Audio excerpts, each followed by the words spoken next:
The invasion of the human world began with monsters. A portal appeared out of nowhere, and an endless stream of monsters came through it. Monsters came to Earth from another kingdom. Humanity was faced with the threat of destruction. All the streets were filled with screams and death. The monsters devoured and killed people indiscriminately. Out of nowhere, a weapon that no one had seen before appeared. The spear glowed, engulfed in an unknown energy. The spear pierced the monster's head. The spear began to glow, emitting an unfamiliar energy. The monster's head was shattered into many pieces by the explosive force of the spear. A new golden sign appeared in the sky. A new portal, different from the one the monsters had passed through. Through the portal, as if salvation itself, representatives of the world of swords and magic descended to Earth. They held spears in their hands as they rode on Pegasi and were clad in armor, the Knights of Einhart. The monsters on the ground let out a battle cry upon seeing the Einhart Knights. All the monsters' attention turned to the Einhart Knights descending to Earth through the portal. A battle broke out between the monsters and the knights right in the sky. The monsters were struck one after another, exploding with energy from the spears. At the same time, thanks to the internal energy, the people of Murim moved to another place directly through the air, using martial arts. Representatives of the Murim martial arts world entered into battle with monsters. They passed through a portal that connected Earth and their world. At the same time, a third portal opened on Earth. Even more terrible monsters began to crawl out of it. This portal connected Earth with Gehenna, the land of demons, which even by its name suggested that this place was similar to hell. All the monsters that were on Earth bowed before those who were higher from Gehenna. Ordinary people suffered terribly from what was happening. They became victims of monsters that took away their dominion. However, not everyone was left to be just victims. A group of people called the Awakened participated in the battle and saved ordinary citizens. These people challenged the system by gaining superpowers and became known as players. Currently, players have freed a group of people from the tentacles of an octopus-like monster. The players moved through the sky with the rescued people thanks to their superpowers, while the people from Murim fought the monsters. The Murim native began to grumble at the people, noticing their group, reminding them to stay out of the way. The players landed in a safe place so that the people they saved could leave. The rescued thanked the players, running away from the portal, as they were told. After they left, Lee Iron, our protagonist, removed the mask that covered half of his face and commented on the warrior Murim they had met. His comrades looked at him in surprise, wondering what was so surprising about his disdain for people. The long-haired boy simply sighed, thinking that Murimovets probably had a high-ranking magic circle. Their conversation was interrupted by a scream from the street, and Iron turned around to see the monster attacking a car with civilians. Iron activated the status window with simple movements in the air. A request for emergency evacuation and a description of a three-headed werewolf monster appeared before his eyes. Without asking his comrades' opinions, Iron asked what they were waiting for, pointing his finger down, because they needed to catch this three-headed dog. Iron rushed out into the street, jumping through the window, not even thinking to wait for his comrades' answer. Iron ignored the attempt to stop him, feeling like he was in free fall. Iron caught his weapon on the roof of the building. Someone was scolding him over the communication channel, reminding him that the Vulcan Guild should deal with mid-rank monsters. Without stopping for a second, Iron noted to his comrade that the Vulcan Guild was not coping. His weapon returned to him when he was already in front of the monster. Iron shouted to his comrade that this was just real support, throwing his weapon at the monster. Iron's weapon hit the throat of one of the monster's heads. The members of the Vulcan Guild were surprised by the outside interference. Opening up inside the monster, the weapon turned into a hook, making it impossible to get rid of it.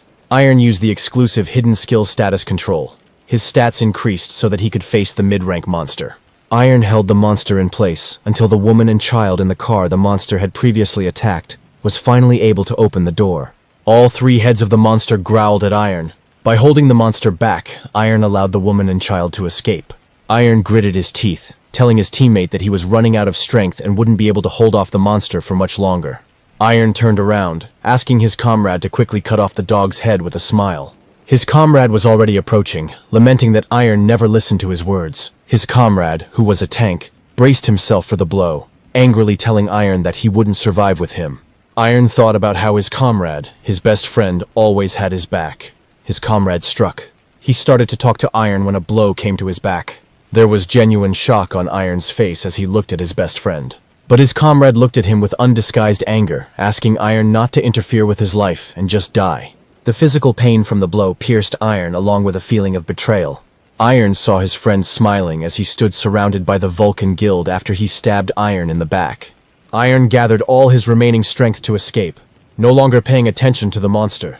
Iron came home to take the one he loved and run away together. But betrayal awaited Iron at home too, and the girl asked him for forgiveness with tears in her eyes. She asked for forgiveness for betraying him as members of the Vulcan Guild appeared behind her. Iron felt devastated that everyone he trusted had betrayed him in an instant.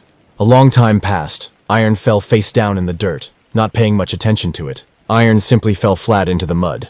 The rude man, the boss, was yelling at Iron to go faster. The man stepped on Iron's head, pushing him deeper into the mud, mockingly asking if he was really once a high-ranking player.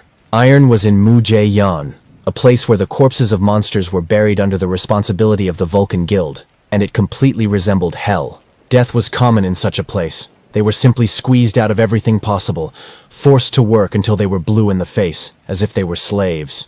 This is the place where Iron spent the last 5 years of his life. Iron no longer paid attention to the way his boss's foot was trampling his head into the dirt. He was trying to figure out where his status window had gone. His vision was blank. He could barely focus his gaze. Iron felt his strength leaving him, his eyes slowly closing. A faint flickering, as if with interference, appeared before Iron's eyes. Iron opened his eyes, staring at the status window. The status window began to display messages stating that Iron had been chosen as the source of chaos, and if he accepted, it could destroy the world. Iron smiled like a madman. He didn't care that the choice could lead to the destruction of the world. The only thing he thought about was getting rid of the pain. Iron gave his consent, and everything around him seemed to become distorted, just like him. Iron felt everything around him changing, as if he was moving somewhere. Iron found himself in a different place, and the sounds of voices discussing his haggard state reached him. Iron looked up. 3 legendary beings who ruled the world looked at him. 3 rulers looked at the new source of chaos with interest. Iron looked at the 3 rulers, his expression unchanged, and before him stood the forgotten legends of the 3 worlds. Iron looked at everyone in turn. A menacing-looking man, an old man whose ribs were visible, and a devilishly beautiful woman who twirled a lock of hair around her finger. The first man, Mu-Wan, was the King of Silver, who conquered the continent with one blow. The second man, the Sword King, the ruler of the world Einhart, who tore apart the heavens with one swing of his sword. And the woman, the ruler of Gehenna, the queen of demons and the goddess of murder, who destroyed divinity. The 3 lords were imprisoned in the world of chaos, where Iron found himself. The Sword King and Mu-Wan were talking to each other, trying to get Iron's attention. The Demon Queen examined Iron, justifying his condition by saying that he had been dragged there too suddenly. Iron ignored them, staring at the status window that instructed him to follow the path laid out before him. Iron rose to his feet to follow the path that had appeared, wondering if he could get his revenge. Images of loved ones who betrayed him surfaced in his memories. Iron walked past the 3 lords, ignoring their comments about his rudeness. Only the question of his revenge made Iron stop. The Sword King continued speaking while looking at Iron's back. He said that it would now be possible for him to destroy the world. Iron looked ahead at the path he had been told to take, admitting that he felt calmer after the Sword King's words. The Sword King corrected him, saying that then retribution would befall his traitors not from Iron personally, but from chaos itself. Mu-Wan, tired of beating around the bush, chimed in and said that Iron would be deprived of his body and consciousness, and would only receive a notification that the world had been destroyed. Iron was silent, considering their words. The Demon Queen joined the discussion, asking Iron if this would truly be enough for him. Iron finally turned his head slightly towards them, asking what else he could do. As if expecting this question, the Demon Queen said that they could allow him to take revenge with his own hands. Everyone started smiling madly, and Mu-Wan and the Sword King added that Iron should fully experience what killing was. Iron looked at them, but his face was just as distant. Iron pointed to his body, which had lost all its strength and had become a slave, asking how he would do all this in such a state. He was stopped. The Dream King began to talk about how Iron would accept their power.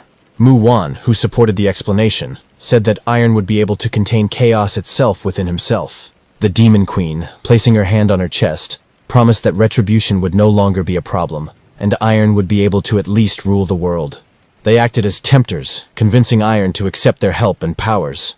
Iron looked at the path the system had offered him, thinking that it didn't matter what their true purpose was in him becoming a disciple. Thinking that he could get revenge, Iron accepted the offer, asking if he could call them teachers. The 3 lords were a little taken aback by the speed of his decision-making, but quickly gave their consent. This is how Iron became the disciple of the 3 lords. After this, Iron became absorbed in training with the overlords. In a space devoid of the concept of time and death, Iron continued to undergo brutal training. Each of the lords paid maximum attention to his training. And finally, Iron was able to contain the chaos within himself. Iron's eyes opened after completely absorbing the chaos. Iron saw a terribly familiar picture in front of him, his boss scolding him, trampling him into the dirt with his foot. The chief was about to strike again, putting his strength into the leg. Iron instinctively jumped back to the side, not allowing himself to be hit, his thoughts occupied with the fact that time had not moved even for a second while his training was going on. Iron caught the chief's leg and threw him aside. The boss, not prepared for such a turn of events, screamed in shock, falling to the ground. Iron checked for a status window as he watched the boss fall. The status window did not open for Iron. Iron looked at his hands, realizing that his body remained in the same state as before he started training. He remembered the words of the teachers who did not let him think that the 100 years spent on training were just a dream. Mu-Wan had told him in advance that when he returned to his world, most likely all the powers he had received from them would disappear. Iron, who had changed beyond recognition during the training, asked the reason for this. The Demon Queen answered his question by explaining that the world could not withstand such forces, especially due to the presence of chaos within Iron. Iron tried to understand what would happen after his return, but Mu-Wan interrupted him by asking what he was going to do, hinting that he would need to rebuild his body to withstand the force. Currently, Iron stood with his hand covering his face, his thoughts occupied with the fact that he needed to train again. The chief rose from the ground, shouting threats. Iron looked at him as if he had already forgotten about his presence. The boss wasted no time in attacking Iron with a punch. Iron caught his fist with his hand, stopping the blow. Chief Chultae-min, who had been bullying Iron for the past 5 years in this world, was surprised that he started fighting back. Iron thought about the difference in strength between their bodies, but quickly dismissed the thought of losing. Iron's face showed all his determination. Iron remembered Mu-Wan's advice that by controlling the lust for murder, even a villager could defeat his opponent. Mu-Wan revealed to Iron the simple truth that the lust for murder is about inner strength. This truth made Iron's eyes widen. At the moment, Iron's eyes were displaying this inner strength like a flame. Chief Chal became nervous, unable to look away. In front of the boss stood Iron, full of murderous intent, his eyes burning, promising that the boss would be torn to shreds. Chief Chal felt his arm, which he was about to strike with, break under Iron's pressure. Iron's desire to tear his boss apart was clear in his eyes. Iron reached out to the chief, breaking through his flesh. The boss felt like he had been pierced through and through. Chief Chal's face was distorted with horror. Chief Chal Wu fell to the ground, screaming at the sight of Iron. His chest was fine. The slaves surrounding them did not understand what was happening, looking at Iron and the boss with horror. Iron stood over the boss as if nothing had happened, his hand holding his fist still extended forward. Iron used fear, deciding that it was better than clumsily resisting with such a weak body. He looked at the unconscious boss, turning away from him as if it didn't matter. Iron knew that Chief Chal would now tremble at the mere sight of him. Iron didn't waste any time. He knew he had to finish. Before the people of Vulcan found out about everything, he walked confidently past the other slaves.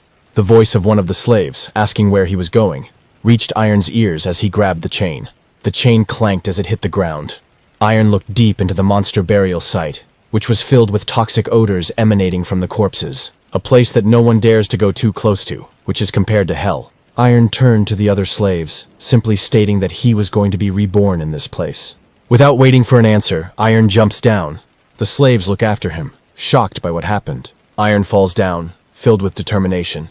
Iron is determined to hold out as he flies through the toxic stench. Iron lands in a corpse-like fluid of rot and blood, immersing his entire body in it. After some time, small bubbles appear on the surface in the place where he dived. Iron surfaces, his eyes glowing red, knowing he has found the perfect place to hone his blood demon technique. While training with Mu-Wan, Iron learned from him that there were many techniques, but the blood demon technique was the strongest. Mu-Wan sat opposite Iron, explaining the very simple principle of this technique, which was to steal someone else's property and make it your own. Iron was surprised when Mu-Wan said the main goal was blood. Blood technique is the process of absorbing life energy from blood using dark magic to accumulate internal power. Iron closed his eyes, immersed in the lake of monster blood, remembering his training. He remembered Mu-Wan's instructions, who had given him the task of creating Dantion within himself. Dantion was a source of power for the warriors of the Silver World, similar to a magical core. Iron sank into the blood, remembering that it was impossible to create it if you were not from the Silver World. Wan flashed through his memories, revealing another way to him. Wan said that no matter how long it takes, no matter how many lives it might take, you just have to keep going until you succeed. That's exactly what Iron did. He kept doing it until he got it right. Iron followed the method of his teachers, which had been developed over more than 3,000 years. Iron endured unimaginable pain, screaming uncontrollably, and survived thousands of deaths. It was this method that helped him create Dantion during his training with his teachers. Iron remembered the process clearly. The first step was to collect blood and energy. Having finished with this, he proceeded to the second step. From all the blood and energy he had to create Dantion, Iron began the blood demon technique. Feeling incredible pain in the process, Iron continued. The pain that made veins bulge and throats ache from screaming. A pain incomparable to anything in this world. There was another reason why they tried not to get too close to the burial site. This burial site was inhabited by mutants created from the dead energy emanating from the bodies. And this place was considered a lair of the dead. Iron, having remastered the blood demon technique, stood on all fours, trying to catch his breath as the dead surrounded him. One of the dead men rushed at him first, accustomed to the fact that everything that got inside the burial was their prey. Iron extended his hand, easily catching the dead man. Iron's body had fully recovered. He no longer looked like an exhausted slave, and he saw nothing special in the goblin zombie. The rest rushed after the first goblin zombie. Iron easily crushed the head of the dead man he caught, knowing full well that every attack they made carried poison. Iron looked up, looking at those who might have been his dinner if he had been in his old body. Iron used the blood demon technique, absorbing the blood of the slain dead. Iron finally felt alive, having regained some of the strength he had lost after training. He punched the dead man in the head, finishing him off. Iron continued to absorb the blood of his opponents, converting it into his own energy. There was another advantage to this technique. The blood and iron residue that Iron collected could be turned into a steel ball. Iron used steel balls as weapons. He threw the ball at the dead man, blowing off his head to finish him off. Iron continued to create steel balls, promising his opponents that he would absorb them without leaving a trace. The steel balls hit their targets, blowing off the heads of the undead goblins. Iron moved forward, continuing to gather blood for his energy. Despite the number of opponents, Iron did not feel any difficulty in fighting them. He crushed some heads with his bare hands. In parallel, Iron continued to create steel balls using the remains of blood and iron. Each time the number of balls increased, and each of them hit its target. Iron grew stronger by absorbing energy, considering all the undead goblins as mere prey that belonged to him. Iron killed every single one of the undead goblins. His prey fell behind him when he finished. Iron exhaled, absorbing the blood of everyone he killed. He looked at his hand, deciding that his powers weren't that bad. A large zombie monster appeared behind Iron and swung at Iron. Iron jumped back from where the zombie monster had struck, sensing its approach. Iron looked at the monster that appeared in front of him with a little interest. The zombie troll kept his eyes on Iron, growling and claiming him as his prey. Iron finally felt a little interested in the upcoming battle, initially expecting about this level of opponent. At the same time, Chief Chol sat on the ground and clasped his head in his hands, talking nonsense about how he would soon die. The man who betrayed Iron in the past, Shin Hong, looked down on him, realizing that his boss was completely broken.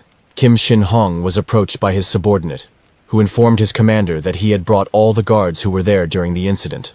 Shin Hong approached the lined-up guards and ordered them to report everything that happened during the incident. One of the guards began to tell about what happened between Chief Chol and one of the slaves, who was Iron. Shin Hong ignored the guard's nervousness, demanding more details, and the guard mentioned the strange look the slave had when he looked at the boss. Shin Hong felt something was wrong. The description sounded like a desire to kill, but that required a lot of inner strength. Shin Hong asked where the slave who had done all this was, and all the guards shuddered. The guard who had spoken earlier answered very hesitantly that the slave had committed suicide. But Shin Hong asked where the body was then. The guard replied that the slave had gone to the monster burial area, and suggested that the body had decomposed from the corpse poisons. This answer angered Shin Hong. Shin Hong grabbed the slave's face, squeezing it in his hand. Shin Hong held the slave, not hiding his anger at the lie about suicide. He asked if the guard understood why he was called. While the guard was suffocating in his grip, Shin Hong continued that he didn't care that the chief was beaten. He felt like the slave's trace was destroyed on its own. Shin Hong told the guard that because of his lies, he deserved to die. The guard began to justify himself, asking for forgiveness, while the capillaries in his eyes burst from the pressure. Shin Hong squeezed the hand that was holding the guard's face, crushing his head and causing drops of blood to fall on him. The other guards stood at attention, afraid that the same fate would befall them. Shin Hong didn't even look at them when he gave them a choice between death and searching for that slave's corpse in the monster burial ground. Shin Hong turned his furious gaze towards them, ordering them to hurry. The guards ran down the tunnel, wanting to carry out the order as quickly as possible and save their lives. Shin Hong, remaining with his subordinates, said that the guards would die from the poison anyway before they found anything, and said that they should go themselves. Shin Hong continued to curse everyone in his mind. Iron had been buried for 2 weeks already. Iron continued to kill and absorb the blood of monsters, increasing his energy. Iron looked around him, noticing that during this time he had absorbed the bodies of almost all the mutants, as they were encountered less and less often. A ball of energy accumulated above Iron's hand, symbolizing that he had managed to reach the second stage of the bloody technique. Iron looked at the wall in the burial, feeling a powerful stream of poison coming from there. Iron threw the ball he had created using the second stage of his blood technique at the wall. The power of this stage, one's own blood, was in the concentration of force and explosion. When the ball reached the wall, there was an explosion, releasing concentrated force. Iron stood and watched as the debris of the wall, stones, flew in different directions from the explosion that cleared a passage for him. With the second stage reached, Iron's body's resistance to poison increased significantly. If not for this, there would have been nothing left of his body. Iron knew that even with this he wouldn't last long, but it should be enough for him to get started on the main goal. Iron remembered the transcendental beings, the level of which is so dangerous that it is better not to mess with them. Among such creatures, the most noble were the dragons, and now Iron stood in front of the skeleton of one of them. Iron remembered the past, how one day a dragon came out of the portal. The dragon appeared long after the monsters first appeared, and this serpent was full of rage. In order to kill the dragon, many players risked their lives, and somehow they managed to defeat it. The world was in chaos, but everyone was interested in the dragon's corpse, which could be used to make a lot of armor and for alchemy. Iron looked at the skeleton in front of him, knowing that even in death it was full of poison, rage, and magical power. One touch could melt it. The skeleton was kept here to be cleaned naturally using slaves, and Iron reached out to touch the skull. Iron used the blood demon technique on the dragon skeleton. Iron remembered the conversation with Mu Wan when he told him about the dragon embryo. Iron initially shared his plans to absorb the dragon with his teacher, and Mu Wan noted that it was for his own recovery. But after that, Mu Wan smiled, telling Iron that it would most likely be terribly painful. Currently, Iron continued to absorb the dragon, screaming in pain. Iron knew full well that he was already on the edge, and was only able to hold out until this point thanks to his training with the teachers. Iron felt his internal energy rapidly increasing. Despite the dragon having died long ago, Iron began to cough up blood. Iron suppressed the energy using his own blood technique, but the reservoirs were already full. Iron knew that stopping now would mean death from the energy flow, but trying to continue would mean an explosion from overcrowding. Iron had expected this, and remembered his conversation with the Demon Queen when he asked what to do if he couldn't absorb the dragon completely. The Demon Queen told him that dragons are highly revered even in Gehenna, and it would be difficult for an ordinary person to withstand their power. The Demon Queen pointed her finger at Iron, telling him that the answer was simple. Her eyes lit up, and she told him to become a dragon.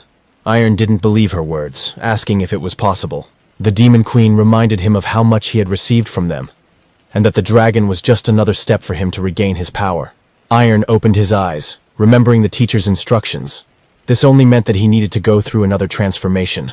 Iron's DNA began to change when he decided for himself that nothing was impossible, because he even received chaos inside himself.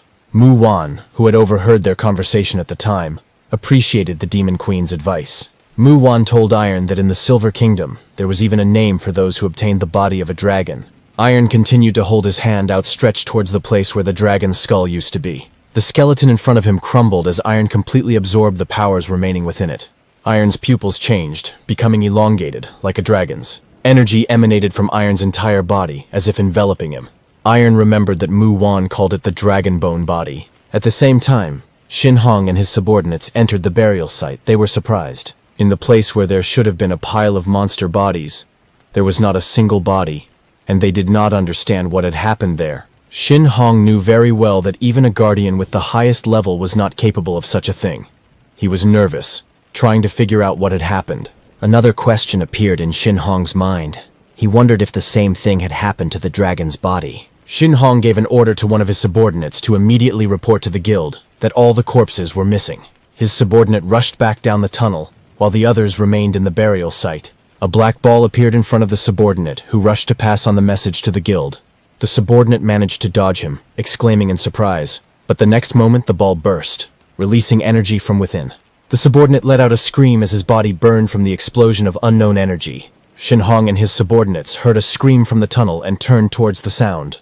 The force of the explosion was enormous. It reached Shin Hong and his squad. Shin Hong managed to put out his hand and catch the charred corpse of his subordinate, which flew out of the tunnel towards them. Shin Hong continued to hold the corpse, not understanding what kind of explosion it was. The only thing he knew was that a couple more explosions and nothing would be left of this area. A voice came from the tunnel, addressing Shin Hong, mocking him for still hiding behind his subordinates even after becoming a commander. Iron pointed his finger at Shin Hong, calling him a traitor. Shin Hong looked ahead, not believing his eyes. He called Iron's name out loud. Shin Hong asked questions, asking if it was really that person in front of him, why he was still alive. A mixture of fear and anger was displayed on his face. Iron looked at his hands blankly, noticing that he was sad that he was not recognized because of such small changes. Shin Hong became even more angry as Iron said that he had become even more of a coward, despite becoming a leader by selling him out. Shin Hong clenched his fist in anger, breaking the neck of his subordinate's charred corpse while yelling at Iron to shut up. Shin Hong gave the order to his subordinates, the Black Hawks, to kill Iron immediately. The entire squad of Black Hawks rushed towards Iron. The Black Hawks were a special squad that was provided to the leader, and they were all experts, ready to become the strongest players. Iron watched them approach without much concern. Iron knew that the Black Hawks, who specialized in assassination, used stealth as their main technique, and their ability to become invisible could bring a lot of danger if the opponent is an ordinary player. Iron was very good at sensing internal energy. He noticed the approach from behind and prepared a black ball. The black ball flew at the hawk, pushing it towards the other hawks. The third stage in the blood technique was black blood, which is what Iron used against the Black Hawks. The ball of black blood shot out multiple cannonballs, hitting the hawks that were about to attack it. The cannonballs, hitting their target, sucked out all the internal energy of the enemy. And after they exploded, Iron continued to stand in place while the Black Hawks exploded behind him. Iron raised his hand into the air, continuing to look ahead. Black balls with a translucent shell appeared on his hand. Iron clenched his fist, crushing the balls into tiny pieces that scattered in all directions. Small particles of black balls hit the remaining targets, killing all the Black Hawks. Shin Hong covered his face with his hands from the dust raised by the explosions, trying to understand where Iron got such a skill from. Shin Hong activated his information search skill through the system window. The system window appeared in front of his face. Shin Hong felt like his head was being pierced by an electric shock as he tried to read what was written. Shin Hong clutched his head as he watched the system window change color to red. Shin Hong's head was still splitting in pain as he looked at the system window. A red system window on which, instead of the usual text, symbols incomprehensible to Shin Hong appeared. Shin Hong stared ahead, realizing that he had never encountered anything like this when using the skill. He was pulled out of his thoughts by Iron's voice when he asked if Shin Hong was dying of curiosity. Iron calmly walked up to Shin Hong while a new black ball was forming on his finger, knowing that Shin Hong wanted to know about his power. Iron moved even closer, reminding Shin Hong that he never acted until he studied his opponent. Shin Hong flinched when Iron, out of habit, called him the guild's main tank. Shin Hong was filled with anger as he looked at Iron, asking if he was really that confident in himself. Shin Hong reached for the sword strapped to his back, telling Iron that he was no longer the tank he knew. Shin Hong pointed his sword at Iron, informing him that he was now the Hwasun Guild raid leader. Shin Hong continued speaking, reproaching Iron for always thinking he was the smartest. When challenging Iron, Shin Hong said that he would see how he would do this time.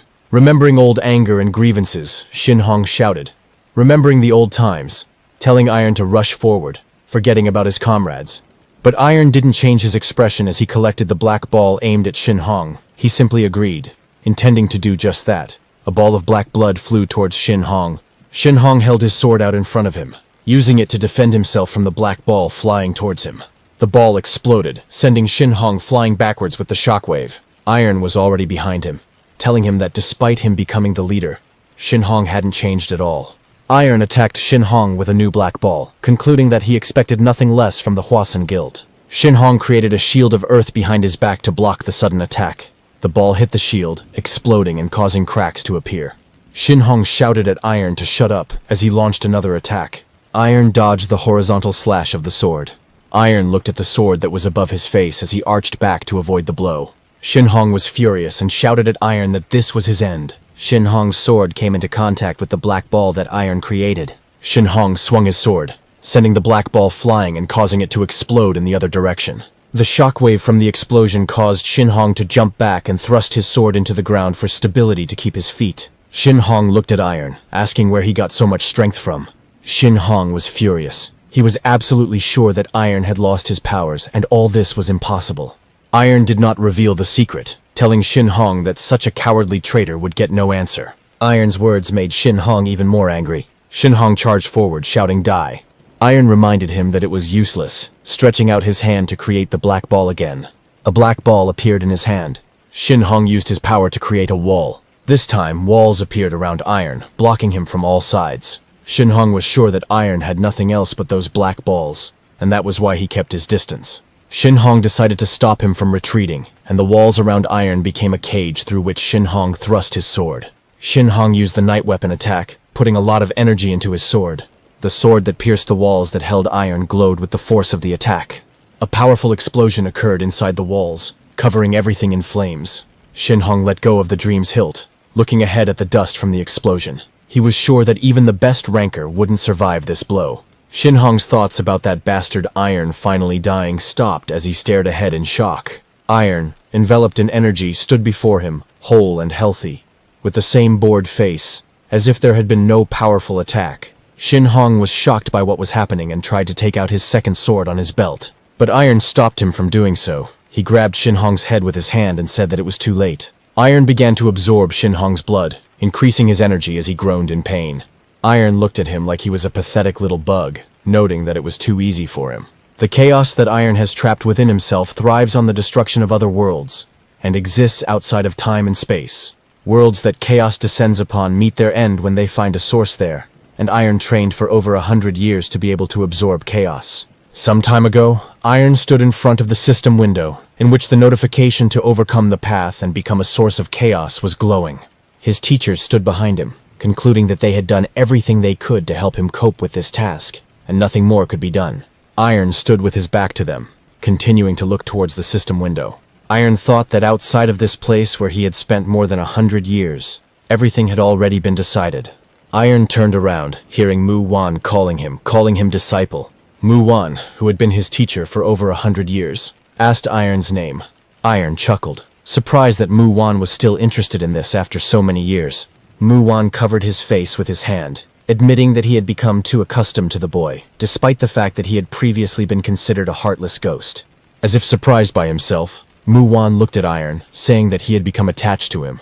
Lee Iron introduced himself with his full name. After some time, Iron absorbed the chaos into himself, enduring terrible pain. His entire body felt like it was being electrocuted as Iron tried to do what he had trained for so long. The Demon Queen caught his limp body, glad that he had succeeded. Mu Wan and the Sword King rushed towards him, not hiding their concern. Iron felt exhausted, telling his teachers that he was feeling sleepy. Mu Wan came closer, explaining that it was the influence of chaos that the body was rejecting him. The Sword King said that chaos was eating away at Iron's spirit, and that he would now be constantly haunted by nightmares.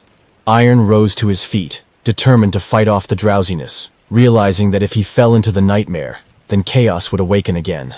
Iron took a couple of steps forward, admitting that he had expected this. Iron turned to his teachers, asking them to kill him. The three lords looked at him in shock after hearing Iron's words. Mu Wan noticed in confusion that Iron knew everything. Iron calmly agreed, noting that he was, after all, their student. Iron pressed his hand to his chest where chaos was imprisoned, telling the teachers of their goal to imprison chaos and destroy it. Iron looked at them, asking if their goal wasn't to destroy chaos, although Iron knew the answer perfectly well. The King of Swords looked at him, asking why Iron had gotten involved with them then, despite knowing everything. Iron lowered his head, telling them that he was betrayed and left with nothing, unable to trust anyone. Iron looked at them again, honestly admitting that his teachers allowed him to feel a long-forgotten warmth. Iron said that retribution meant nothing to him anymore if he could return the care he received from his teachers. Iron looked at them, stating his final request to know their real names. The three lords, his teachers, looked at him after his request. Mu Wan was the first to introduce himself, saying that his name was Shin Yu Wol. The second was the King of Swords. He said that his name was Shigard von Damian. And the last one gave her name as the Demon Queen, introducing herself as Bergena. Iron clenched his fist, slightly bowing his head with a smile, and told them that he had no more regrets.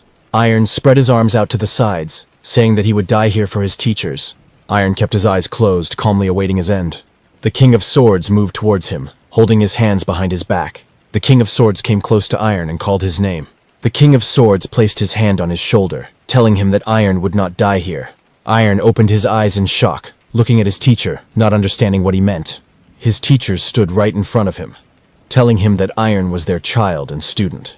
Muwan asked, looking at him. How could they kill him with their own hands? Iron continued to stand his ground, reminding them of their mission, which they were now abandoning.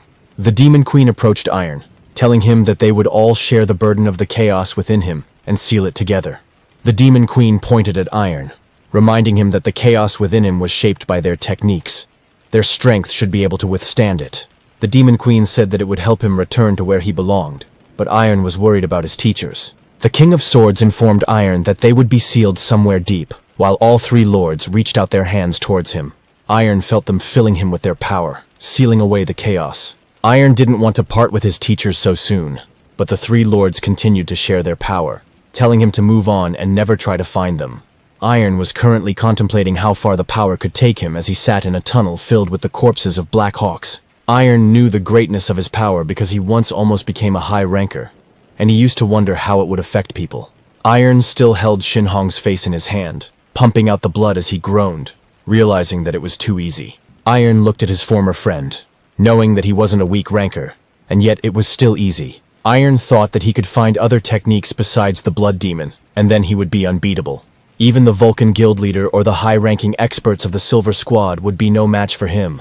Moreover, Iron understood that even people from other worlds, Einhart and Gehenna, would not be able to defeat him. Even those who stand at the top of the world will fall before his power. Iron kept thinking about how this kind of revenge had been planned for hundreds of years, but he didn't feel particularly thrilled. Shin Hong called out to him, distracting him from his thoughts. Shin Hong begged for mercy, starting to justify himself by saying that they had to betray him. Iron removed his hand from his face, asking again, and Shin Hong said that otherwise they would have died. Shin Hong continued to justify himself by saying that there was no other way to save them all. Iron got angry and asked if it was to save him. Iron reminded Shin Hong that he became a captain while Iron suffered day after day, asking if it was for him too. Iron's anger materialized into a black ball, which he was about to explode, but Shin Hong promised to tell him where the others were. Iron stopped, staring at his former friend. Shin Hong begged him to spare him, promising that he would help him take revenge. Iron was silent for a while, and then said that Shin Hong, who had already betrayed him, was again talking about betraying others. Iron grabbed Shin Hong's face again.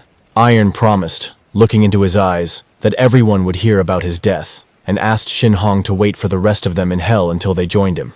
Iron tightened his grip on his head, crushing it with one hand. After some time, one of the workers saw someone leaving the sealed area where the burial was. Iron broke the chains with his power without paying much attention to them. The slaves and guards intuitively understood that Iron had killed the Black Hawks and Kim Shin Hong. Iron looked blankly at the slaves who trembled at the sight of him.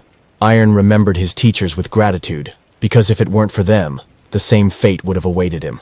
Iron raised his hand, creating black orbs, deciding that he had to help them since they were going to die anyway. The slaves and guards rushed from the spot, running away from Iron. Everyone inside was hit by a black ball. Panicking, one man clutched his head, crying that he didn't want to die. But death did not await them. They felt the changes when the ball touched them. Realizing that he was not dead, the man was surprised. He began to examine himself like the others. They simultaneously realized that the slave mark had disappeared from their bodies. Iron paid no attention to them anymore, continuing to do his own thing. Iron blew up the cave ceiling. The former slaves saw this and looked up in fear. Iron brought them out of their shock by reminding them that they now had only two options: die under the rubble or escape. Iron used the flying debris as a ladder to climb out of the cave, while the former slaves escaped through the tunnel. After some time, Iron stood on a ledge of rock, watching as dust from destruction rose from the burial site. Iron thought about how before meeting the teachers he only thought about destruction. But after their sacrifice, he realized that this was not what was needed at all. Iron turned around, walking away from the ledge, thinking about what he needed to do with a world full of chaos. Iron walked forward, his eyes burning with anger and determination. His plans were to completely devour and take over this world.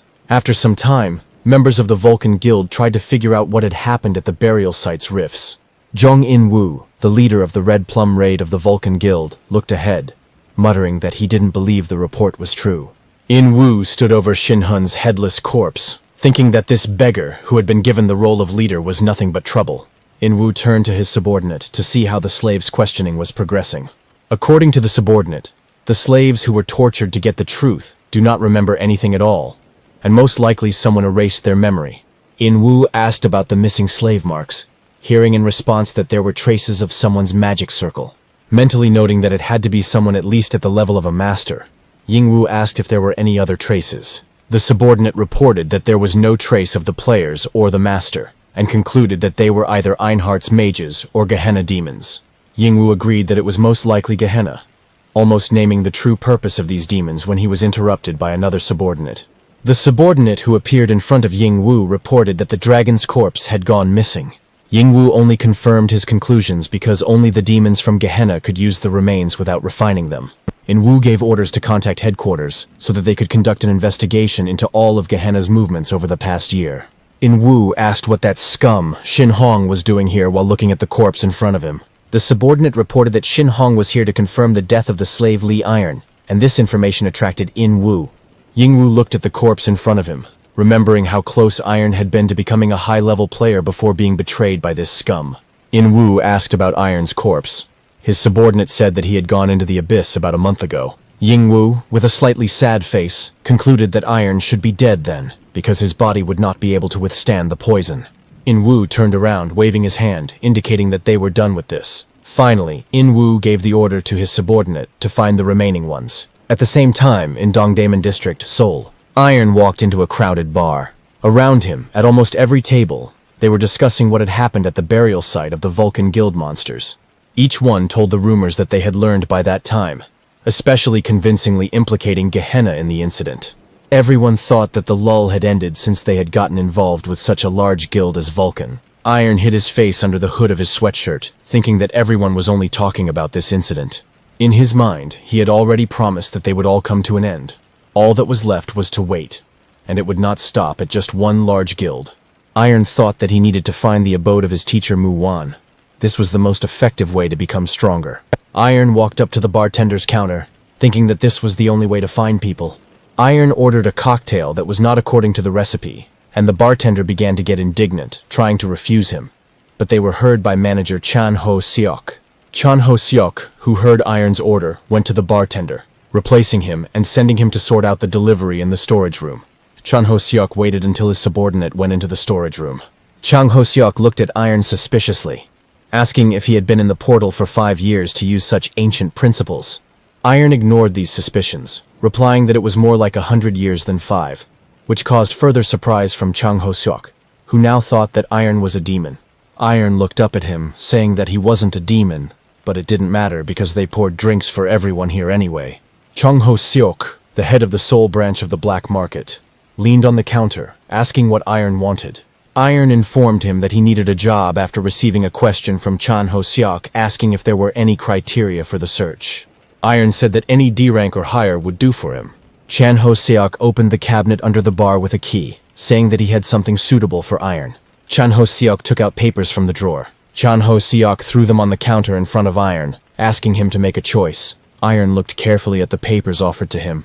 Iron noted out loud that this job would involve stealing people. Chan Ho-seok nodded, explaining the scheme of how they lure newcomers into the portal, and then demand a ransom from the parents. Jang Ho-seok added that the victims were children of wealthy parents, and told Iron how much he would be paid for doing the job.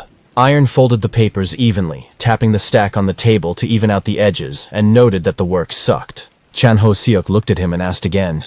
Jang Ho-seok asked if Iron would be applying for the job, reaching for the gun that was lying under the bar. Chan Ho-seok pointed a gun at Iron, lamenting that they often had idiot idealists come to them and try to cover for them. Jang Ho-seok continued to hold Iron at gunpoint, asking him if he had thought about what would happen to those who were left without jobs and where they would put their anger. Iron looked at Chan Ho-seok without much reaction. Chan Ho-seok's finger reached for the trigger of his gun. Iron asked Chan Ho-seok not to worry because he was enjoying everything. Iron pointed over his shoulder, asking Jang Ho-seok to have his men tone down their bloodlust. Chan Ho-seok chuckled at Iron's recognition of his men's bloodlust and agreed to give him a job. Chan Ho-seok handed him a burner phone, telling Iron that he would be contacting him soon and that he should be ready. Chan Ho Seok offered Iron a drink since he had already entered the bar. Iron refused, looking at his cell phone, causing Chan Ho Seok to be surprised again. Iron looked up at him, speaking with complete seriousness and bloodlust about how if he got drunk and fell asleep, there would be no one left alive. Chan Ho Seok backed off, saying he wasn't insisting. Iron said goodbye to him and headed towards the exit. Chang Ho Seok watched Iron leave, thinking that he was full of illusions and wouldn't last long at this rate. After some time in the city of Namyangju, at the D-rank portal, next to which there was a guard, one guy from the approaching group of people happily greeted a guy named Chol Ho. Chol Ho, who was standing with his group, greeted An Min Hong by waving his hand at him and the others. Chol Ho pointed to the new arrivals, telling his group that they were like family to him and that they would be joining them today, and Min Hong's group bowed to their elders. Chol Ho asked Min Hong and his friends about their expectations for their first surgery. The guys were nervous, and Min Hong honestly said that he was a little worried. Chol Ho reassured them by saying that his comrades had been with him for about 3 years, and a D-rank portal was nothing to them. Chol Ho pointed to the side, intending to introduce the rest of the people. Chol Ho pointed at Iron and another man, calling them wanderers. Min Hong and almost his entire group were surprised to hear about the wanderers. Chul Ho reassured him by telling him that Iron and the second man were martial artists and had known each other for almost 3 years, after which Min Hong greeted them. Iron looked at them, understanding why they were worried. The wanderers were no worse than the demons from Gehenna. Iron was considered a wanderer in the black market too, but now he was interested in something completely different. He was looking at Min Hong's group. Iron noticed one member who didn't have a hint of surprise on her face when she heard about the wanderers. Iron focused his attention on her, realizing that he had finally found what he was looking for. That same evening, inside the gates of the established camp, most were sitting around a fire. Min Hong and Chul Ho looked like best friends as they drank together, Min Hong thanking the latter for the points he scored. Min Hong and his friend asked Cheol Ho if they could go hunting tomorrow, saying that they left without telling their parents for the sake of glasses. Chol Ho hastened to calm them down, assuring them that he had already thought of everything, and that there was a place in this gate where the boys could hunt in peace. Chol Ho promised that tomorrow would be much cooler, and advised to just rest for now. When Min Hong and his friend went into the tent, Chul Ho and his partner waved to them, remaining by the fire. Cheol Ho and his partner chuckled as they watched them go, thinking they were naive fools. Iron sat away from them by the fire, simply staring ahead. A female player, Yunha, approached him, not surprised at the mention of wanderers, asking if she could sit next to him. Iron simply nodded, staring back at the fire. Unha sat down next to him and started a conversation, asking Iron if he was a wanderer. Unha looked straight at him. She wanted to know what level he was if he was a martial artist, pointing out that he hadn't participated in the hunt today. Iron asked her if she knew that this was a rude question, but Yunhai simply brushed it off, citing the fact that she was new and didn't know. Iron glanced at her, trying to figure out what was going on in Yunhai's head. Eunha continued to pester him with questions, this time asking for his name. Iron looked into her eyes. Yunha instinctively felt fear in front of that gaze. Iron said his name and Yunhai finally turned away from him, no longer feeling so confident. Unha thought that the name sounded familiar to her. Her thoughts were interrupted by another girl from their group, who told Yunha that she could go rest because it was time to change. Yunha said goodbye to Iron, saying that she enjoyed their conversation, but Iron didn't respond, not even looking in her direction. Unha kept looking back towards Iron as she walked towards the tent, thinking about the strange feeling she had about him. The next day, Cheol Ho deftly wielded his sword against the monsters. His partner looked at his watch, loudly reminding him that the portal would be closing very soon. Chul Ho turned to Min Hong, saying that if they didn't leave now, they would have to kill the boss to open the portal again. Min Hong asked why they didn't go to the boss together, but Cheol Ho told him that he was worried about the safety of his group. Min Hong sincerely wanted to help his new friend, saying that he was also a normal player and was not afraid of getting hurt. Min Hong was full of confidence and desire to help with the boss, convincing Cheol Ho to go along. Cheol Ho smiled, thinking that Min Hong had fallen into his trap. Chol Ho appreciated his attitude, suggesting that they first deal with the group of monsters that was approaching them. Min Hong and his group stood in the way of the monsters when he admitted that he was expecting this. Min Hong's group went on the attack against the ogres. Chol Ho passed on the secret sign to his partner. A system window appeared in the sky, notifying that the portal was closing. Min Hong defended himself with his sword against the ogre's blows. At some point, the ogre threw him back, hitting him with his shield too hard, and Min Hong dropped his sword. Min Hong looked at the ogre in front of him, realizing that they were stronger than he thought. Min Hong asked Cheol Ho for help without turning around to where Cheol Ho and his partners were fighting against another group of ogres.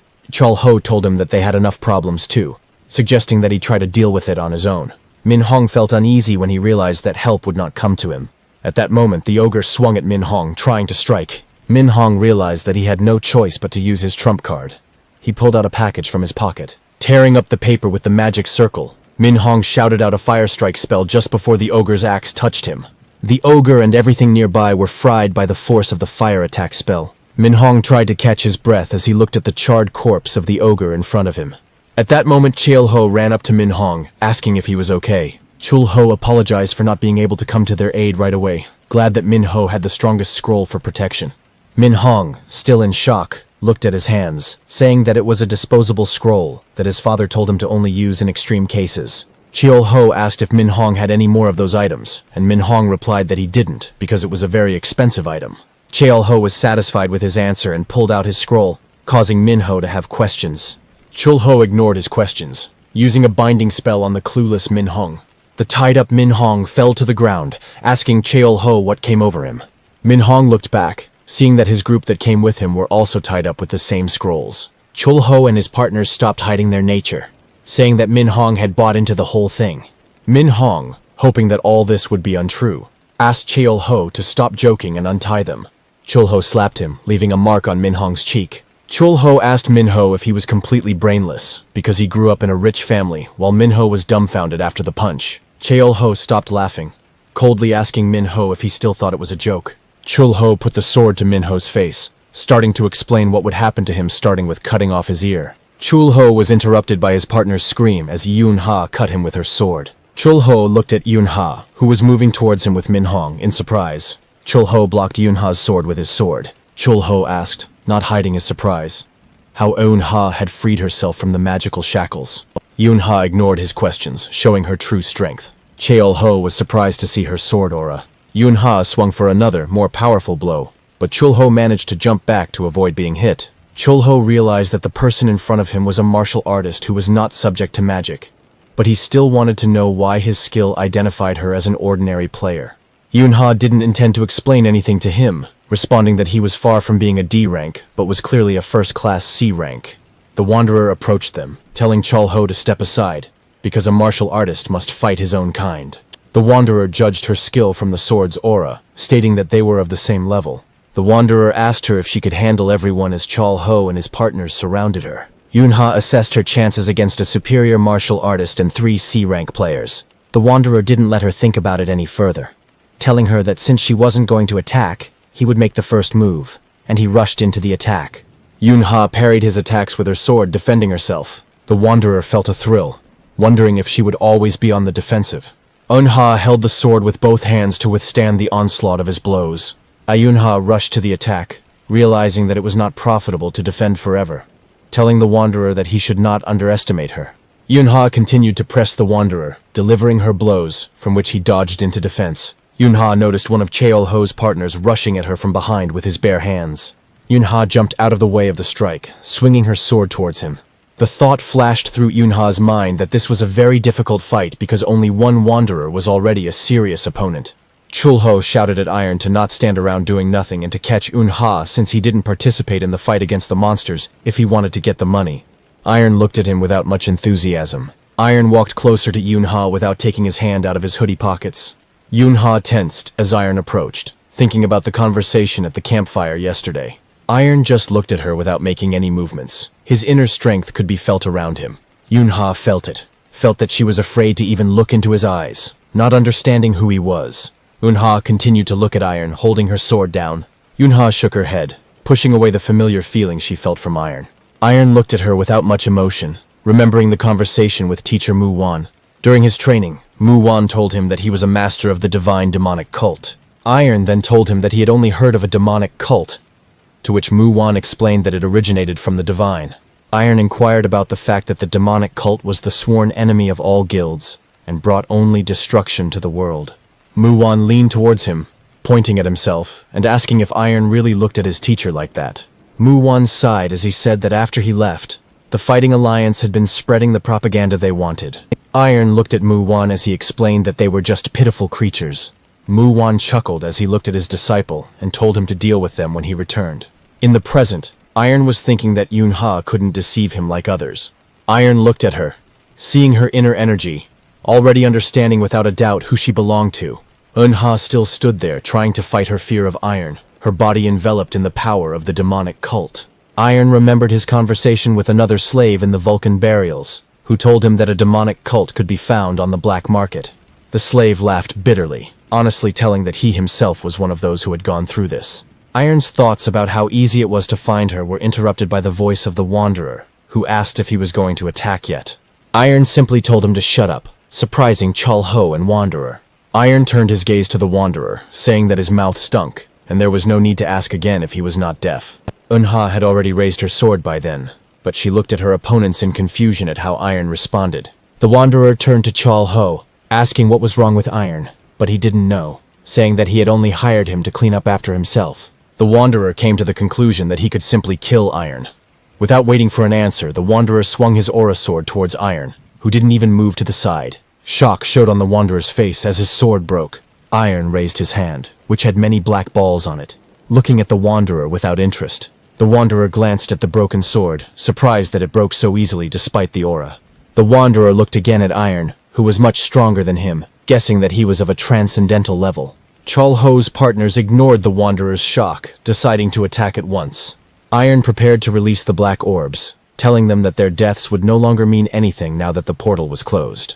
The Wanderer screamed in fear, asking Iron to stop. Iron replied that it was too late, clenching his fist that held the black balls. The black balls reached their targets in the next instant, piercing through the bodies of Chul Ho's partners.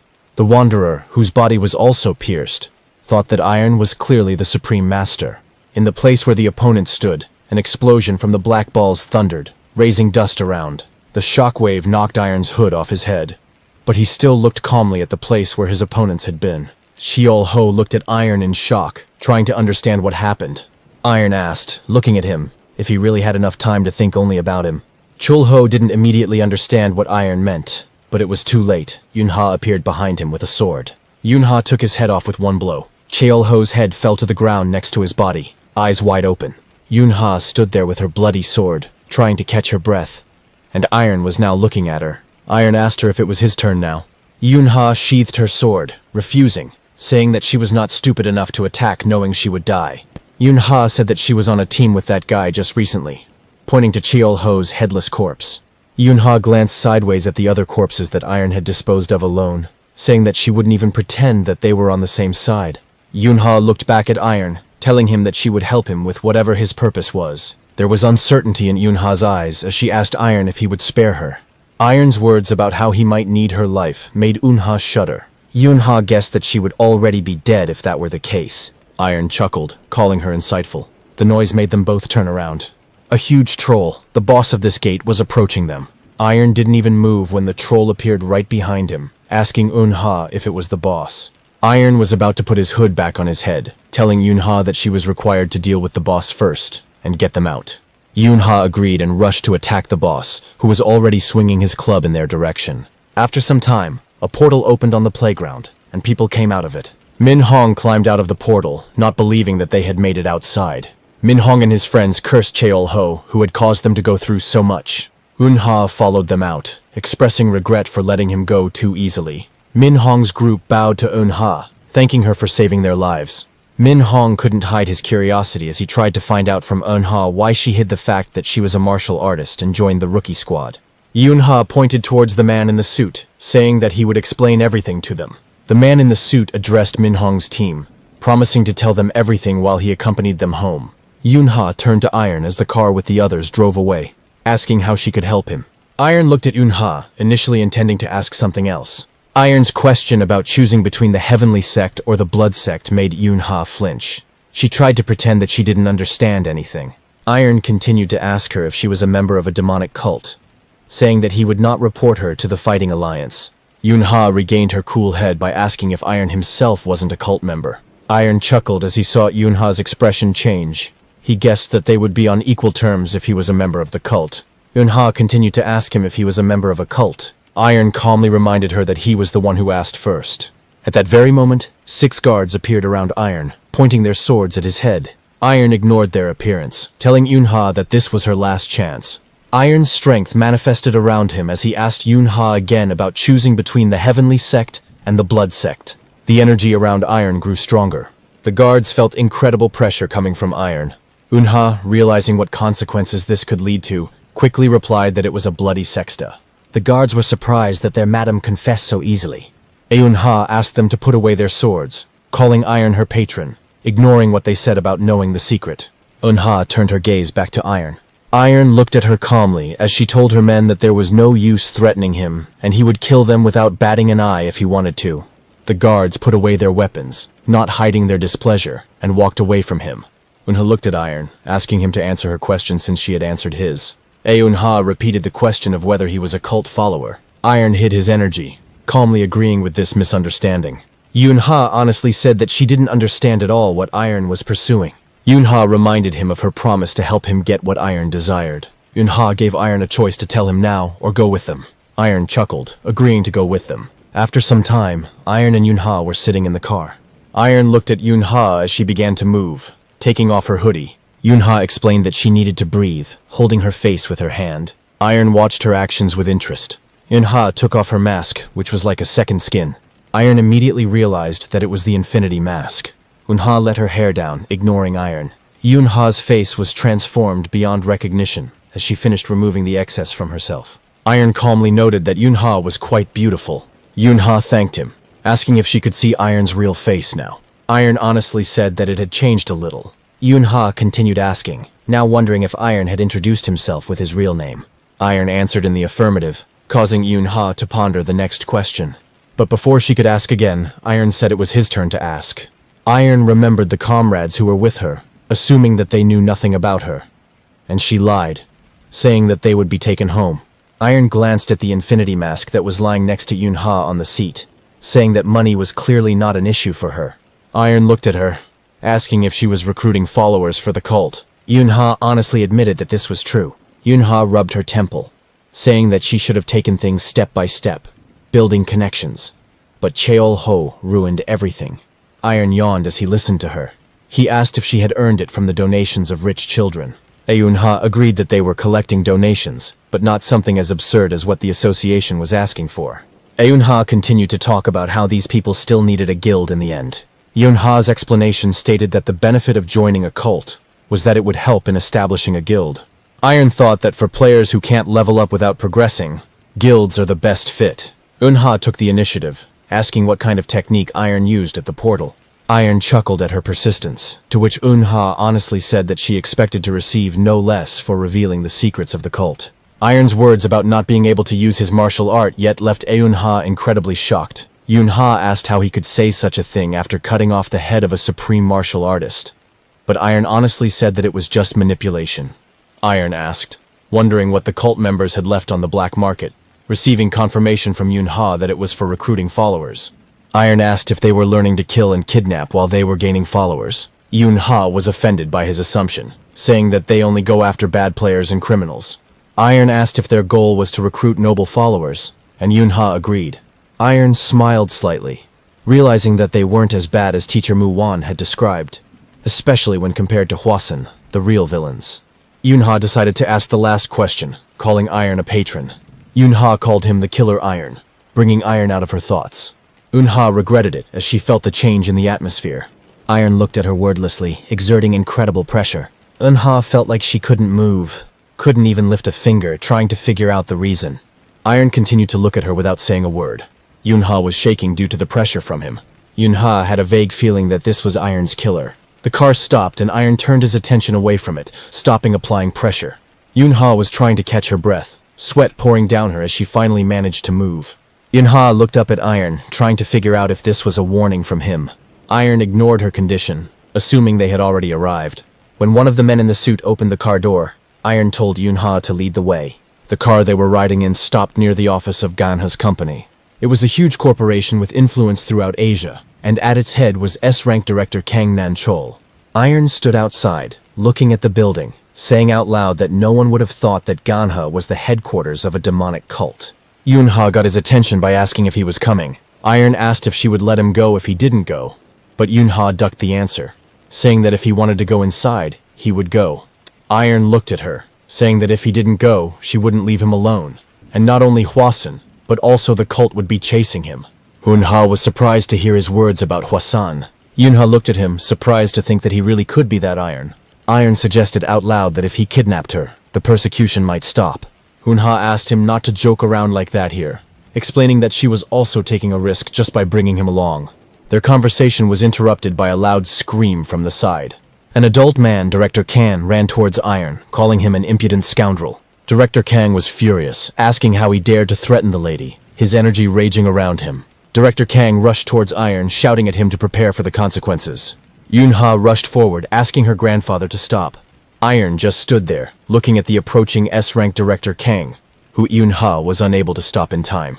Yunha continued to scream, knowing it was too late. Yunha could see the shockwave that rose when Director Kang, her grandfather, reached Iron. Director Kang winced as he heard Iron's voice as he calmly called the entire situation unbelievable. Iron blocked a punch from Director Khan, asking if this was really how the blood cult treated their benefactors. After some time, they were at a table full of food. Director Kang smiled as he told Iron that he had made a mistake during their first meeting. Director Kang told him to eat as much as he could, pointing to the table where he, Iron, and Yunha were sitting. Iron looked at the different dishes in front of him.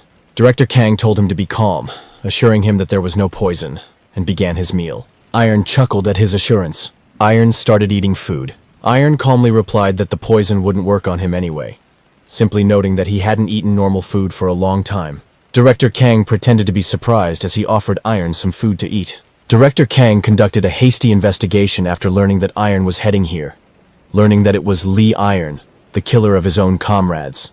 Director Kang looked at Iron, thinking that he was a slave to the Vulcan Guild, and now he was completely different from the description.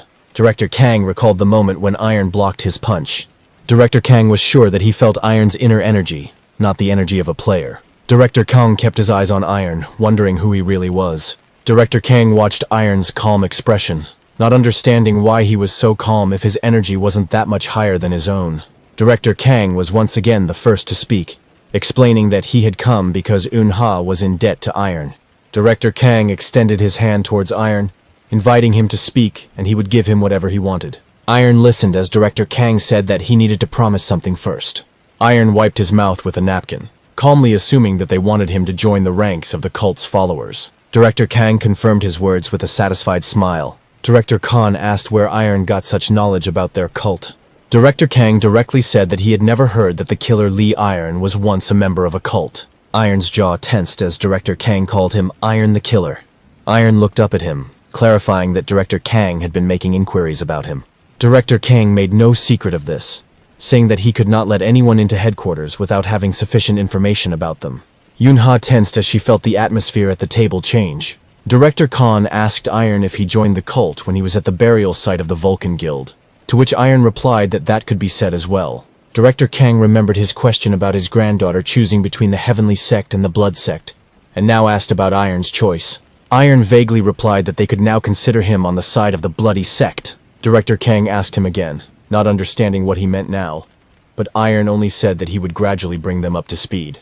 Director Kang decided to stop asking questions, resigned, and wanted to say something as an official member of the cult, but he was interrupted. Iron said that he was not going to obey them, causing confusion in Director Khan. Iron calmly said that the wolf should not obey some dog, saying that they would be the ones obeying him. Director Kang clenched his fist, trembling with anger, finding his words arrogant. Director Kang didn't hide his energy, which was growing from anger, as he asked Iron if he understood what he had just said. Iron calmly confirmed this, ignoring Yunha, who was trying to stop him. Iron crossed his arms over his chest, informing Director Kang that he would have to hand over the position of Blood Demon. Director Kang slammed the table, splitting it with his power. Iron continued to look at him calmly as the shockwave and heat from Director Khan's energy reached him. Director Kang was full of rage and told Iron that he had crossed the line. Yunha tried to stop her grandfather, but Director Kang told her not to interfere. Yunha paused, holding back the urge to speak. Director Kang asked Iron if he knew what happened when he defied a blood demon, warning him that the girl would not save him. Iron calmly looked at his hands, objectively understanding that he was a level below Director Khan, and although he was advancing quickly, he didn't have much time. Iron looked at Director Khan, who was engulfed in flame energy, realizing that his body was not yet capable of withstanding martial arts. Director Kang told him that if he needed weapons, he would provide them to Iron. Iron calmly refused, saying that he couldn't use the weapon or it would result in a disaster. Director Kang called him an upstart, without taking his stern gaze away. There was no sense of his energy around Iron, and Director Kang asked if he wouldn't even try to fight him. Iron calmly replied that if he used martial arts, they would get into trouble too. Director Kang gritted his teeth, not hiding his curse towards Iron. Director Kang released his fire energy around him, asking in anger if Iron was really bullying him. Iron continued to stand as if nothing had happened, calmly replying that he was not doing anything like that. Director Kang told him to attack, giving him 3 seconds as a concession for being kind to his granddaughter, and beckoned with his hand. Iron chuckled, asking if the blood sect was really that grateful. Director Khan's eyes burned with anger, as he reminded Iron that he was being treated as a guest, not an enemy. Yunha again asked her grandfather to wait a little, but was only told to step aside. Yunha started yelling at Iron, asking him to say that he was just letting it slip to smooth things over. Director Khan couldn't believe his eyes and indignantly asked his granddaughter why she was standing up for Iron like that. Iron watched them, agreeing that it made no sense. He thought that Yunha herself didn't understand why she was doing it. Iron looked at Yunha, knowing that this was too much even though he had saved her life. Iron thought about how Yunha knew deep down who exactly could save the sect in its time of need. Iron looked at Yunha, expressing his thoughts about her being a priestess who served the blood demon, which made Yunha even more shocked. Director Kang rushed forward, calling Iron a scumbag for what he said about Yunha. Director Kang put all his energy into the strike, approaching Iron, who didn't even move. Yunha cried out, trying to stop the attack. A shockwave thundered through Gan's office building, knocking out all the windows on one of the top floors. Yunha tried to shield herself from the flames that Grandpa created from the blow. But Yunha quickly noticed something strange, and looked up to where Iron and Director Kang were standing. Yunha watched as her grandfather's flame disappeared right before her eyes. Director Kang himself looked even more stunned, frozen in mid-strike, watching his flames fade away. Yunha looked with all her eyes, trying to understand what happened. There was a flame reflected in his eyes that, in fact, had not disappeared. Iron stood in front of Director Khan, enveloped in his power that had been stolen. Iron moved his hand, trying out the power he was stealing. Yunha watched as Iron stole Director Kang's power right before their eyes. Director Kang felt his powers being controlled, which was a clear sign of martial arts. Iron looked at them, asking if they recognized him now. Iron used the blood demon technique in front of them, indicating for them to kneel before him. Director Kang immediately fell to his knees, stuttering slightly at what he saw. Director Kang and Yunha, who were kneeling down, shouted a greeting to the bloody demon as they bowed before him. Iron looked down at them, confirming that he was their master. Director Kang and Yunha greeted the blood demon, Iron, who was surrounded by the energy that was taken from Director Kang. Director Kang knelt down with his head bowed, trying to figure out how the player knew the blood demon art. Iron asked if they were now ready to pass on the title of blood demon to him. Director Kang continued to kneel but did not respond, which piqued Iron's interest. Director Kang raised his head, wanting to explain. Iron was surprised to hear that the current blood demon was already in charge of the sect. Iron asked again to make sure there was already a blood demon, and received an affirmative answer. Iron asked why they knelt before him then, causing Director Khan to lower his gaze again. Dark energy swirled around Iron as he listened to Director Khan explain that they thought he was stronger than their master. Director Kang recognized this as the true symbol of the blood demon, although he did not understand how Iron had mastered it. Iron laughed when he heard his words, finding this statement about the true sign ridiculous. He covered his face for a moment. Iron looked at the ceiling, casually saying that the deplorable state of the sect was now clear to him. Director Kang raised his head in surprise, looking at Iron and trying to understand what he meant. Iron looked at him, telling him that their blood demon was unfinished. The dark energy swirling around Iron's feet surged forward. Director Kang could only watch as the dark energy blades threatened him, stopping right in front of his face. Iron looked at him, asking what position he held. After Director Khan admitted that he was the left guard, Iron continued by saying that he should understand that then.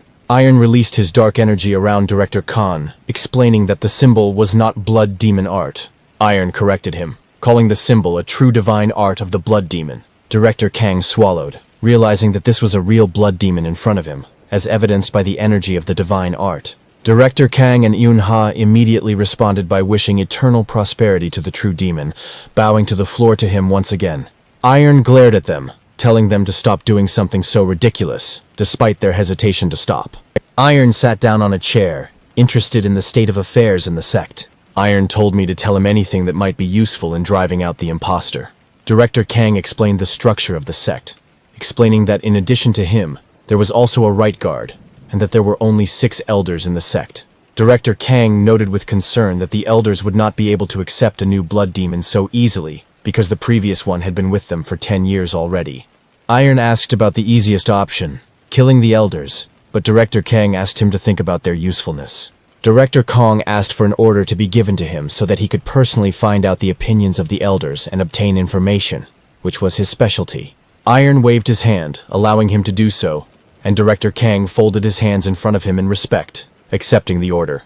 Yunha watched her grandfather walk away, still sitting on his knees.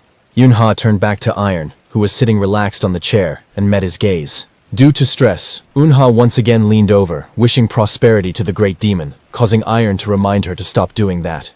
After some time, in the chambers of the bloody demon, in Namyangju, the place was strictly guarded, with security personnel posted around the entire perimeter. Yunha sighed, gathering her courage. Yunha began to greet the blood demon, but Iron interrupted her, allowing her to enter. Yunha entered the room wearing a beautiful dress. Yunha knelt down in respect, greeting the great blood demon. Iron turned to her, asking what was wrong, but Yunha simply said that she came to greet him in the morning. Iron's brows furrowed, asking if she really got dressed just to say hello. Yunha answered affirmatively, still not raising her head. Iron turned away from her, telling her to stop this from tomorrow, and Yunha began to complain, saying that this was the duty of a priestess.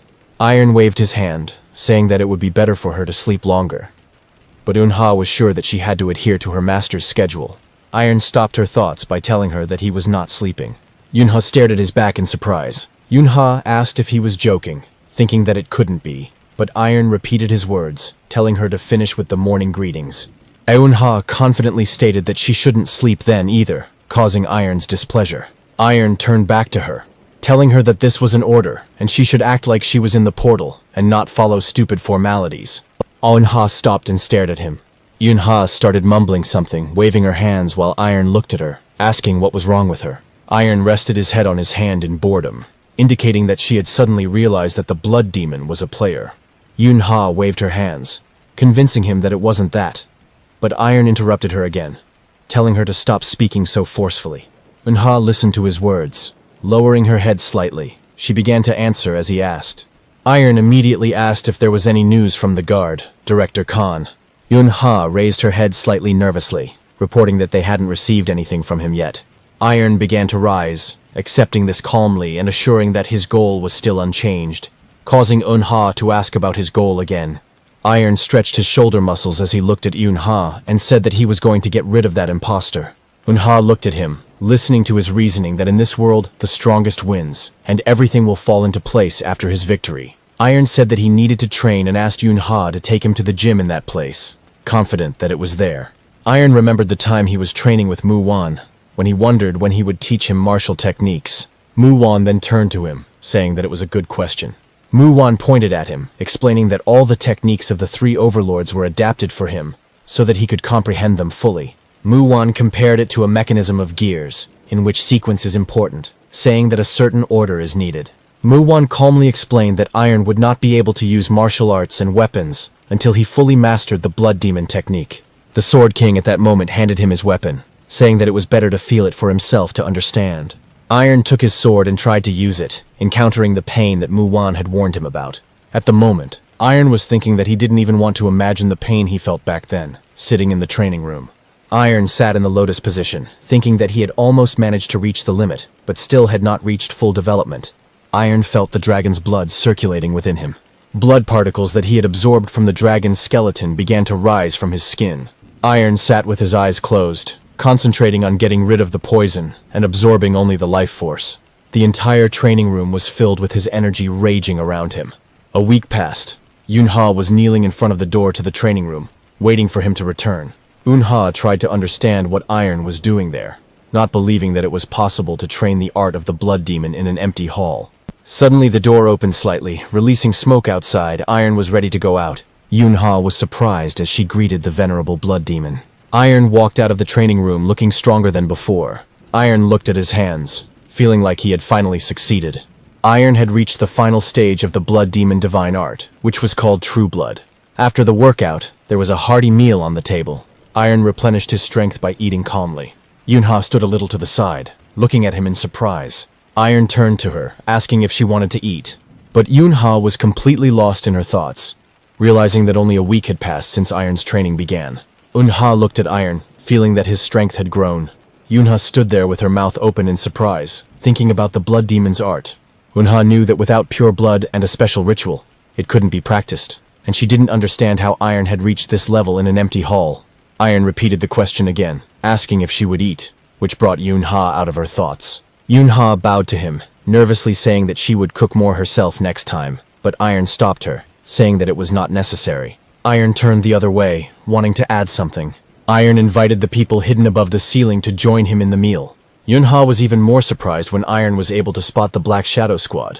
The Black Shadow Squad were elite guards trained personally by the Elder. Yunha still couldn't believe that Iron had so easily exposed those equal to the famous Murim Phantom Assassins. Yunha watched as Iron waved his hand at the surprised guards to sit down, not understanding how he had noticed them. Iron resumed training in an empty gym. Iron felt his progress as he sat in the lotus position. Iron felt like he had almost completely absorbed the Black Dragon's blood. The only thing left for him to do was to cleanse it, perfecting it to the perfect blood within himself. Iron came out of the shower after training, thinking that he only lacked time and needed to seize control of the sect as quickly as possible. Yunha was standing in the kitchen stirring the food, and immediately reported that everything was ready when Iron walked in on her.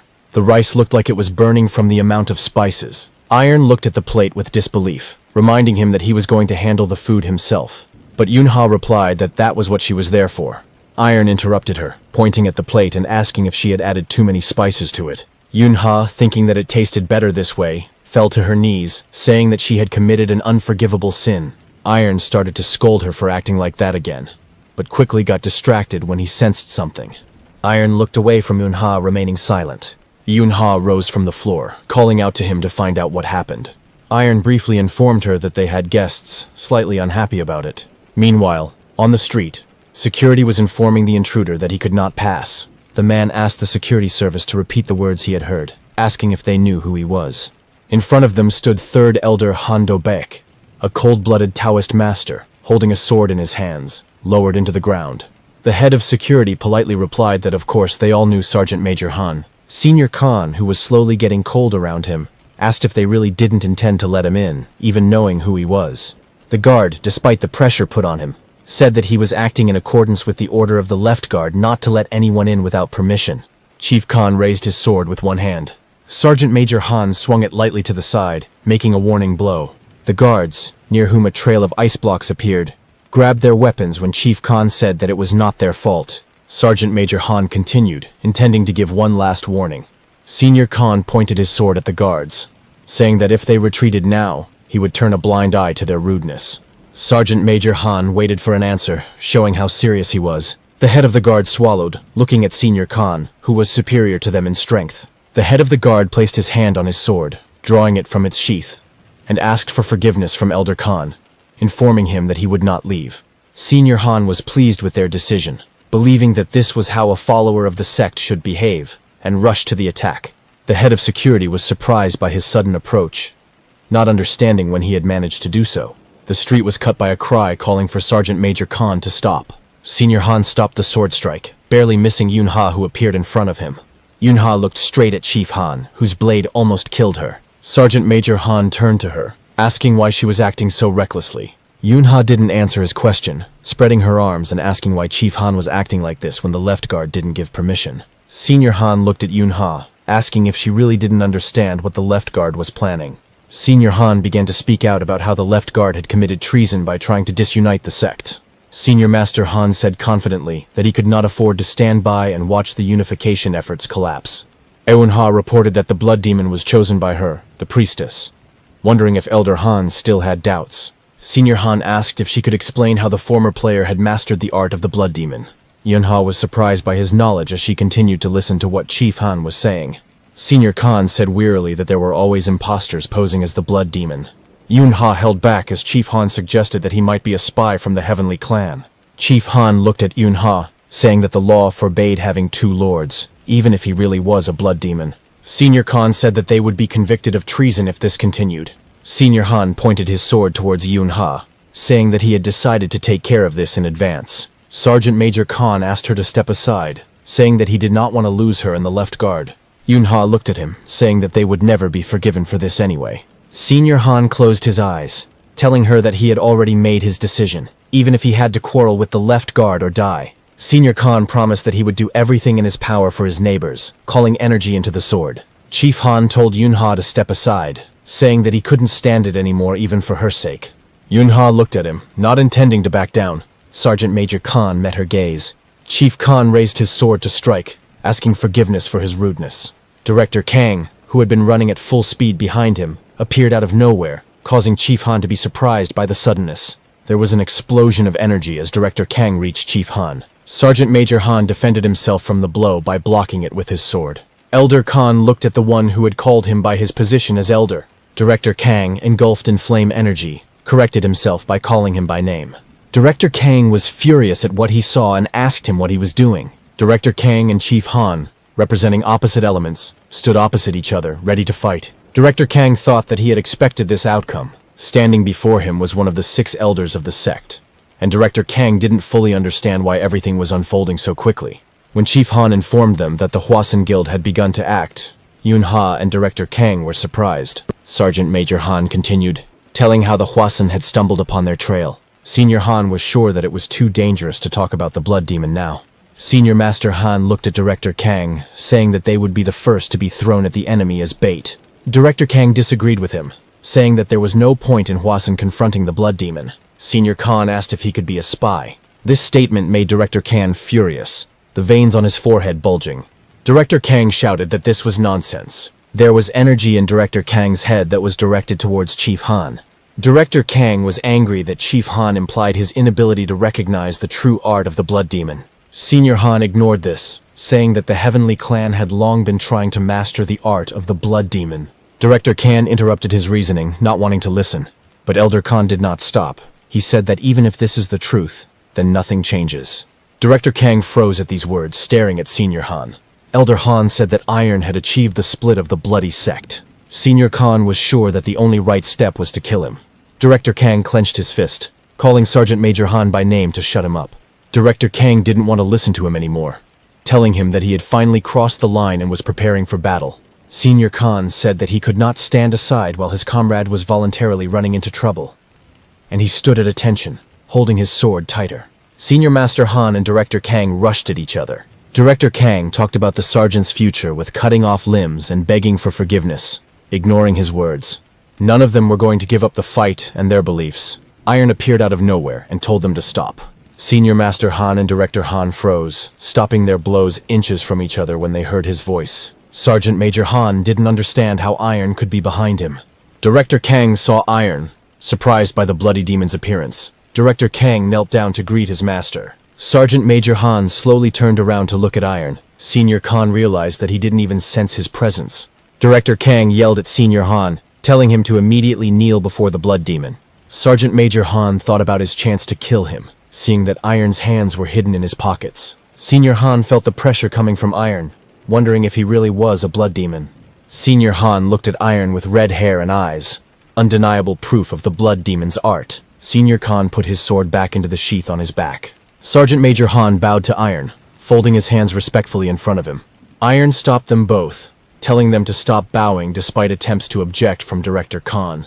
Iron scolded them, saying that they decided to cut off each other's limbs despite the sex instability.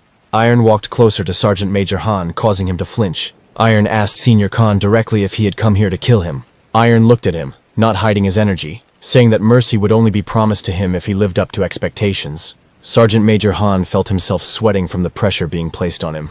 Senior Khan replied that Iron's words were true, deciding not to hide his intentions from him. Elder Han said that the sect was already serving another blood demon, and he did not want to split when everything was just getting better. Iron chuckled at his bold answer, and complimented him on how fitting he was for the role of an elder. Iron continued to look at Chief Khan, asking if he was up to his standards. Sergeant Major Han was under even more pressure from Iron, speaking about the evidence. Senior Master Han gathered his strength, repeating more clearly that he needed proof. Iron scratched his chin, thinking about his words. Iron extended his finger forward, releasing a small red ball of his blood. Senior Khan froze, looking at the small ball approaching him. Senior Han was amazed at what he could feel from such a small drop of blood. Senior Han felt a sea of demonic energy pouring out from this drop. Sergeant Major Han fell to his knees before Iron, greeting the great blood demon. Senior Khan began to take his sword out of its sheath, saying that he should cut off his hand for doubting the bloody demon. Senior Khan swung his sword with a cry, intending to cut off his own hand. Senior Khan's sword flew to the side. Sergeant Major Han still had his hand raised as if it contained a sword when his weapon plunged into the ground behind him.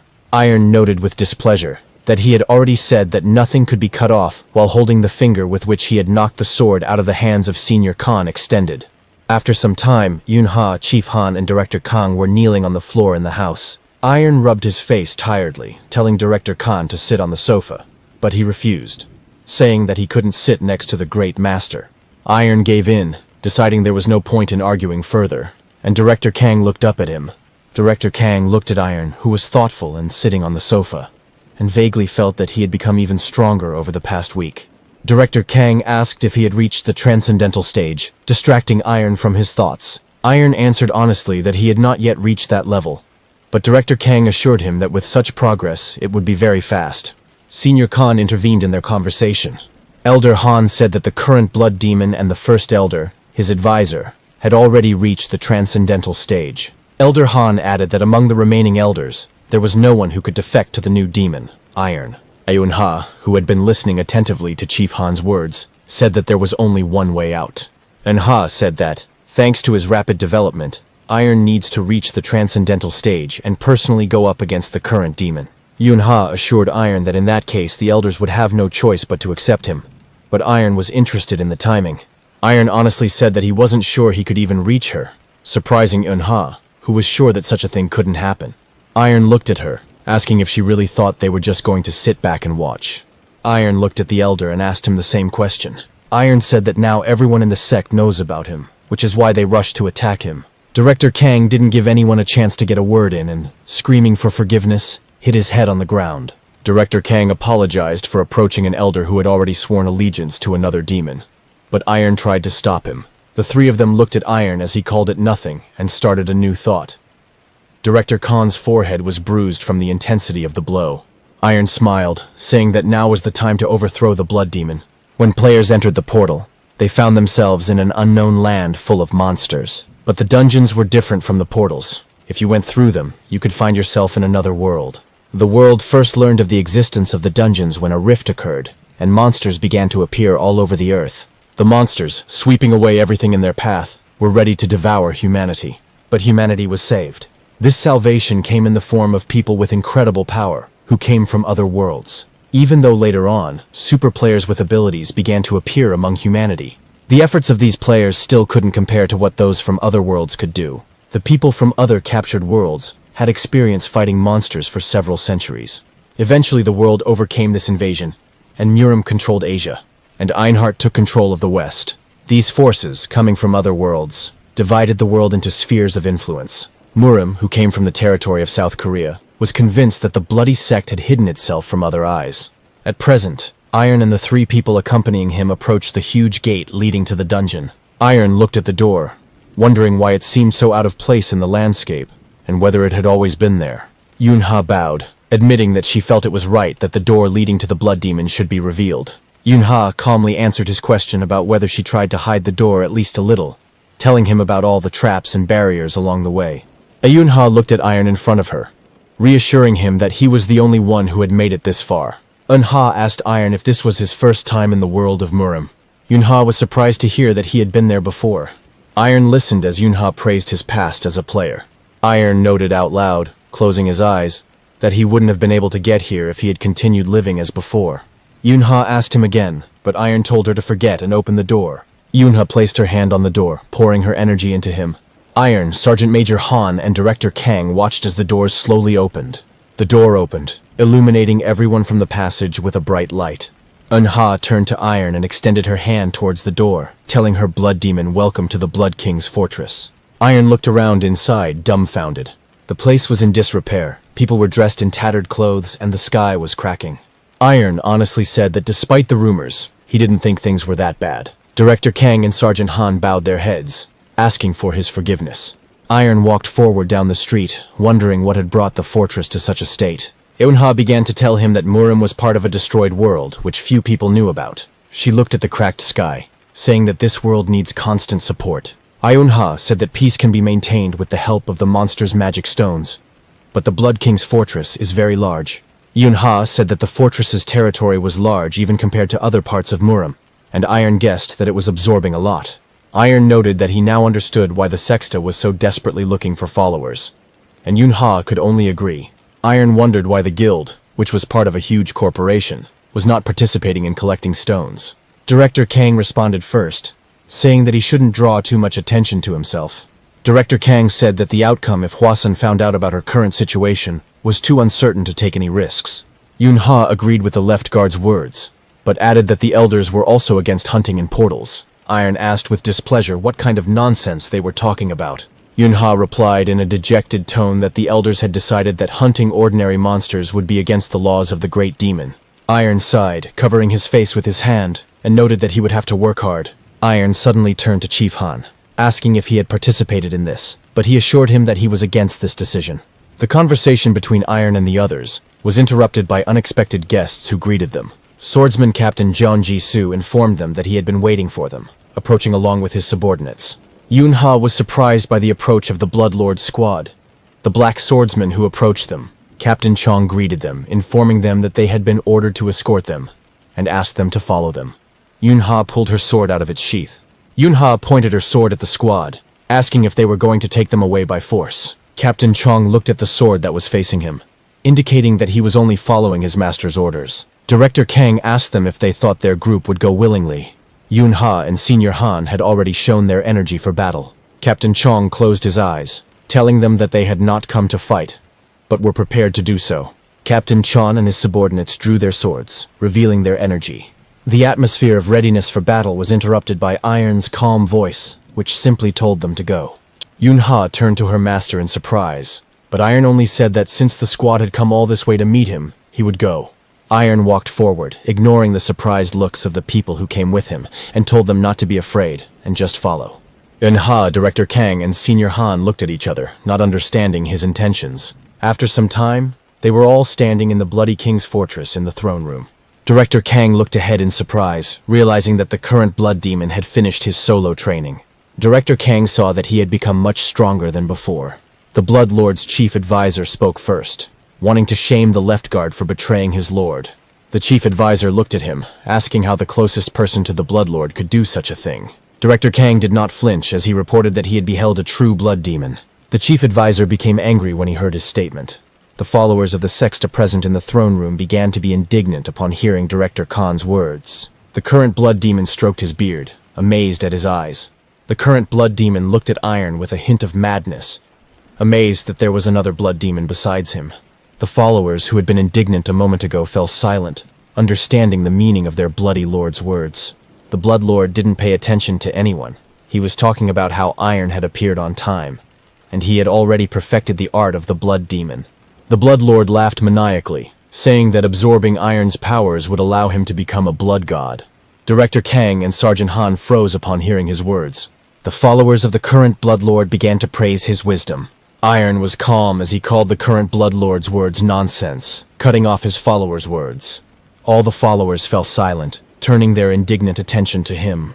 Iron looked at the current Blood Lord, telling him to stop talking nonsense and come down to him. The current Blood Lord's face froze in rage as Iron said that he would show him how pathetic he really was. The current Blood Lord clenched his fist, breaking the armrest of the throne into splinters. There was an energy blazing around him, filled with anger as he asked Iron again. One of the followers, an elder, began to curse at Iron, defending his bloody lord. He turned to his Blood Lord, asking him not to interfere, for they were capable of handling this themselves without him being disturbed. The other elders supported his idea to join the fight and protect their Blood Lord. The current Blood Lord gave them his permission. The elders blocked Iron and his men from reaching the current Blood Lord, having received permission. Director Kang was stunned that the elders had decided to unite.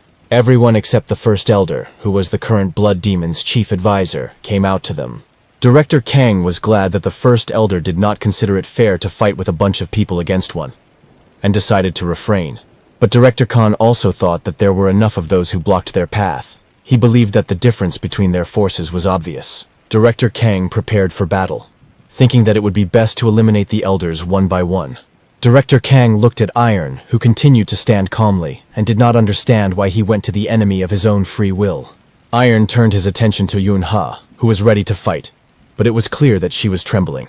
Iron didn't turn to face her, simply telling her not to be afraid. Yunha flinched when she heard Iron's voice, asking him again. Hearing Iron say that he won't die, Yunha asked him if he was immortal, feeling slightly nervous due to the adrenaline.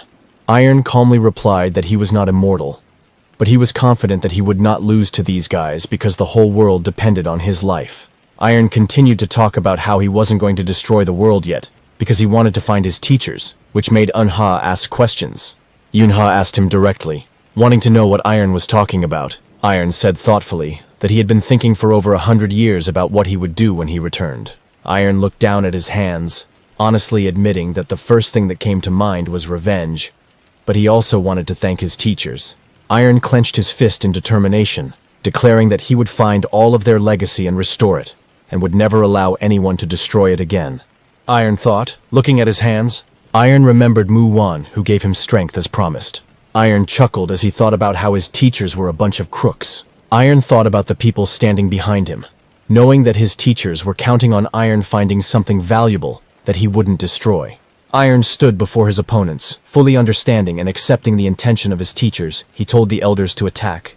One of the elders used the phantom blood poison technique, releasing poison with his breath towards Iron and his men.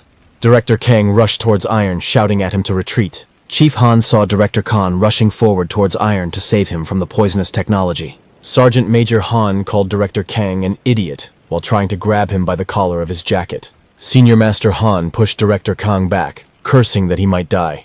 Sergeant Major Han turned around, trying to figure out where Iron was. The poisonous breath of the bloody technique was getting too close to them, and Sergeant Major Khan had no choice. Elder Han used his strength to swing his sword and create a fence of ice in front of him to block the poison. The poison slammed into the wall of ice that separated Iron, who was at the epicenter, from the rest of the group. The elder who used the poison technique was happy, thinking that his technique was strong, since the current Bloodlord was afraid of it. He glanced at his Bloodlord, believing he had left a good impression of the fight. He was aiming for the position of left guard, which would be vacant due to Director Khan's betrayal, believing that he already had it in his pocket. At the same time, behind the ice wall, Director Kang fell to his knees. Director Kang stared blankly ahead, not believing that everything would end so easily. Yunha walked up to him, placing her hand on her grandfather's shoulder and saying that the blood demon was okay. Director Kang turned to her, asking her in confusion how she knew. Yunha began to talk about how dangerous the phantom blood poison was, and Iron's level relative to the other opponents. Yunha placed her hand on her chest, saying that her instincts still told her to follow him because Iron would save the blood cult. Iron continued to stand calmly in the fog of poison that filled the space of the throne room. Iron's eyes lit up as he looked ahead. Iron calmly walked forward to meet his opponents, asking if this was all. The elders were shocked to hear his relaxed voice and see the movement in the red mist of poison. Iron continued speaking, indicating that he was not at all surprised that the cult was on the verge of collapse. Iron walked out to the elders, who flinched at his appearance, indicating that they did not leave their fortress. Iron pointed his finger at them, saying that they were unremarkable and that the world was full of people like them. Iron continued to press their ignorance, comparing their strength to that of a large guild at best. The elders continued to listen as Iron scolded them, telling them that they had ignored important advice from the left guard and the priestess. One of the elders took courage, calling on the others to attack at once and not listen to Iron's words. The elders raised their weapons, ready to attack Iron, their bodies enveloped in the energy of the blood demon. Iron continued to stand calmly as the elders rushed towards him. Iron ignored the weapon that was almost to his neck, asking if they knew why the followers revered the blood demon as a god. All the elders froze in space, unable to reach Iron. Iron continued to calmly talk about how the blood demon was absolutely everything to the cult, holding them back with his power. The elders felt they could not move. Iron, seemingly not noticing the many weapons and hands in front of him, continued, calmly noticing the joy of how the techniques had been passed down all these years. Director Kang and Yunha peered out from behind the ice wall.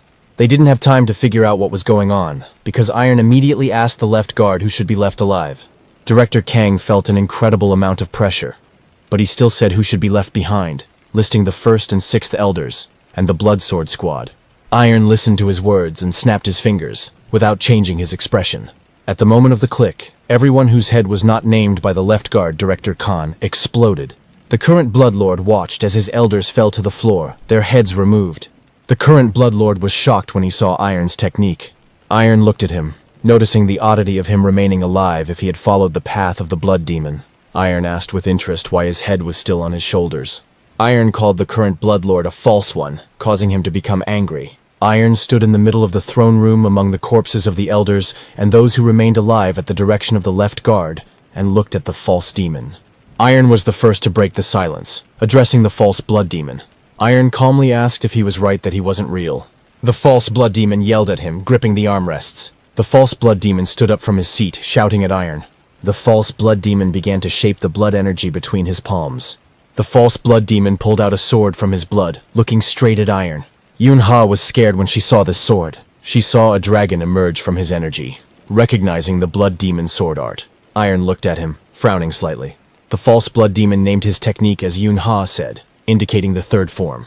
The false blood demon extended his hand with a sword, pointing towards Iron. A dragon created from his blood energy rushed towards Iron. The dragon swallowed Iron, leaving only his silhouette, cracked into pieces, visible. Yunha and Director Kang were scared when they saw this with their own eyes. The false blood demon promised Iron that it would tear him to pieces, leaving only a pool of blood behind. From within the dragon, Iron's voice came out, calling the false blood demon a mere piece of shit. Iron tore the dragon into tiny pieces, appearing before everyone in a small sphere that protected him. The false blood demon asked Iron again, not believing his ears. Iron lowered the sphere's boundaries, ignoring the blood, asking again about his technique. Iron looked at the false blood demon, telling him that his teacher had not created anything like it. The false blood demon called it nonsense, while Iron continued to say that his teacher never mixed his art with the sword. The false blood demon shuddered, trying to understand why he was speaking as if he had been taught by the creator of the blood demon art who had died thousands of years ago. Iron scratched his neck, thoughtfully saying that some fool wrote this down and passed it on, causing even more anger in the enemy. The false blood demon charged again, screaming that Iron should stop talking nonsense. Iron didn't move as the false blood demon swung his sword at him. Iron calmly blocked his opponent's sword with his palm, causing him to be surprised, and admitted that he didn't care about the intricacies of technical history right now. Iron thrust his palm forward, releasing several needles created by his blood energy. The false blood demon was surprised to see the flying blades. The false blood demon jumped away from Iron. The false blood demon looked at the blood demon energy needles that had latched onto him, not believing his eyes. The false blood demon looked at the yawning Iron, not believing that he was using the blood demon's energy. The false blood demon had always thought of it as a simple fighting technique, but these needles sucked out his blood, destroying his inner strength. The false blood demon reflected the needles, throwing out his energy, asking not to be made fun of. Yunha watched the battle closely, surprised that the false blood demon had blocked the attack. The false blood demon continued to scream, saying that all of this was just tricks and manipulation. The false blood demon extended his hand upward, gathering his energy into the sword, and shouted that he was the true blood demon. The false blood demon screamed as he poured a large amount of internal energy into his sword. Iron watched his actions, waiting to see what he would come up with next. The false blood demon used the sixth form, which was called the Blood Dragon's Fury, which soared above him.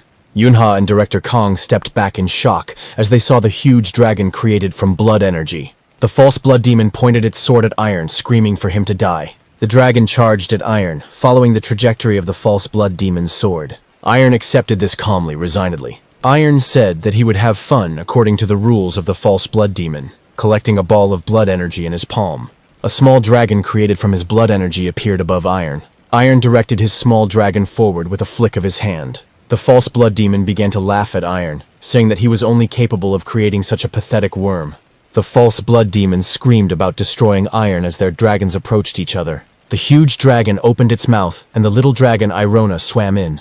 The dragons disappeared in a flash of light as the huge one swallowed the small one. There was an explosion where they were. Director Kang and Yunha covered their faces with their hands, hiding from the shockwave. Through the rising dust, two silhouettes were visible.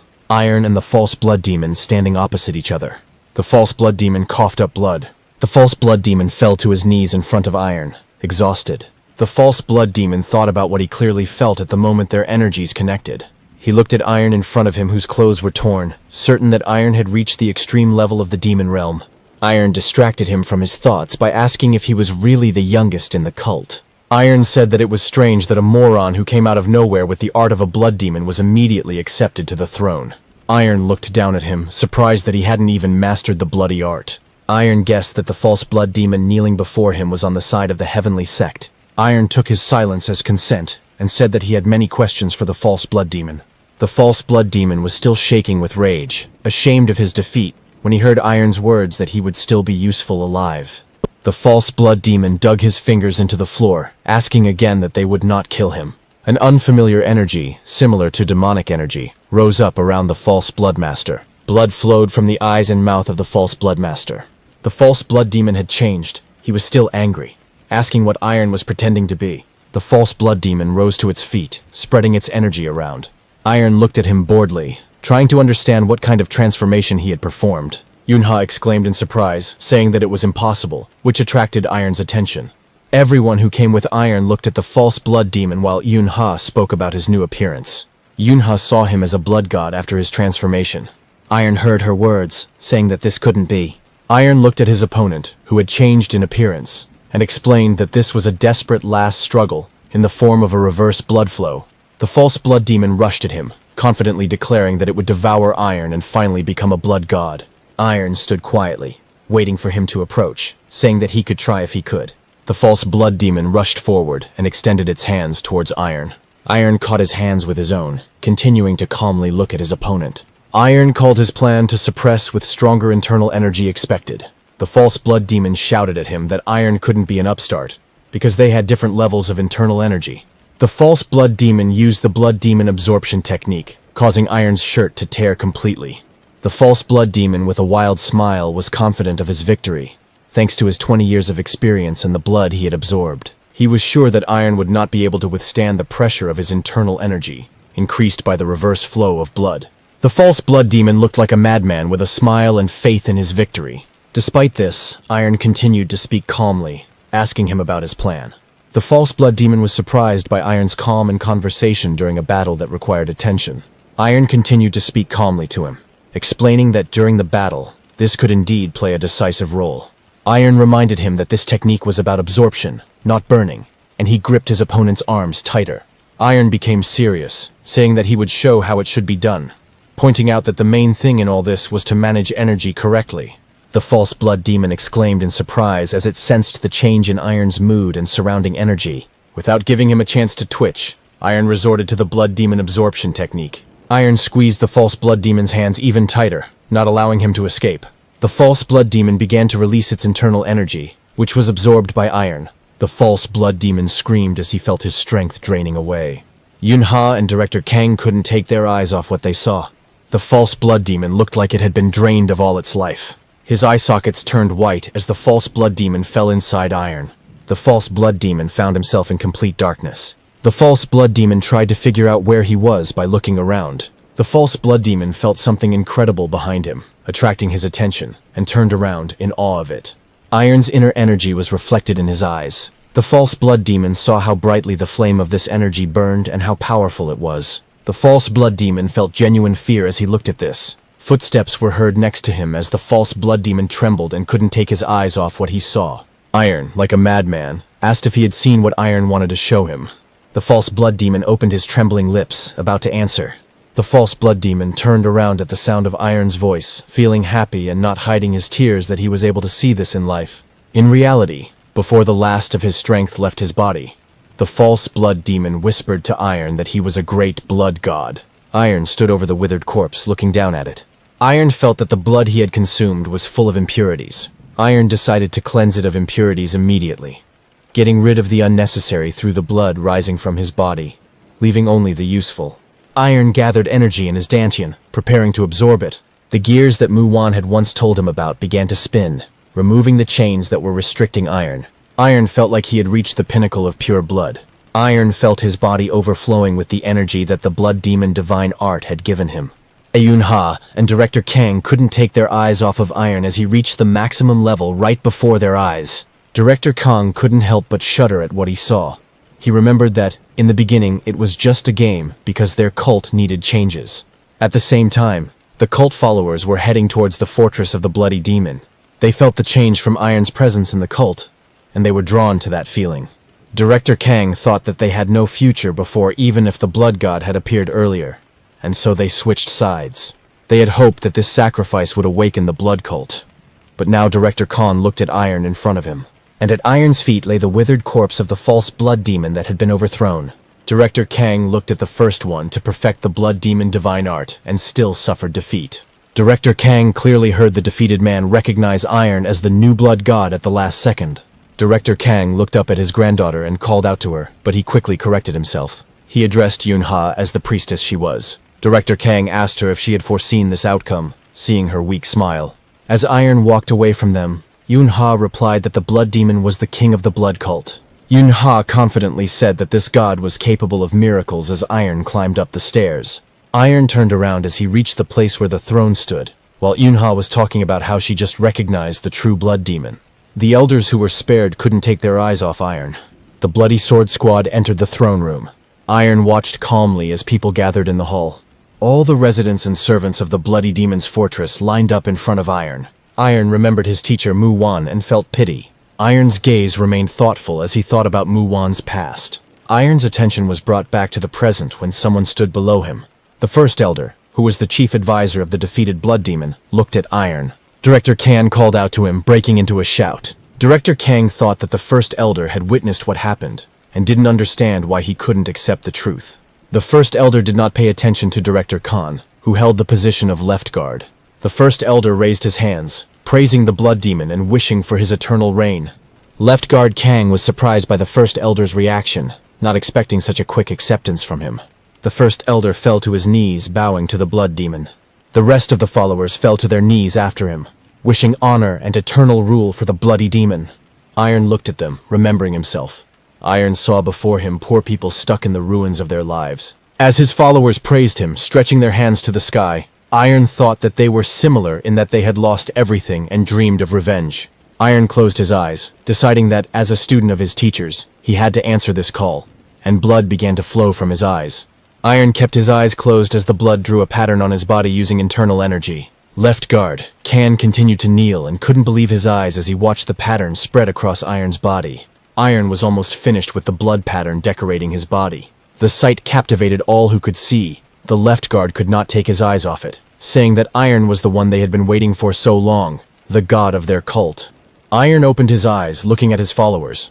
The followers saw behind his back a gathered energy, depicting a bloody demon. The followers bowed to the ground, praising the power of the true blood demon they had seen. Iron continued to look at them as the blood pattern slowly disappeared from his body. The elders continued to praise Iron. Iron interrupted them with one word. Iron began to walk down the stairs, rubbing his face and saying that he knew it would end like this while his followers looked at him. Iron told everyone to get up because he didn't like that, and the first elder started speaking doctrine that said to behave like that. Iron turned to Yunha, asking what this doctrine was. Yunha rose to her feet, quickly explaining that it was a set of rules from one of the former lords. Iron pointed his finger towards the first elder, voicing the conclusion that he himself determined how his subordinates should behave. The first elder slightly lowered his head, saying that he would obey Iron's wishes. Behind Iron, the withered body moved slightly. Senior Khan noticed this. Chief Han reached for his sword, surprised that the false blood demon was still alive. Iron simply waved his hand, telling Chief Han to forget about it, because he didn't stand a chance anyway. Iron looked at the false blood demon, realizing that it was completely broken. The false blood demon, completely dried up, moved slightly on the floor. Iron scratched his neck, clicking his tongue in displeasure, and said that he planned to take care of the Heavenly Clan as well, which raised questions from the first elder. Iron raised his hand, extending his index and middle fingers, saying that he would show everything now. Iron pressed on the important points on the false blood demon's body. The elders watched him, not hiding their surprise. The body of the false blood demon rose from the floor. Its limbs twisted in a spasm, and it began to shake. The elders exclaimed, trying to comprehend what they saw. They saw how the body of the deposed lord changed, recognizing the technique of reverse transformation. Senior Han and left guard Kang were shocked to hear that no one had noticed this technique before, not even the former leader. Iron interrupted them, reminding them that he was from the Heavenly Clan, despite the left guard's misunderstanding. Iron checked whether the left guard knew that this technique allows one to change the body at will. Left guard Kang fell silent, realizing that this was a heavenly demon technique. Iron patted the left guard on the shoulder, saying that they would discuss this later. Iron called out to Yunha, the priestess, who immediately responded to him, saying that she would obey any of his orders. Iron walked closer to her, ignoring the others, and asked if the pond of 10,000 bloods had disappeared. After some time, Yunha, the priestess, led Iron down the stairs under the palace building. Iron felt that the place was full of demonic energy that was helping him to cleanse himself, noting that people outside the cult would not be able to withstand such a flow. Yunha stopped when she reached the end of the stairs and informed Iron that they had made it. They stood at the approach to the pond of 10,000 bloods, where the blood of all the occultists was collected. Yunha added that this is the place where the cult leader sheds his blood for the blessing ceremony, just like the previous one did. Yunha handed Iron the ceremonial robes, but Iron refused, saying that he did not need unnecessary formalities. Yunha, the priestess, wanted to argue, but Iron interrupted her, asking what a god was in her opinion. The priestess thought for a moment, trying to figure out how to answer correctly. The priestess was confident in her answer, saying that the blood demon, Iron, was the true god. But Iron said that he was expecting a different answer.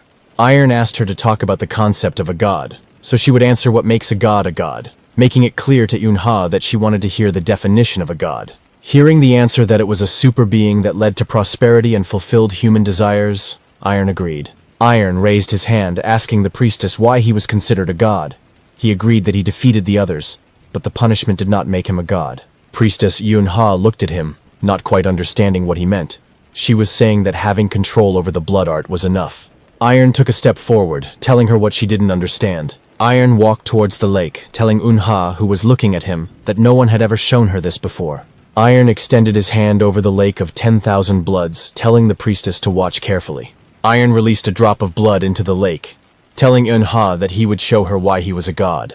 His blood mixed with the blood that filled the lake. Even the people in the throne room at this moment felt the vibration that passed through the fortress of the blood demon. The elders and the left guard looked around, intuitively understanding that this was the work of Iron, their blood god. Iron closed his eyes, focusing on the sensations. Iron could sense the energy of all the cult followers in the fortress, no matter where they were. And the followers also felt his presence. They looked towards the palace. Iron opened his eyes, filled with energy. A tornado of blood rose from the lake. Yunha covered herself from the gusts of wind and energy with her hands, while Iron stood calmly on the shore of the lake. Yunha couldn't believe her eyes. She had never seen or heard of anything like this. Yunha shouted at Iron that she had never even read about such a thing, and Iron wasn't even surprised. Iron continued to look at the tornado in front of him, reaching out his hand towards it, and explained that during Teacher Muwan's time, such a thing was not possible. Iron thought again, remembering the past with the teacher. Iron remembered listening carefully to Muwan's words about the divine art being slightly different from the one Muwan had learned. To satisfy Iron's curiosity about why this happened, Muwan told him what the Demon Queen had told him back then. Muwan shared that the divine art reminded him of the magic of the destroyed Gehenna race, and Muwan had to overcome it. And so Iron learned that Muwan and the Demon Queen were working together to redefine the divine art. Muwan then said that strength was needed to test the power of the new divine art, and mentioned a new feature in the technique. In the present, the energy from the tornado above the lake spread out around, drawing a pattern, while Iron recalled the words about the combination of magic and combat techniques. Iron drew a magic circle with energy, recalling Muwan's words about blood art acting like a spell. Iron finished the inscription by saying that a god must not only punish, but also bless, otherwise he will not be a god. At Iron's command, energy from the blood tornado spread around. Yunha had to close her eyes from the bright flash of light that covered the entire dungeon where the lake was located. The blood tornado disappeared, leaving behind faint swirls of blood that faded over time. Bloody rain began to fall from the ceiling, and Iron reached out to catch a few drops. Priestess Yunha, who was standing behind him, looked at the ceiling in surprise, not understanding what had happened. Yunha turned to Iron, her lord, asking what was going on. Without waiting for an answer, Yunha felt a strong weakness throughout her body and fell to her knees. Her eyes were wide open when she suddenly felt something all over her body. Iron turned slightly towards her, telling her not to worry. Feeling even weaker, Yunha heard Iron say that she would feel different after waking up. Yunha fell to the ground. Yunha was lying unconscious on the ground near the lake of 10,000 bloods. All the followers who were in the fortress of the bloody demon repeated her fate. They lay unconscious on the street. Sometime after everyone woke up, Left Guard Khan couldn't hide his satisfied smile. Iron sat on the throne, looking at his subordinates, who were excited about the changes, and asked if they liked it, if they felt better. The faces of the left guard and the elders glowed with happiness and health.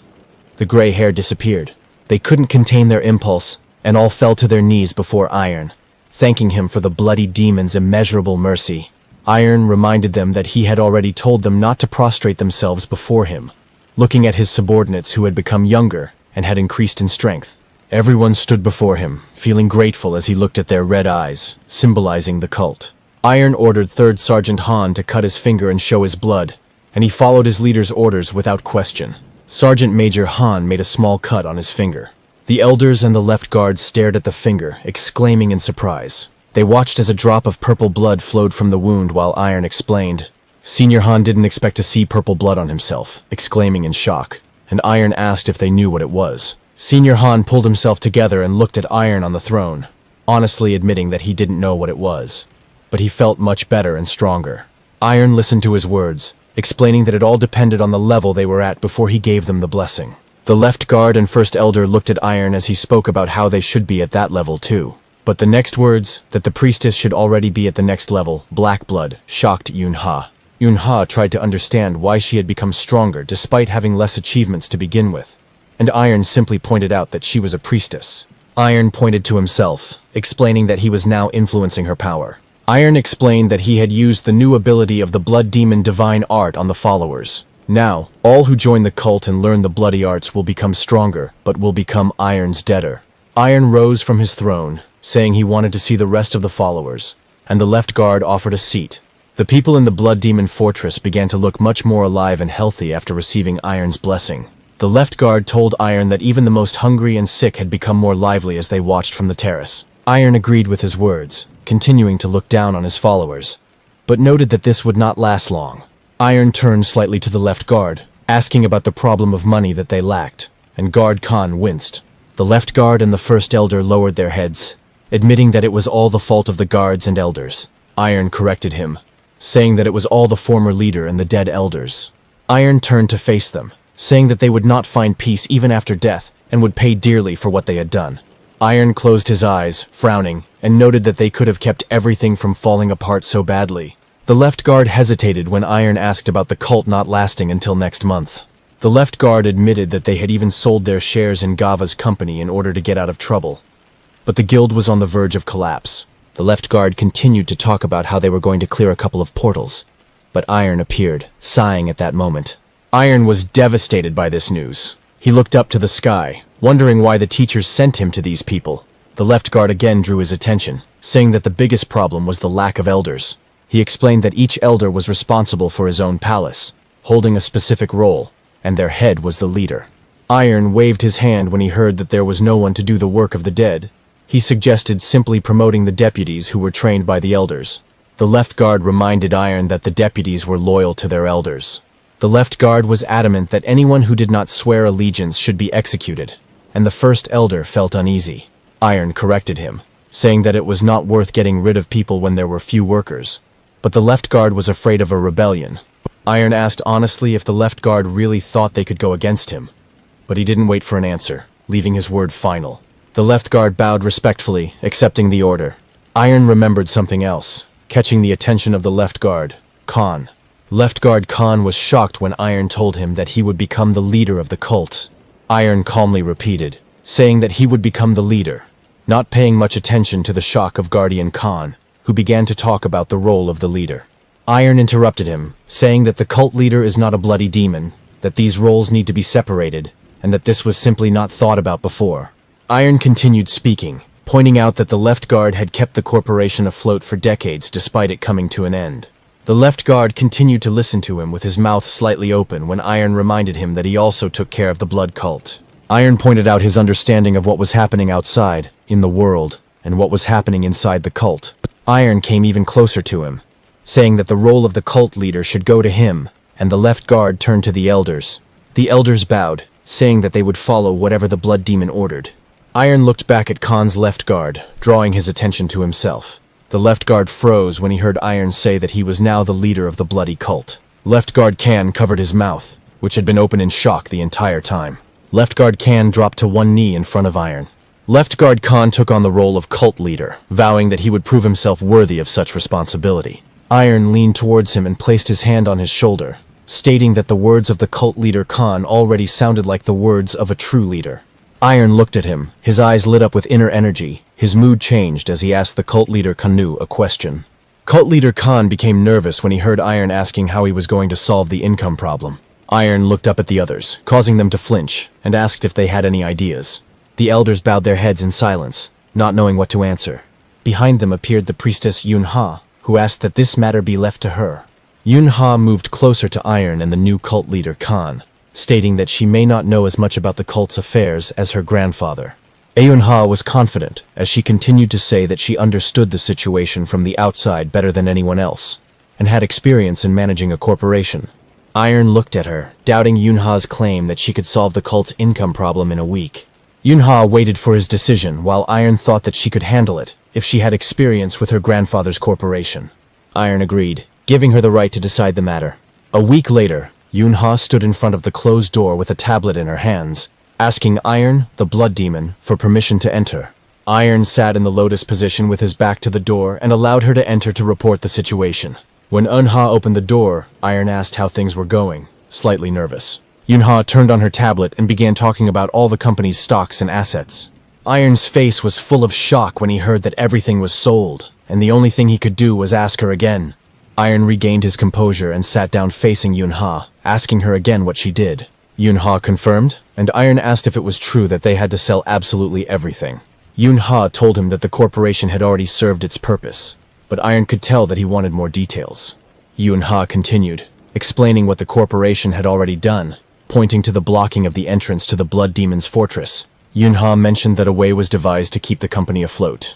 Yunha continued speaking while looking at her tablet, explaining that many shares had already been sold, and the company's growth would make it difficult to sell their stake any further. Yunha ended by concluding that she had simply solved the problem ahead of time, while Iron listened to her detailed explanation in surprise. Iron praised her, realizing that she had done the right thing, and Yunha bowed to him in gratitude for his words. Yunha continued by saying that she also abolished both guilds, which sparked new interest from Iron. Yunha recalled the conversation with the third elder, looking at Iron, who continued to sit on the floor. Iron remembered that their guilds were influenced by Hwasun, which he was not happy about. Iron thought, putting his hand to his chin, knowing full well that now was not the best time. His success in turning the cult around and subjugating the cultists was only possible due to the Blood Demon's art and connection to the cult. Iron knew that he couldn't go against the Hwasun guild now because he might lose everything he had worked for. Meanwhile, Yunha continued, saying that she decided to start their activities from scratch. Iron folded his arms across his chest again, wondering what that could mean. Yunha excitedly said that she was going to open a new guild and build it from scratch. Yunha's idea was like trying to cross high snowy mountains, but she was aware of the risks and competition. Yunha confidently stated that the blood cult was not the same as before, feeling that everything would work out. Iron brought her down to earth, saying that they had only gotten a little better and still had a lot of problems. Yunha, who fell to her knees in surprise, looked at Iron, losing her previous confidence. Iron began listing the problems, pointing out that the cult lacked experience, and that fighting monsters was different from fighting people. Yunha lowered her head, acknowledging his point. Hearing Iron's words about how they could gain experience and become stronger, Yunha looked up at him, asking what kind of method that was. Iron promised to tell her later, and asked if she had chosen a name, which made Yunha gather her courage again. Sitting up straight on the floor, Yunha, with sparkling eyes, declared that she would name the guild after Iron, listing in the name all the titles that she considered him worthy of. Iron turned pale upon hearing the title, telling Yunha to seriously forget about it. Yunha placed her hands on the floor as if she had been hit by his reaction, not understanding why Iron didn't like it while he was talking about the title. Yunha came to her senses after hearing that her name would be in the title, and began asking Iron about his choice. Iron pointed his finger at her, saying that she would be the guild leader, but Yunha started to insist that only he could be the leader. Yunha stopped arguing loudly and stared at him when Iron said that she was very stupid sometimes. Iron began to explain to her, asking if she had forgotten who he was and reminding her that he was not allowed to operate outside the fortress. Iron pointed at Yunha, who was listening attentively, saying that she was suitable for the role of leader because nothing was known about her. Iron concluded, mentioning that the Hwasun guild might still be keeping an eye on him. After some time, in the D-rank portal in Namyangju nearby. Inside the portal, Zombie-like monsters rushed to attack like madmen. The squad member swung his sword, cutting off the fingers of the humanoid monster that was trying to grab him. The squad member swung his sword at the monster, which did not stop moving despite being wounded. The squad member plunged his sword through the monster, saying that the hunt was over, considering the monster dead. But despite the sword thrust into his chest, the monster grabbed the blade, preventing it from being pulled out, and continued moving towards the squad member. The squad member was shocked, trying to understand why the blow to the heart did not kill the monster. At that moment, the monster in front of him was cut into small pieces. The silhouette of Yunha holding a sword in her hands could be seen through the crumbling remains of the monster. Yunha threw an item to the squad member, explaining that the undead die from weapons covered in sacred magic, and he caught it. The other members of their squad informed Yunha that everything was cleared. At the command of Yunha, who was now the guild leader, the squad members dropped to the ground and pressed their hand to the ground. In Yunha's memories, Iron appeared, explaining to her the art of absorbing the blood demon. Yunha didn't understand how they could use it, but Iron reassured her that it was possible because of his connection with his priestess. Currently, the squad members were experiencing the art of absorbing the blood demon in practice, by collecting energy from the monsters they killed. That same evening at the pier bar in Dongdaemun, rumors were spreading inside the bar, with patrons discussing the new guild that had settled in Namyangju. Many shared gossip that they had heard somewhere. There you could also hear rumors about the Hwasun Guild. They discussed that the leader of the Scarlet Plum Blossom Squad, In Wu, was leaving somewhere. Iron walked straight to the bar where Chan Ho Seok stood, wiping glasses. Chan Ho Seok saw a familiar face approaching him. Iron stopped in front of him, not saying anything first. Jang Ho Seok took out a clean glass, telling Iron that if he held a grudge about the past, it was better not to talk about it. Jang Ho Seok poured him some alcohol into a glass, saying that it was a common thing in a place like this. Iron looked at the glass held out to him, remaining silent. Iron raised the glass to his mouth, continuing to look at Chan Ho Seok. After placing his empty glass on the counter, Iron heard a question from Chan Ho Seok about how Iron ended up joining the clan. Jang Ho Seok continued speaking, mentioning that the black market is on good terms with the blood cult. Chang Ho Seok suggested that Iron was unlikely to come with a personal question if he was an occultist, and Iron finally agreed vaguely. Chan Ho Seok adjusted his glasses, asking Iron what brought him here. Iron said he needed access to the black market. Chang Ho Seok looked at him seriously, saying that Iron did not have the authority to make such a request. Iron wordlessly threw the medallion with the tassel onto the bar counter. Chan Ho Seok stared in surprise at the tassel medallion on the bar counter. Chang Ho Seok picked it up to take a closer look, asking Iron if he was really a great elder in the blood cult. Iron sarcastically asked if it wasn't obvious, but Chan Ho Seok honestly said that he found it hard to believe, but access would still be expensive. Iron, without hesitation, immediately said that he had information for Chan Ho Seok. Jang Ho Seok tensed up a little when he heard his words and asked what kind of information it was. Iron's eyes lit up with internal energy as he informed Jang Ho Seok that this generation's blood demon had been deposed. Jang Ho Seok asked in surprise about the overthrow of the blood demon. Chan Ho Seok looked at Iron, saying that this just couldn't be happening. It was obvious that he was nervous. Iron chuckled, telling him that he reacted as if he knew very well about the king's bloody fortress. Before Chan Ho Seok could respond, Iron's bloody needle flew towards his neck. Iron didn't move from his place. He continued to talk about how Chan Ho Seok knew so much, but not about overthrowing the former blood demon. Iron pulled out his hand from his pocket, which was enveloped in a weak energy, and guessed that there was a rat in the fortress, watching Chang Ho Seok's reaction. Jang Ho Seok asked Iron if he understood what he was doing, regaining his composure with the needle threatening him at his neck. Iron ignored his question, continuing to ask him about his place in the blood cult. Chang Ho Seok slowly reached for the weapon under the counter, warning Iron not to do anything he would regret. Behind Iron, Yang Ho Seok's subordinates did not hold back their killing intent as they looked at Iron. Chan Ho Seok grabbed the sword under the counter.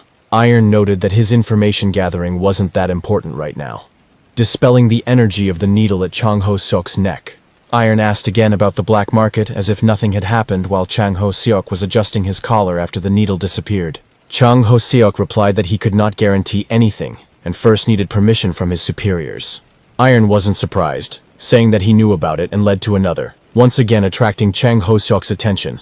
Iron's words about needing to meet the Black King caused a strong reaction from Chang Ho Seok. Jang Ho Seok's subordinates sitting behind him at the bar reacted the same way. The next moment, Jang Ho Seok and his subordinates pointed their swords at Iron. Iron didn't even bat an eyelid when Chan Ho Seok pressed the tip of his sword to his neck, telling him that Iron had crossed the line. Jang Ho-seok was angry, saying that Iron wouldn't be able to get away with it after he so easily named the Black King. Iron asked if they were going overboard with a certain name, and Jang Ho-seok replied that he didn't believe that such an ignorant person could be an elder. Jang Ho-seok adjusted his glasses. Without lowering the sword that threatened Iron, he concluded that Iron did not belong to the blood cult, and asked about his purpose. Jang Ho-seok's sword drew blood from Iron's neck when Jang Ho-seok told him that if he told the truth, he would be released. Iron calmly said about the blood, which puzzled Jang Ho-seok. Iron looked down at his sword, saying that the blood was flowing as drops of blood ran down the blade to the hilt.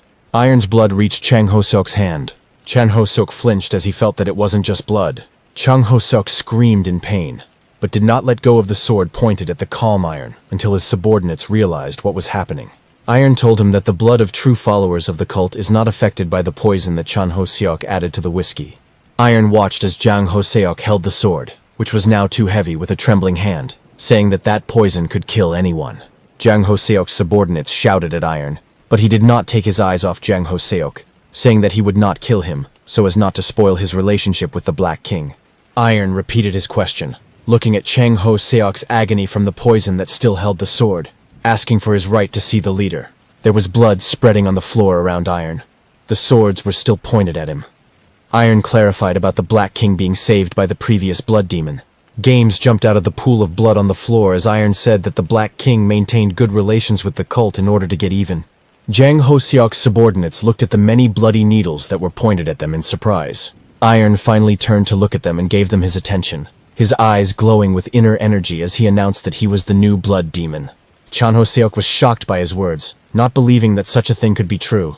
Their conversation stopped when a voice came out of nowhere, saying that Iron really did have the right to meet then. The Black King's voice gave orders to his men to bring Iron.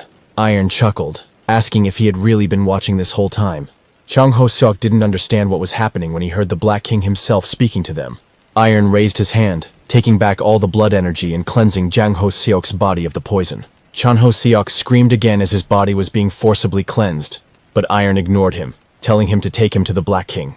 After some time, he was brought to a nightclub, near which there were a lot of people standing in line. Inside, there was a wild rave atmosphere complete with light show. Iron followed behind Jang Ho-seok, noticing that it was too noisy here. Jang Ho-seok looked over his shoulder at Iron. He thought he was worried. Iron followed behind him with a solemn face, while Jang Ho-seok thought that he was simply the ruler of a fallen world. Jang Ho-seok was sure that for the Black King, who ruled the darkness across the continent, Iron was nothing but dust under his feet. But even this confidence did not stop Jang Ho-seok from thinking about why he still wanted to see him in person. Jang Ho-seok walked up to the door where two guards were standing. One of the guards held out his hand, stopping Jang Ho-seok. The guard sternly told Jang Ho-seok that he could not pass. Jang Ho-seok turned to Iron, calmly informing him that he could not go any further. Jang Ho-seok pushed his glasses up the bridge of his nose, arrogantly wishing Iron luck as he walked back. The guards looked at each other as he left. One of them took out a key card and applied it to open the doors. The guard turned to Iron, telling him to follow him, and walked through the open doors. Iron followed up the stairs into the dimly lit area. Iron thought that it was ridiculous for such a strong man to stand guard at the door. Iron turned around, remembering the people who were in the bar. Iron recalled those he had seen, recognizing most of them as high-ranking members of the Black Sect. Iron was distracted from his thoughts by looking ahead. The guard pointed to the stairs, where there were many guards standing on both sides, showing Iron the way. Iron walked up the stairs, ignoring the guards he passed. Iron reached for the door to open it. The next moment, Iron was transported to another place, looking ahead in surprise with his hand still outstretched. Iron was inside the normal apartment, still in shock at how everything around him had suddenly changed. The man on the couch caught his attention by saying that he didn't mean to scare Iron, and apologized. The Black King, with his tie half untied, indicated that he had strong protection due to the importance of his peace. Iron looked at the Black King, greeting him. The Black King introduced himself with a predatory smile, calling himself the master of this place, his body enveloped in energy. The Black King pointed to the sofa, inviting Iron to sit down. Iron sat down with a not very pleased face, listening to the Black King's offer of a drink. Iron thanked him, but said that there was no point in it, since he did not get drunk. The Black King didn't try to persuade him. He simply snapped his fingers, dissolving the bottle on the table. The Black King challenged Iron, wanting to know why he wanted to see him. Iron asked directly about their assistance to the blood cult all this time. The Black King said that kindness is valued in the world. trying to refer to this while taking a sip of alcohol. Iron called kindness as a reason nonsense, attracting more attention from the Black King. Iron remained confident that there was another reason, not taking his eyes off the Black King. The Black King smiled at the corners of his lips when he heard his words. The Black King placed the empty glass on the table, saying that the information about the change of the blood demon was useful to them. When the Black King said that Leader Khan was now in charge of the cult, Iron asked a question, wanting to know if all the rats had died. The Black King quickly justified himself by naming the elder who shared information with them and was killed by Iron. Iron lowered his head, calling the dead man an idiot, and the Black King cheered up, saying that they could consider each other comrades in exchanging information. The Black King agreed, calling the elder a fool who had long since fallen behind the times. The Black King continued to talk about how choosing Kang as the leader was the right thing to do, and that it would help expand the influence of Yunha's guild. Iron looked at the Black King, who placed his hands on his knees and leaned closer to him to say something. The Black King folded his hands in front of him, trying to find out from Iron if the blood demon and the cult leader were working together. Iron didn't give him a clear answer. Iron chuckled as he asked the Black King about the rules of the black market, where any information was provided for a fee. The Black King laughed, agreeing with him, but said that he had too many questions for him. The Black King pointed at Iron, calling him by his full name. Iron was not pleased to hear his name reminding him of the past. The Black King began to talk about what happened at Vulcan's burial site, mentioning the corpse of Shin Hong, who was looking for a specific slave there. That same day, a huge hole was found in the ceiling, and most of the slaves escaped from there. The Black King continued speaking, mentioning that at the same time, someone appeared on the black market who mentioned an incident from 5 years ago. The Black King mentioned that the slave Shin Hong was looking for had also entered the guild 5 years ago, and the Black King didn't think it was a coincidence. The Black King was sure that he had solved the riddle, but until the moment when Iron raised his head and said that he did not believe in coincidences or fate. Iron looked at the Black King, not hiding the inner energy in his eyes, saying that he was building his future with his own hands. The Black King was amazed. The Black King covered his face with his hand, finally realizing that Iron had intentionally left hints about himself, and said that he was much more interesting than he thought. Iron waved his hand, saying that he had only come this far thanks to them. Iron said that it was still difficult for him to learn about them on his own, looking very serious. The Black King asked again, seeing Iron's confidence. Without waiting for an answer, the Black King burst out laughing, throwing his head back. The Black King wiped away tears of laughter, telling Iron that they would work together. Iron watched the Black King closely as he regained his composure. The Black King spread his arms out to the sides, asking Iron to tell him what he needed. Sometime after the meeting between Iron and the Black King at other closed doors, the Black King adjusted his loose tie, giving himself a serious look. The Black King entered these doors and moved forward along the dark corridor. The Black King dropped to one knee, announcing that he had returned. His mistress, to whom he addressed himself, stood at the window, looking out onto the street. His mistress did not turn to the Black King to ask how everything had gone. The Black King stood on one knee, head bowed. He said that he now understood why she was so interested in him, and he was not an ordinary man. The Black King continued to say that the ordinary player Lee Iron, who was a slave, had obtained the power of a martial artist. The Black King continued to talk about how it was unclear how he became a blood demon, without having detailed information about Iron's past. His mistress listened as the Black King asked if Iron could really be the legendary blood god. His mistress squeezed their clasped hands tighter when he finished speaking, saying that Vulcan had nothing to do with it, and that they didn't know how to develop a player. The Black King raised his head to look at her and asked what she thought. His mistress asked him in a trembling voice about his calling Iron a man, saying that it could not be. His mistress trembled, feeling the pressure of Iron's gaze on her, as if he was there, saying that he could only be a monster. The Black King was surprised to hear from her an order to promise Iron everything he wanted, and an instruction to come in person. The Black King did not argue, accepting his mistress's order. His mistress looked out the window, thinking that the one she'd been waiting for had finally arrived. That same evening, at Leader Kang's villa in Namyangju, Iron sat on the couch, energy swirling around his hand in the form of vortexes, as he thought about how there was a big risk today. Iron looked at the swirls on his hand, thinking that he was indeed curious about the power of the Black Cult, but not to this extent. Iron remembered the Black King, realizing that he definitely couldn't handle him now.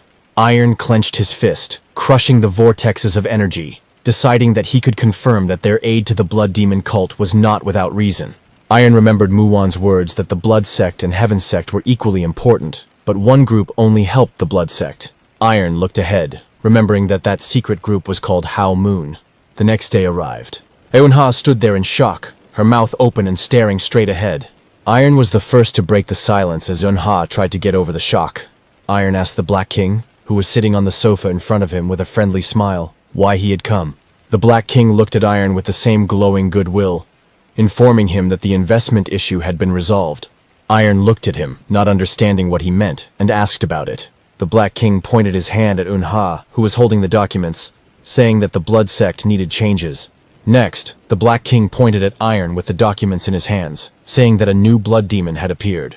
The Black King pointed to himself, saying that any investor knows that it is worth investing in adventures with great potential.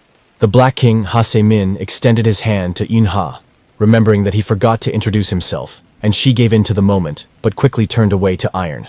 Yunha panicked and told Iron that the investment conditions were incredibly favorable. Yunha said that it was too profitable and too suspicious, getting closer to Iron with a panicked face. Iron asked her to move away and stood up from the sofa, turning to Se-min with an offer to talk in private. Se-min, the Black King, looked at Iron with full willingness and agreed. Iron closed the door behind them as they went into another room. Iron sat down at the table opposite the smiling Se-min, starting a conversation. Iron immediately asked why he had actually come, not wanting to beat around the bush. Se-min pretended not to understand what he meant, repeating the words about investing again. But Iron quickly cut him off. Iron continued to try to get to the truth, asking what Se-min meant when he talked about the guild. Se-min looked at Iron, honestly admitting that he thought he already knew. Se-min began to explain his idea to Iron, gesturing vigorously. He said that the blood demon was full of secrets. Se-min pointed to himself, saying that they, the black market, were very curious about them, and he wanted to see for himself. Iron asked if he was sure of his words, causing Se-min to be surprised. Iron pointed his finger up, asking if this was definitely not an order from the higher-ups. Se-min frowned, saying that he didn't understand what Iron was talking about. He had declared himself as the king of the black market. Iron watched his reaction, thinking that he had hit the nail on the head. Iron waved his hand vaguely, grinning, and said that if there was a king, then there must be an emperor. Se-min continued to frown, telling Iron that he had a bad sense of humor.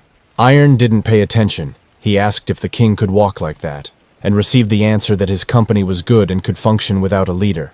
When Iron said that he was jealous, Se-min told him not to worry because his cult would face the same thing, because Se-min was going to help. Se-min told Iron that he had access to the black market, once again turning Iron's attention elsewhere. Iron noted that he hadn't received anything yet, asking what access he was talking about, but Se-min began to say that it wasn't that simple.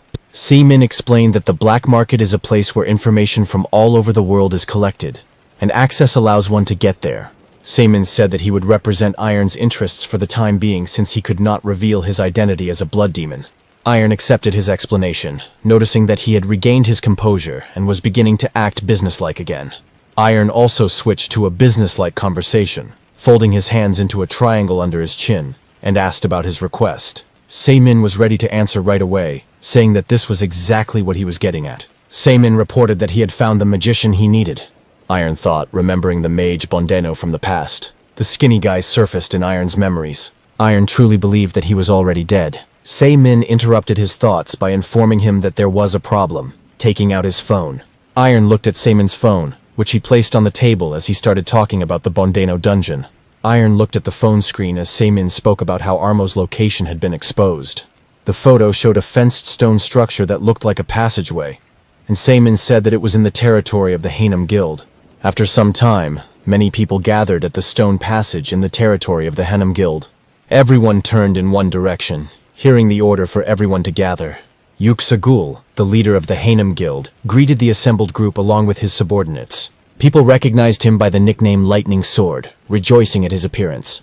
They greeted him respectfully, not hiding their joy at Yuk-Sagul's appearance. One of the players on the side clicked his tongue after hearing them praise Yuk-Sagul. This player and his comrades were cleaning their weapons on the sidelines, saying that Yuk-Sagul was annoying him. The player shut up when Yuk-Sagul appeared right behind him with the same smile he had come with. The player nervously tried to justify himself, not realizing how much Yuk-Sagul could hear. But Yuk-Sagul didn't even give him a chance to get a word in, punching the player in the gut. The player coughed up blood from the force of the blow. Yuk-Sagul looked at the player who had fallen to his knees from the blow and was trying to catch his breath. Yuk-Sagul called him a worm, looking at the player with disdain. The player became scared when Yuxagul began to draw his weapon from its sheath, saying that the player's head was full of demonic thoughts. The player begged for mercy, shaking with fear, when Yuxagul said that he would personally rid him of these thoughts by pointing a gun at him. Yuxagul swung his weapon at the player, intending to kill him. Another player stepped between them, asking Yuxagul to stop. Yuxagul asked the leader of the Gyodan Guild, Kang Cheol-woo, who appeared between them, if that player was one of his people. Chol-woo looked at Yuxagul, nervous about the situation, without giving an answer. Yuxagul said that even this could not stop him from fulfilling his duty as a righteous sword, raising his weapon once again. Chol-woo said that he guaranteed that his subordinate was not connected to the demon, while he was nervous with fear behind his leader. Yuxagul became even more angry, asking Chol-woo how dare he say that he is wrong. Chol-woo did not give up trying to save his subordinate, saying that he would prove it in the dungeon. Yuxagul looked at Chol-woo silently for a while. Yuxagul sheathed his weapon, saying that he would believe him. Yuxagul turned away from them, saying that he would see what would happen in the dungeon. Yuxagul walked on, leaving the two players behind, saying that they would soon be entering the dungeon. Chol-woo shook his hand at his subordinate, saying that to people like Yuxagul, they were just pathetic dogs. Chol-woo continued to tell him that martial artists like Yuxagul become stronger through training and insight. Chol-woo said that such ordinary players who become stronger through fighting monsters mean nothing to them. Chol-woo told him the only principle to survive with martial artists, advising him not to bark if he can't bite. The still trembling player listened to Chol-woo and looked at the hand that was extended to him. The player told the leader that he understood his words and grabbed Chol-woo's hand to get up from the ground. Chol-woo turned to the other people, asking if they were from the Shadow Guild. Chol-woo gave advice to the Shadow Guild boy to be careful if he wanted to survive. He smiled after hearing Chol-woo's advice. Iron, hiding his blood-red hair and eyes under his disguise, accepted his advice, standing surrounded by his followers. Iron's hands were clasped behind his back, bloody energy gathering in them as he chatted pleasantly with the leader of the other guild. During the meeting with Semin, he told Iron that the key to the dungeon was in the hands of the Hanum Guild. Semin sat across from Iron at the table, saying that he wanted to figure it out on his own, but the squad had already been formed. Semin showed Iron 2 fingers, giving him 2 options to get out of this situation. Semin suggested disguising himself as a member of a phantom guild that rarely showed their appearance and joining the party, and the second option that Semin pointed out was to steal the key. Semin put his hand to his chest, saying that this was really doable and he only needed Iron's word to begin. Semin looked at Iron with a smile, asking what he would choose. Iron's face showed displeasure and he asked Semin if he was checking him out. Iron guessed that Semin would charge a pretty penny for this request, and he didn't want to get into debt for such a trifle. Iron was serious when he warned Semin not to test him. Semin chuckled softly with the same smile upon hearing his words. Semin folded his hands in front of him, asking Iron if he understood what the Black Cult's investment meant. Semin stood up from his chair, coming to the conclusion that they would stick to the first option, asking for the people to be prepared. Semin headed towards the exit of the room, wishing Iron good luck. Iron continued to sit in place until the door closed behind Semin, thinking that he couldn't act like this forever. Iron glanced over his shoulder, not hiding the energy blazing with anger around him, thinking that it was Semin who needed to be tested, not him. In the present time in the dungeon, Yuxagul used his martial art. His blow caused cracks to appear on the wall in front of him. Yuxagul sheathed his weapon as the wall debris fell to the ground. The people following him flattered him about the broken wall, and Yuxagul accepted their flattery with a smile. Yuxagul turned to the other side, wiping the smile from his face, and coldly asked why everyone was standing there. Yuxagul's gaze fell on Cheol-woo, the leader of the Gyodan Guild, telling them to move forward. Chol-woo accepted his words with a smile and politeness, telling his subordinates to move. As Chol-woo and the others advanced, Yuxagul called them useless idiots, not hiding his disdain for the players. Chol-woo explained to the guild members that they were acting as a reconnaissance squad, and they needed to carefully examine the dungeon and report back. Chol-woo explained to the guild members that this was a mage dungeon, and they had to be careful not to fall into a trap as they walked forward. One of the guild members was walking a little ahead and didn't notice the magic trap under his foot that he activated. Chol-woo rushed towards him, shouting for everyone to be careful. The inattentive culprit of activating the traps looked at the guild leader with confusion as he rushed towards him, his hand outstretched. An explosion thundered, and the guild members covered their faces with their hands, protecting themselves from the debris and bright light. Explosions began to ring out throughout the corridor one after another, as the debris activated further traps. Chol-woo, with the culprit in his arms, was thrown to the side by the blast wave. Chol-woo addressed the boy with the wounds, Minho by name, asking if he was okay. But Minho only asked for forgiveness. Chul-woo told him that there was nothing to apologize for, and took out a bottle of potion for Minho to drink quickly and heal his wounds.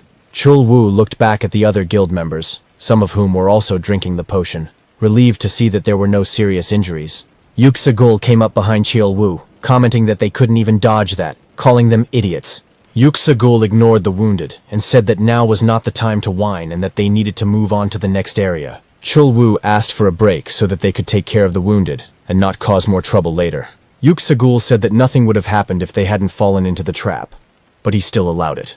Chul-woo remained on one knee as Yuksagul walked away from them, shouting for the others to take a short break. Chul-woo turned around, looking around as if he was thinking about something. His attention was drawn to the Shadow Iron and his squad, disguised as a guild, who were standing calmly and waiting for them to move on. Chul-woo was shocked to realize that there wasn't a single scratch on them.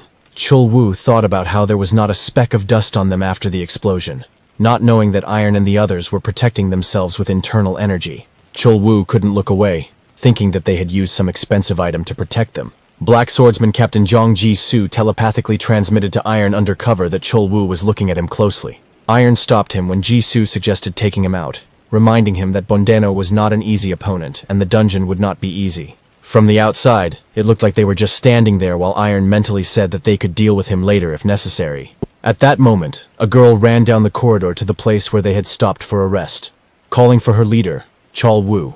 She pointed to the side, saying that they had found a way out. Chul-woo accepted the news, saying that they were almost done here. His subordinate was a little nervous, not knowing how to talk about the problem they were facing. Chul-woo looked at her with confusion, waiting for an explanation. The whole group came to the right place and saw in front of them a huge magic circle blocking the way to the door. Yuksagul looked ahead in surprise as his subordinate recognized the sacrificial magic circle. Chul-woo looked at Yuksagul, suggesting that he retreat and wait for the deactivation master. Yuksagul ignored him, commanding everyone to step aside, and released his internal energy, preparing to strike.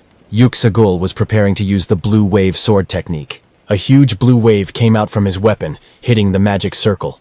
Yuksagul was confident that they could destroy this magic circle themselves, looking at the place where he struck. Dust rose from the ground where the magic circle had been, and Yuksagul was confident that he had succeeded. But his eyes widened in shock as the dust cleared. The magic circle blocking the way was intact and unharmed. Yuksagul stared ahead, trying to figure out if this was really a magic circle. He tried to understand where he could have come from if this place was far from the western lands. Yuksagul clenched his fist, trembling with indignation. He believed that they couldn't just retreat like that. Chul-woo suggested that he retreat, but he didn't even listen to him, starting to think about the nature of the magic circle for sacrifices. Yuksagul turned to Chul-woo, looking like a madman, and suggested that they sacrifice someone to pass on. Chul-woo fell silent, staring at him, realizing that this old man had completely lost his mind. Yuksagul turned to Chul-woo and his guild, saying that he would give them a chance to die with honor. Chul-woo tried to dissuade him, reminding him that this was only reconnaissance, and there was no need for unnecessary casualties. Yuksagul shouted at him, ordering him to remain silent. Yuksagul insisted that the mages in this dungeon could get out and harm their comrades while they were hesitating. The Gyudan Guild listened in shock as Yuksagul screamed that idiots like them couldn't defend themselves against mages. Yuksagul pointed a gun at them, threatening to personally kill those who disagreed with him. The weapon was pointed at Chul-woo, when Yuksagul reminded him of his promise to prove that his guild was not traitors. Yuksagul was completely serious. He told Chul-woo to choose who would be the victim. Chul-woo clenched his jaw, mentally cursing at Yuksagul. Chul-woo has been preparing for death his entire life as a player due to the danger of fighting monsters. But now, in front of Chul-woo stood the greedy scum that were influencing his life. Chul-woo stood motionless as the sword was pointed at him, fuming at why he was only going to die a miserable death. Chul-woo resigned himself, saying that he could not make a choice. But he immediately fell silent when he heard a telepathic message asking him to tell him how Chul-woo could survive. Chul-woo glanced over his shoulder, recognizing the voice that sounded in his head. Behind him stood a disguised Iron with his squad under the guise of the Shadow Guild. Chul-woo was shocked that a normal player could use telepathy if it was a combat technique. Yuksagul took Chul-woo's gaze as choosing someone outside of the Gyudan Guild as a sacrifice, but Chul-woo tried to dispute it. Iron's voice telling him to do as he said sounded in Chul-woo's head again. Iron continued to stand calmly with his squad, telling Chul-woo that he could choose a shadow to sacrifice. stating that he should obey if he wanted to live. Chul Wu couldn't understand what was going on in his mind. He thought that Iron didn't care about his own life at all. Yuksagul was tired of watching them, rushing Chul Wu to make a choice. Iron also urged him on with telepathy, telling him that if he continued to remain silent, he would die. Chul Wu's hands, clenched into fists, trembled as he thought about how he didn't want to die. Chul Wu looked at Yuksagul and said that he chose the Shadow Guild. Yuksagul nodded, letting Iron know that they should go to the magic circle for the sacrifice. Jisoo was seething with anger at Iron, not knowing that Iron himself gave the orders, and asked for permission to beat up Chul Wu. Iron ignored him, mentally conveying the instruction that they needed to look around, and took a step forward towards the magic circle. Chul Wu and his subordinates couldn't look at the Shadow Guild that was chosen as the victim, and looked down.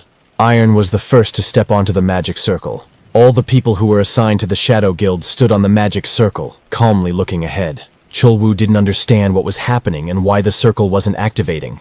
Yuksagul distracted him by saying that the circle that could withstand his attack probably needed more victims. Yuksagul said to choose the next victim, pointing out that such magicians are very powerful and they simply have no choice. Chul Wu cursed him in his mind, finding his game of righteousness rotten. Iron gave him another telepathic message, getting his attention and telling him to choose someone else. Iron looked at Chul Wu as if evaluating him and asked him to choose who he would save. Chul Wu didn't understand how choosing a victim for the magic circle would result in salvation for the unfortunate person. Iron didn't explain anything, continuing to pressure him to choose the victim he wanted to save. Chul Wu stood rooted to the spot, looking at his shadow, not knowing whether to believe Iron or not, and trying to figure out what to do. Yuksagul yelled at Chul Wu, saying that they don't have time and that he should choose a victim. Chul Wu knew that anyone who stayed with Yuksagul would be killed because they didn't want to spread rumors about what happened here. Chul Wu made a decision, seizing the small chance to survive rather than die at their hands. Without looking at him, Chul Wu called out Minho's name, choosing him as the victim, stunning the young man. The other members of his guild began to protest, putting themselves in the role of the victim, saying that Minho was still a child. Chul Wu yelled at them, ordering everyone to shut their mouths. Chul Wu's hands were clenched into fists so hard that his nails were drawing blood from his palms, and he repeated the order for Minho to become the sacrifice. Minho tried to calm his guildmates down by saying that their leader's decision was the right one, and he was glad to be of use to them for once. Minho bowed to Chul Wu, who couldn't look at the young man, thanking his leader for everything. Minho approached the magic circle for sacrifices. Minho was shaking with fear, and his face was pale. Gathering his courage, Minho stepped on the drawn circle. With both feet inside the circle, Minho waited for it to activate, but nothing happened. Some of the Gyodan Guild members breathed a sigh of relief, but they were quickly cut off by others who realized that there had to be someone else. Yuksagul yelled at Chul Wu, ordering him to choose victims from his guild until the magic circle was activated. After some time, while Yuksagul continued to command that the next one be chosen, there were many people in the circle. Chul Wu looked at the circle that contained almost his entire guild, except for him and the second leader Yang, who stood next to him. Chul Wu felt nervous as he thought about how he had never encountered such a huge magic circle before. Chul Wu looked at Iron, meeting his gaze, not understanding how a normal player could have such power to do something to the circle. A thought flashed through Chul Wu's mind that he might actually be able to survive if there was enough room for him and the second leader Yang. But Iron dashed his hopes by telling him it was time to choose the latter. Iron continued to calmly look at Chul Wu, transmitting telepathic messages that this would be the last chance to survive. Chul Wu was shocked when Iron directly told him to choose between life and death, meaning the choice between him and second leader Yang. Chul Wu lowered his head, looking at his shadow again. He knew very well that he wanted to survive. To say otherwise would be a lie. Chul Wu thought about how all this time he was like a pathetic dog, flattering bastards like Yuksagul in order to survive. Chul Wu closed his eyes for a moment, making his final choice. He knew he wasn't ready to choose life over someone else. Chul Wu turned to second leader Yang, saying that he was sorry and that leader Yang would have to be the next victim. Second leader Yang told Chul Wu to raise his head. Second leader Yang said that he wanted to become a victim all along, but Chul Wu did not name him. Chul Wu didn't dare raise his head as leader Yang spoke about how he was curious about his behavior, since he always did the best for the guild. Second leader Yang didn't blame him. He put his hand on Chul Wu's shoulder, saying that he probably had personal reasons for this. Chul Wu couldn't help but shudder as he watched leader Yang walk towards the circle, thinking that he would be remembered as a disgusting person who sacrificed others. Chul Wu raised his head to the ceiling, resigning himself to the fact that he wouldn't be able to survive. The thoughts of the others wouldn't matter, because they had a chance to survive. Chul-woo thought that he had lived his life as a miserable dog, but he was not going to die a miserable death. His attention was drawn again to Iron's voice, which hummed thoughtfully as the second leader, Yang, entered the circle. Iron chuckled as he looked at Chul-woo and said out loud that there were still not enough sacrifices, telepathically adding that he was interested in Chul-woo's choice. Chul-woo chuckled when he heard Iron say that he was testing him, mentally calling him a scumbag. Yuksagul took a step towards Chul-woo, saying that it was finally his turn to be the victim. Yuksagul and his assistants looked like madmen, grinning as they told Chul-woo that they would not forget these sacrifices. Chul-woo turned away from him, no longer being polite, and told him not to talk nonsense as a parting word. Yuksagul's subordinate rushed after Chul-woo, calling him a bastard, but was stopped by being told that Chul-woo was finished anyway. Iron urged Chul-woo, who was walking into the magic circle. Chul-woo approached him, finally managing to ask if Iron was sure that everyone here would survive, shocking his chosen victims. Iron said vaguely that they would soon see what would happen. The magic circle activated after Iron's words, causing everyone except the Shadow Guild to become nervous. Yuksagul ordered his men to get ready after seeing the magic circle activate, but he and his subordinates quickly experienced shock when they saw the glow from the magic circle beneath their feet. Yuksagul didn't understand what was happening. There was a loud explosion. Everyone standing in the sacrificial circle watched as the explosion engulfed the area where Yuksagul and his men remained. Chul-woo's mouth dropped open in shock, not expecting such a turn of events. Iron spoke up, motioning for everyone to keep their eyes open. He looked at the explosion, saying that this was the fate of those who sacrificed others. The ceiling of the corridor collapsed due to the explosion. Everyone standing in the magic circle looked at the debris under which Yuksagul and his subordinates were. Chul-woo still stood there with his mouth open, looking at what was happening, while Iron told him that there was originally a magic circle like this here. They looked at the passage they came from, and Iron calmly said that when a sacrifice was made, the passage would explode. Chul-woo turned to Iron, asking how he knew, but Iron simply replied that he knew a lot of things in general, without giving any specifics. Chul-woo didn't bother to question Iron, sighing in relief that the number of victims was equal to the number of players, and they were saved from the explosion. Iron calmly said that only one victim was needed for such a circle. Chul-woo couldn't hold back his emotions, asking Iron again with a puzzled expression. Iron tapped the magic circle, saying that he couldn't create a new one or destroy the old one yet, but it was easy to make adjustments to it. Chul-woo was shocked, doubts swirling in his mind that an ordinary player would be able to make adjustments to the magic circle. Chul-woo couldn't help but ask a question. He asked Iron how this was possible.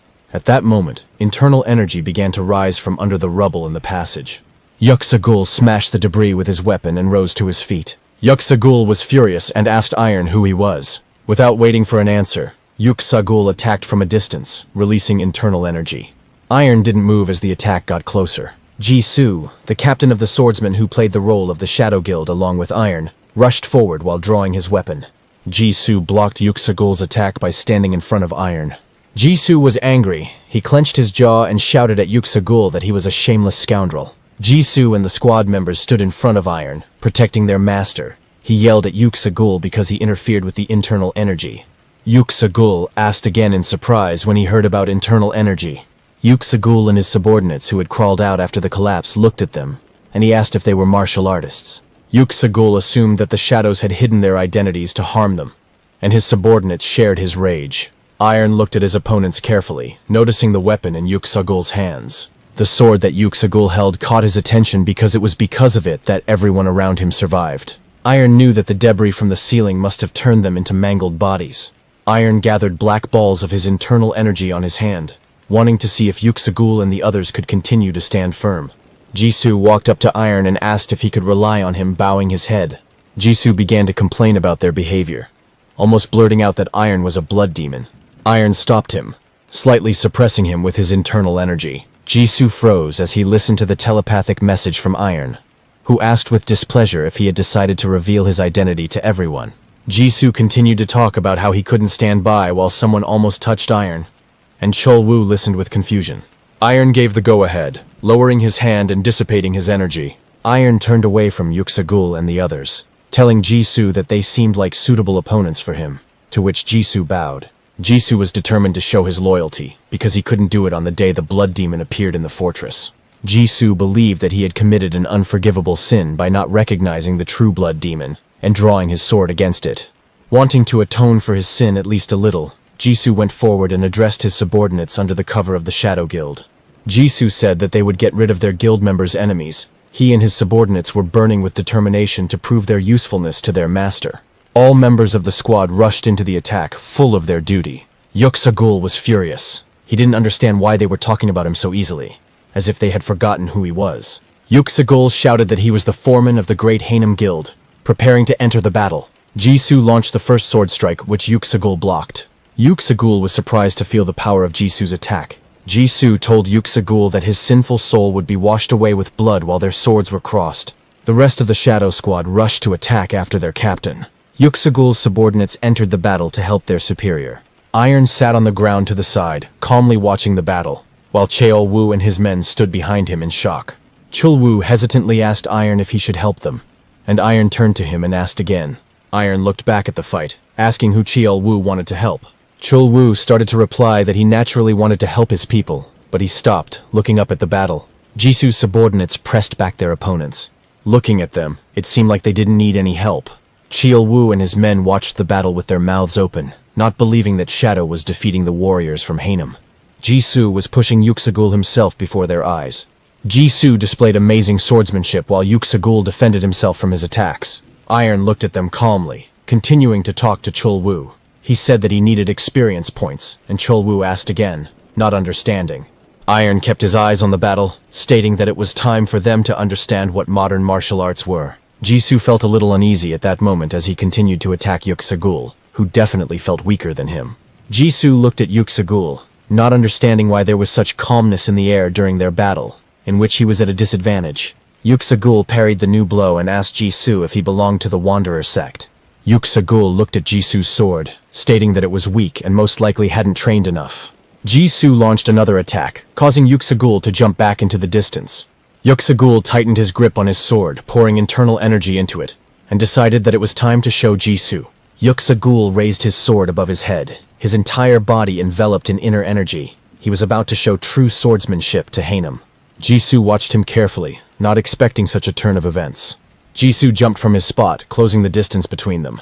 Jisoo moved towards Yuksagul, noting that the opponent's expression had changed. Jisoo attacked Yuksagul, knowing that his expression indicated that he wanted to end everything. Yuksagul's sword stopped Jisoo's attack without much effort. Jisoo was surprised. He had accurately aimed at the open area, but his sword attack was blocked. Yuksagul called out a call of speed before Jisoo could fully analyze the situation. In an instant, Yuksagul appeared behind Jisoo, preparing to attack. Jisoo turned towards Yuksagul, shocked by the speed of the attack. The sword almost touched Jisoo's eyeball. In a split second, Jisoo dodged Yuksagul's attack. Jisoo was shocked. There was a small cut on his cheek from me, Yuksagul. The floor beneath Yuksagul's boots broke as he took a step. Yuksagul uttered the next name, summoning his strength, and prepared to strike again. Yuksagul swung his sword, leaving behind a trail of energy. Jisoo blocked his sword with his own, trying to stop the attack. He was still amazed at how Yuksagul had changed. Jisoo deflected Yuksagul's attack, and the floor around them crumbled. Jisoo continued to block Yuksagul's sword, focusing his attention on it. Yuksagul took advantage of the moment and kicked Jisoo in the ribs. Jisoo coughed up blood, slowly boiling. Jisoo had to jump back to put some distance between them. Jisoo, who had blood flowing from his mouth, looked at Yuksagul, trying to understand what he had done that his strength and speed had become stronger. Yuksagul once again uttered the call to use inner strength out loud. An internal force swirled around Yuksagul, lifting the debris from the floor. Having reached his maximum point, Yuksagul rushed to attack Jisoo. Their swords clashed in battle. Jisoo tried his best to defend himself from this attack, but it wasn't enough. Yuksagul's inner strength pushed Jisoo back. Yuksagul stood and watched as Jisoo crashed into the wall behind him with great force and spoke up about how he didn't understand what was happening. Yuksagul continued to tell Jisoo that he was a head stronger than him before as Jisoo tried to get up from the strong blow. Yuksagul swung his sword again, saying that he should personally enlighten such a moron. Yuksagul proudly said that this was the power of a divine weapon while looking at Jisoo. Meanwhile, Jisoo was seething with rage, angry that he had suffered such humiliation in front of the bloody demon. His killing intent grew as he prepared to finish off Yuksagul for his humiliation, and Jisoo gripped his sword tighter as he rose to his feet. Yuksagul mocked him, asking what Jisoo should do now. Yuksagul summoned his rage, moving again. Jisoo was shocked when Yuksagul disappeared from his sight and appeared behind him. Yuksagul prepared to strike, saying that rage was not something weaklings could do. Jisoo turned to face him, seeing the sword approaching incredibly fast, and realized that he wouldn't be able to dodge it. A voice echoed through the room, ordering them to stop, causing them both to freeze. Yuksagul was shocked to realize that his body was unable to move. Iron calmly moved towards them, emitting a killing intent that subdued them, and asked Jisoo if he understood his difference from the others. Iron continued to talk to Jisoo, saying that Yuksagul was nothing, and that there were 100 stronger warriors with better weapons in Hanam. Iron asked if it was now clear to Jisoo and his squad what price they would have to pay if they followed the previous master's precepts. Jisoo turned to Iron, humbly saying that he understood everything, and the belief that warriors should not rely on their weapons was wrong. Yuksagul was shaking, unable to move under the pressure. Yuksagul felt a cruel aura, wondering if it was really demonic energy. Yuksagul noticed that Iron had already suppressed his killing intent, but he didn't understand why his body still couldn't move. Yuksagul's eyes widened as Jisoo spoke to him, expressing his gratitude for helping him realize the gravity of his sins. Yuksagul looked at Jisoo in disbelief. The powerful aura that was preventing him from moving now belonged to Jisoo. Jisoo rushed at Yuksagul, saying that this was his retribution for helping him. Yuksagul screamed, trying to stop Jisoo, but Jisoo didn't listen to him, and with one blow he cut off Yuksagul's head. As payback, Jisoo killed him painlessly. Yuksagul's head fell to the ground, and the Gyodan Guild members who had been watching the fight the entire time were shocked. Jisoo gave orders to his subordinates to get rid of the enemies, no longer hiding that they were the Blood Squad and not the Shadow Guild. On command, each member of the Bloody Squad killed their opponent with ease. It looked like they hadn't used their powers to their full potential before. Cholwoo was shocked. He extended his hand to them, because Iron said that he would show them the way to survival. Iron, who had regained his red hair and eyes, and his squad, who had finished the cleanup, were now the main threat in Cholwoo's eyes. Cholwoo was scared. He saw a whole squad of demons in front of him. Iron walked towards him, distracting him from his thoughts. Cholwoo fell to his knees, begging Iron and his squad for mercy because he didn't know what else he could do to save his guild. Iron walked straight to the door past Cholwoo, who was kneeling with his head down and fear in his heart. Iron turned around and looked at Cholwoo, asking why he was lying there and if he was going to move on. Cholwoo looked back at Iron in shock, not understanding anything, and the Blood Squad members moved towards Iron, moving away from the lesson they had learned. Iron stopped in front of a huge door with a face carved into it. Iron looked at him carefully, thinking about the look he saw. Iron's hands touched the door leaves. Iron slowly pushed them, and a bright light came through the door. Everyone stood on the threshold of the door, looking forward at the world that opened up before them.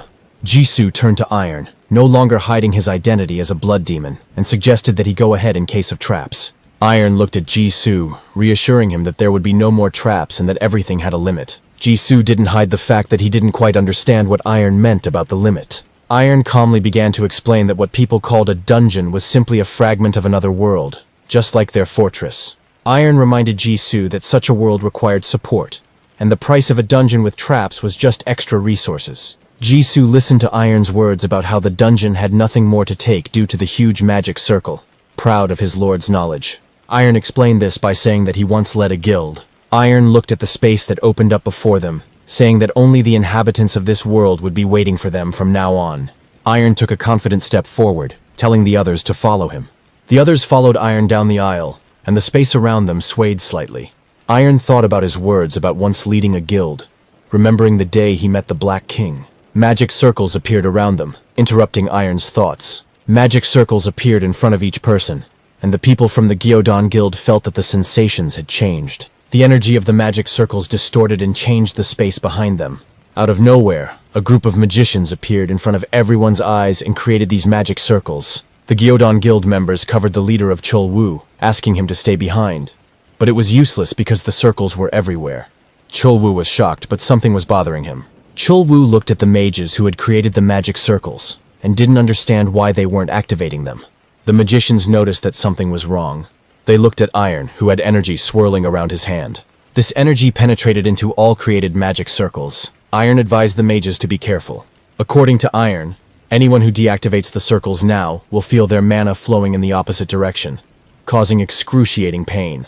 The magicians were shocked by the interference with their magic. One of the elders was amazed that Iron had found the center of the magic circles so quickly and simultaneously disrupted the axes of all of them. Iron continued to calmly watch the mages whose hands were shaking, saying that they could feel everything without explanation.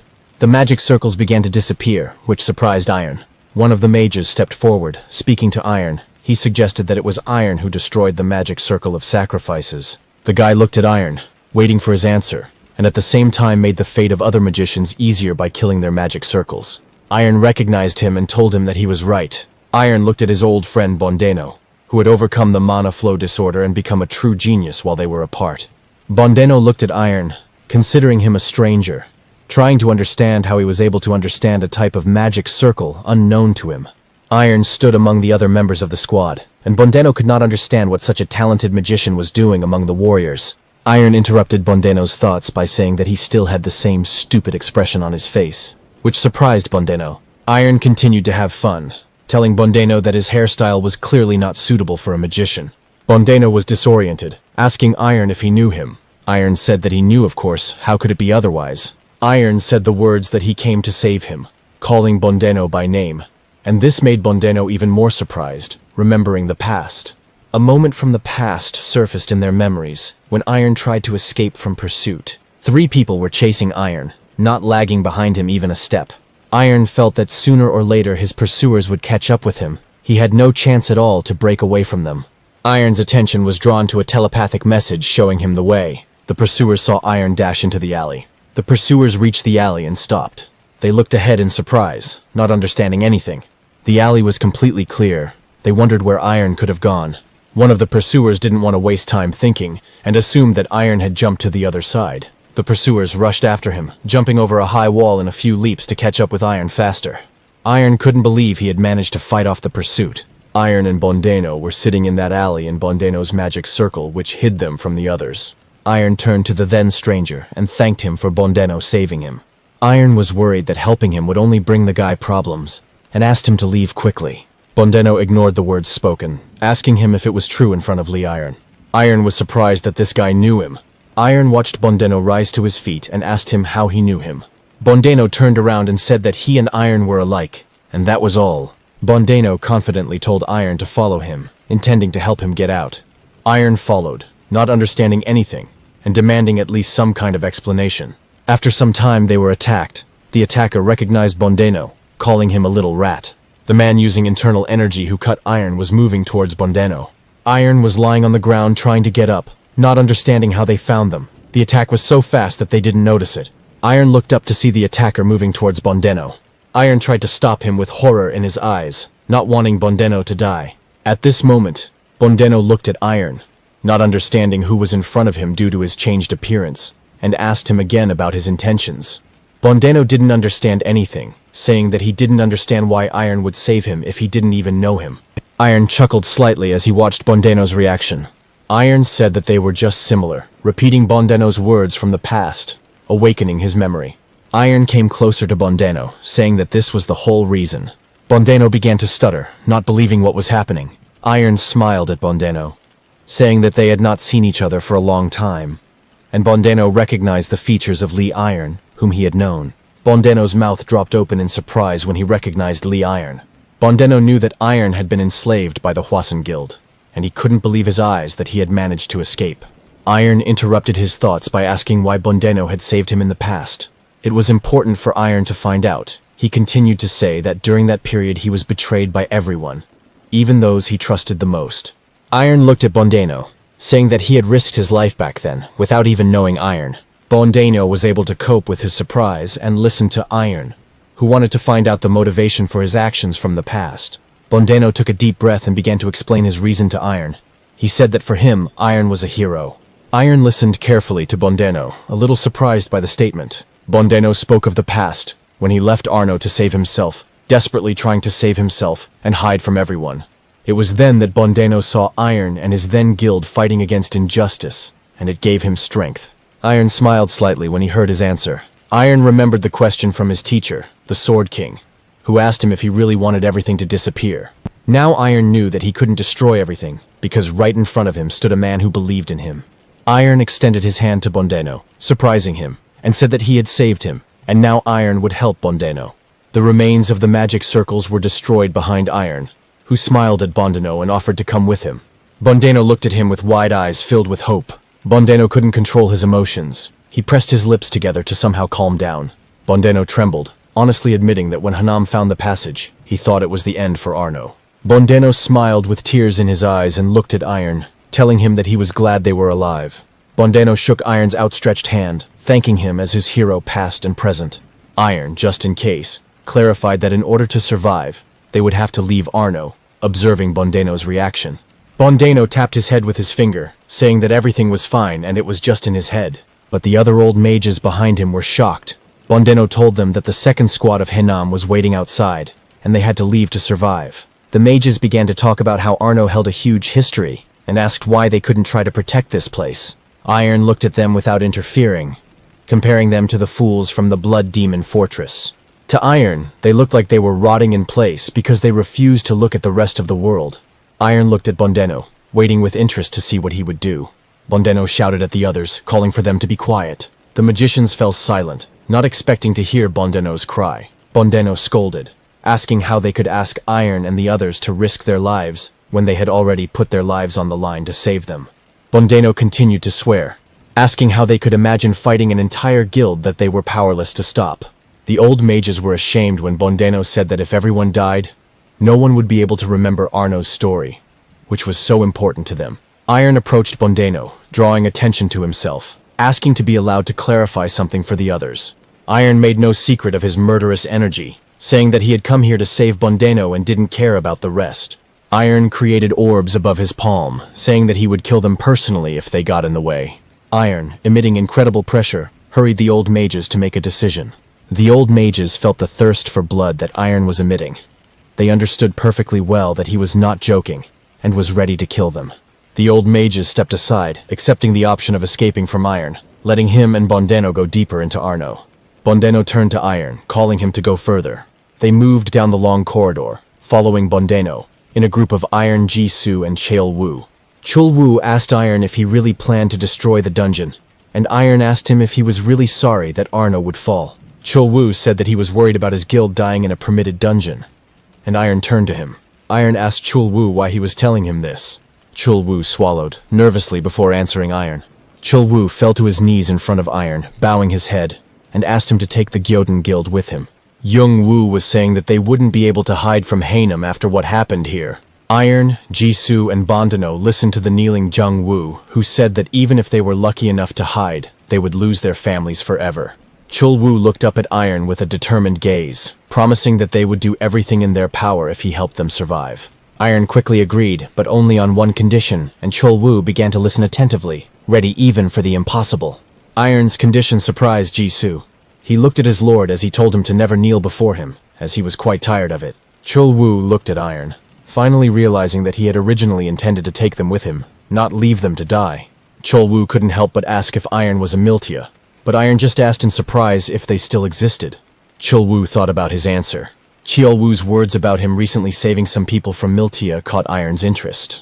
Iron wondered if there were any Miltia left alive. Bondeno interrupted them, suggesting they discuss everything after they got out, and continued down the corridor. After some time they came to a large magic circle, and Bondeno said that they were there. In the middle of the magic circle lay a book with a seal, and Bondeno said that this was the center of Armo. Iron wanted to come closer, but Bondeno stopped him, saying that they needed to wait until the magic circle deactivated. Iron disagreed, saying they didn't have time for that. Iron's internal energy flowed from under his feet across the floor.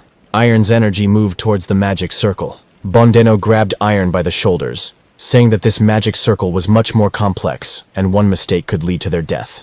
But Iron didn't listen to Bondeno's attempt to stop him, telling him to just shut up and watch. Bondeno turned his head towards the magic circle where Iron had pointed, not hiding how worried he was. Bondeno's eyes widened when he saw what Iron did to the magic circle. Bondeno looked at the magic circle Iron cast in surprise. Iron calmly said that he couldn't activate it, telling Bondeno to do it, but Bondeno tried to figure out where Iron learned to do that. Iron answered honestly that he was trained by the Demon Queen, but Bondeno did not believe him, and Iron simply hurried him. Bondeno knelt before the circle, saying that he was the great genius of this time, and everything should work out. Bondeno shouted a spell, and a pillar of light rose from the center of Arno where the book lay. The energy of iron and magic mixed around it. Iron calmly watched as the original magic circle dissolved under the influence of the cast magic circle. When it was all over, Iron walked forward. Iron approached the pedestal on which lay the book that was the center of Arno. Iron placed his hand on the book, which was enveloped in energy. Iron's eyes widened as he saw something he didn't expect. A system message appeared in front of Iron, saying that the book was a fragment of Einhart, and that a contract could be established.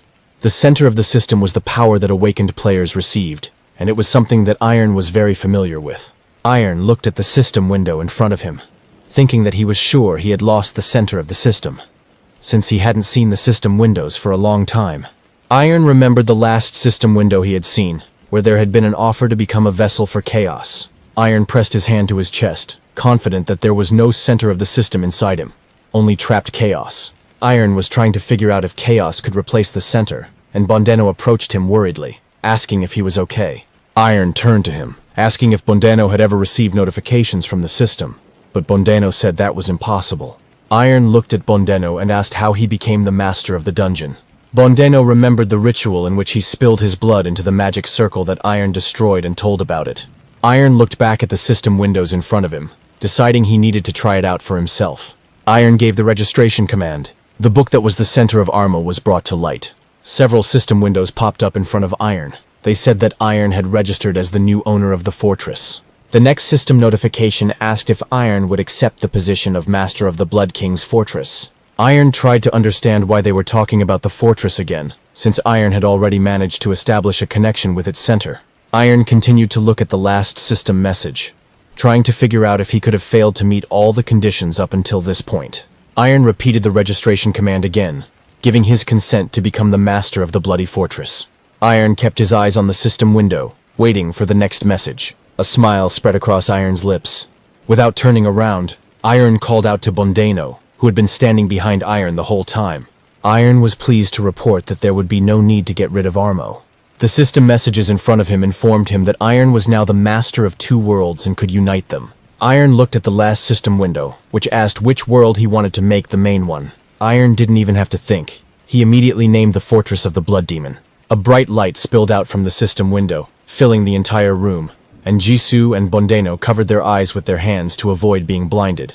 Bondeno rushed towards Iron, worried about him and shouting his name. Jisoo rushed towards Iron, worried about the Blood Demon. Iron stood with his back to them, ignoring the overly bright light in front of him as they rushed towards him. They almost managed to reach Iron when the light swallowed everything around. Outside the dungeon where Hanam's second squad was waiting, light illuminated everything around the entrance. The members of the second squad of the Hanam Guild looked at the entrance to the dungeon in shock. The dungeon disappeared right before their eyes, leaving behind a small hole in the ground. Jisoo opened his eyes, frowning, trying to figure out what happened. Iron asked what he was doing, and only then did Jisoo realize that he was holding Iron's leg tightly while lying on the ground behind him. Iron and the others were transported to the Blood Demon's fortress, and Bondeno and Jisoo ended up on the ground right behind Iron. Jisoo took out his sword, about to punish himself for daring to touch the body of the Blood Demon, but Iron stopped him, asking him not to exaggerate.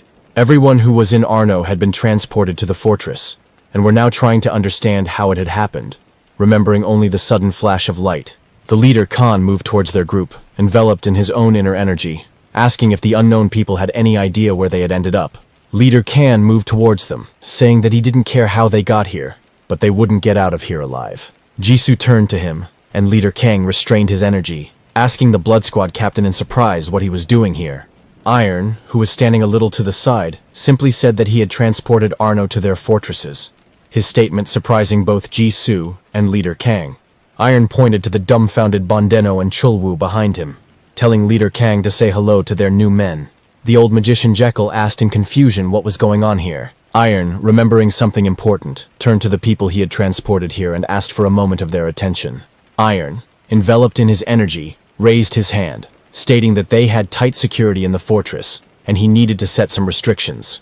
The people he carried with him were frightened by his statement. After some time, Iron and Leader Khan stood near the Lake of 10,000 Bloods.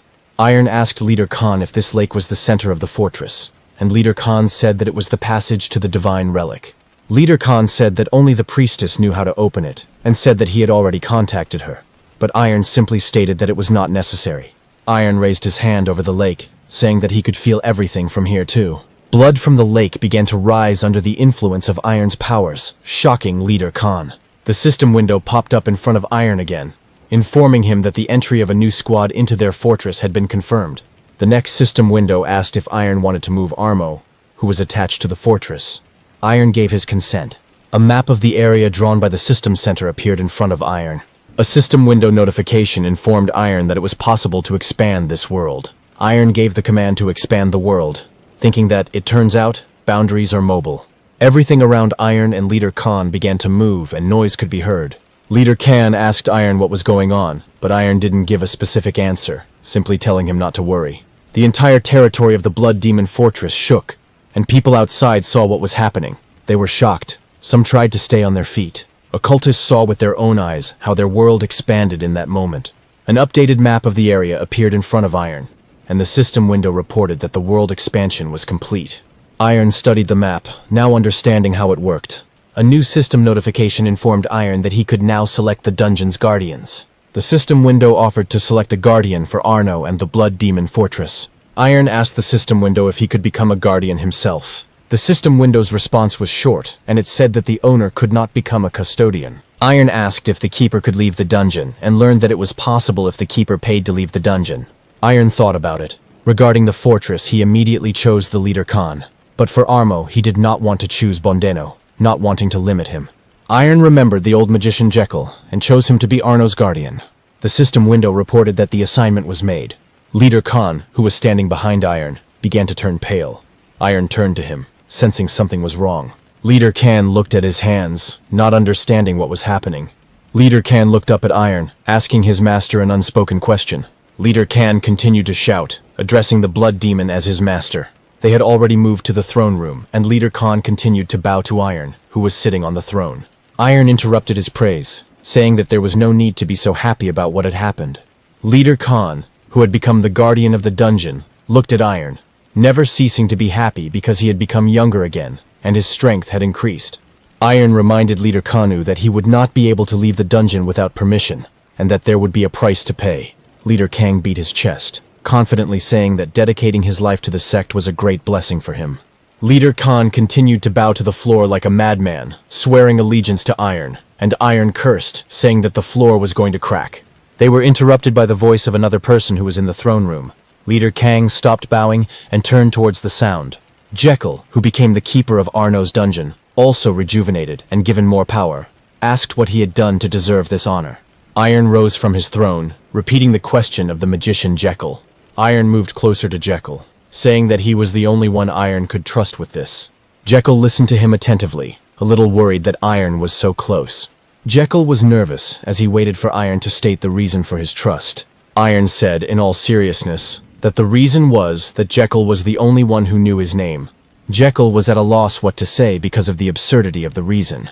Iron ignored Jekyll's confusion, asking if he didn't like it. Jekyll looked at his hands, disagreeing. He said that Iron not only saved his life, but also gave him strength. Jekyll, as the foreman of Armo, said that he spoke for all the people who came from Armo. Jekyll bowed to Iron, thanking him for saving them. Leader Khan still kneeling, listening to him intently. Iron reminded about the permission to leave the dungeon and clarified that Jekyll belongs to the fortress of the Blood Demon. Iron concluded by saying that Jekyll's life was in the hands of the King, Iron, and Leader Khan, who had finally risen from the floor. Jekyll still stood bowing, humbly accepting the role with gratitude. Bondeno's voice, appearing behind him, made Jekyll start. Bondeno looked at his hands, saying that he could no longer feel Armo's power due to Jekyll becoming the guardian. Tears welled up in Bondeno's eyes, and he began to say that he was a genius of his age, but now he was left without a circle and power, predicting his own end. Jekyll turned to the trembling Bondeno, trying to calm him down somehow. Iron chuckled as he watched him. Bondeno heard the laughter and exploded, asking Iron if he found Bondeno's situation funny. Iron walked up to him and put his hand on his shoulder, telling him to stop whining and follow him. Bondeno looked at the smiling Iron with disbelief, but Iron was confident, declaring that he would help him regain his lost power. Sometime later, Iron and Bondeno were standing in an isolated training area. Bondeno asked Iron again if he could really help him regain his strength. Iron chuckled, sensing the disbelief, and asked if Bondeno didn't think Iron would be useful to him. Bondeno corrected him, saying that it was much more complicated than that. He had never heard of a broken circle being restored. Iron said that this was often quite realistic. He stretched out his palm, and on the floor, bloody needles lined up according to his plan. Bondeno watched his actions closely, listening as Iron spoke of how he would need Bondeno's help. At Iron's feet, a magic circle was emerging from the blood as he said that he still couldn't activate his magic circles. Bondeno screamed when he saw the circle Iron had drawn on the floor. Bondeno asked Iron why he drew the contract magic circle. Iron said the main thing was that Bondeno trusted him. Bondeno didn't believe what was happening. He knew that such a circle could only be used by demons from Gehenna. Bondeno looked up at Iron, asking him not to say that he had become a demon while they were apart. But Iron said that the circle was not his. Iron told Bondeno that this was the circle his teacher created when he thought of the Demon Queen. Bondeno wanted to know more about the teacher, but Iron said it was too long to explain, promising to tell him later. Bondeno looked at the circle again, now thinking that it was quite possible. Iron reminded Bondeno that the contract magic circle takes a price, and the higher the price, the more power the circle will bring. Iron looked at Bondeno, who was standing on the other side of the circle, and asked what he would offer in return. Bondeno thought about the price. He said that he had only one valuable thing. Bondeno's look was determined as he said he was ready to stake his life and soul. Iron smiled, appreciating his bold proposal. Bondeno said that the moment he decided to save Iron, he was already putting his life on the line. Bondeno chuckled, asking Iron if he would take the life of the bastard who attacked them. Iron nodded confidently with a smile. Bondeno bit his finger, receiving Iron's answer. Bondeno extended his hand over the contract magic circle, dropping a drop of his blood onto it to activate it. Bondeno looked back at Iron, indicating that he was now activating the circle. Bondeno stood over the magic circle with his arms outstretched, activating it, while Iron watched as energy rose from the circle. At the same time, Leader Kang was in the territory of the Blood Demon Fortress. Leader Khan used his internal energy on the tree, while the new arrivals stood behind him. Leader Khan turned to them, informing them that there should be enough materials to restore them, and they bowed to him in thanks. The area was in full swing of restoration work. Someone was shouting that they needed help. They were building new houses. Leader Kang called out to Captain Jisoo, who was standing behind him. Leader Kang couldn't help but smile as he said that everything was going well. Jisoo told him that it was all because Leader Kang brought the Blood Demon, because without him, it would have been much more difficult. Leader Kang told Jisoo that Iron himself had sent him. There was no credit for this from Leader Kang, and he wanted them to be able to repay him for his favor. Jisoo bowed respectfully to Leader Kang, agreeing with him. Leader Kang turned to Jisoo, asking if it was true that Iron had gone into seclusion, and Jisoo confirmed it, saying that he was with Bondeno. Leader Khan looked back at the restoration work, noticing that Iron was already at the limit of his strength, but wanted to become even stronger. The peaceful scene was interrupted by a powerful explosion of energy behind Leader Kang and Jisoo. Leader Khan turned towards the explosion, immediately realizing where it was coming from. Leader Khan's eyes widened when he noticed that there was a training hall there. Leader Kang didn't understand how he could sense the heavenly demonic energy from there, which completely enveloped the training hall. Leader Kang, Jisoo, and Senior Han burst into the training hall and broke the wall. Leader Kang called out to the Blood Demon, worried about his safety. They all felt the incredible energy of a heavenly demon from the man who was only a silhouette that was visible. Sergeant Major Han drew his sword, asking the silhouette whose energy they could not recognize who he was. Leader Khan was ready for battle, but the thought that occupied his mind was that they had to find the Blood Demon first. Leader Khan was genuinely worried about Iron. Seething with rage at the thought that he could receive even the slightest injury, he would grind anyone into dust. A silhouette approached them, emerging from the vast heavenly demonic energy. Leader Khan and Elder Han opened their mouths in surprise when they heard Iron's voice, asking why they were so surprised. Iron looked at them as they asked him where all this energy came from. Iron clenched his fist, his body looking even stronger than before. He asked carelessly if he had forgotten to tell them about this. Iron ran his hand through his hair, which had returned to its natural color, and announced that he was both a heavenly and a blood demon. Iron remembered how the teachers taught him the blood art first to build up his inner strength. But the body remains human, and that is why Iron could not use martial arts. The heavenly demon art balances this by making the body strong enough to withstand internal pressure. But the celestial art does not work by itself without the power of the sexta of the celestial demon, which works like forging iron in a forge. Leader Khan, when they first met, told Iron that they did not maintain contact with the heavenly sect. Iron then remembered well his words about how they had been enemies for many generations. Therefore, in order to comprehend the divine art of the heavenly demon, Iron asked Bondeno for help in activating the circle. Before everything happened, Iron and Bondeno were in a closed training room covered in magic circles. Bondeno couldn't believe his eyes when he recognized the holy magic circle that was used by the three Einhart sects. Bondeno muttered that it couldn't be created as easily as the circles from Gehenna, not understanding how Iron had managed it. Iron got his attention again, asking if Bondeno could handle the activation. Iron was serious when he asked Bondeno to activate him. Bondeno was not confident in this undertaking. He knew that if he made a mistake, he could die in the process. Iron repeated his words about death. Iron remembered that death was no obstacle to his path to chaos. Iron repeated confidently, telling Bondeno that none of this mattered, and again asking him to activate the circle. Bondeno was angry at Iron's pushiness and told him not to blame him if something went wrong, but Iron told him not to worry. Bondeno extended his hands, activating a huge magic circle that was written all over the walls and floor. Bondeno screamed, straining. The magic circles activated, and energy began to flow out of them. Bondeno continued to scream, pouring his power into them to activate them. The energy flowing out from the magic circles flowed straight into Iron. The energy formed magical circles on Iron's body. It spread across Iron's entire body, repeating the circles on the walls. Iron exhaled the energy of the blood demon, preparing for what was to come next. Aroin's body was covered in numerous cuts. Iron's eyes began to bleed from the strain. Iron screamed, throwing his head back as the energy from the magic circles poured into his body. Bondeno panicked when he saw this. He told Iron that this was too much, and that it had to stop immediately. Iron screamed in disagreement and coughed up blood. Iron looked at Bondeno with a confident gaze, telling him to continue even if it seemed like Iron was about to die. Bondeno didn't stop, thinking that an ordinary person would have long since lost consciousness from the pain. Bondeno believed that Iron was only kept going by his obsession with vengeance. Iron suffered terrible torment thinking about his teachers. Iron thought that they had given the orphan real warmth.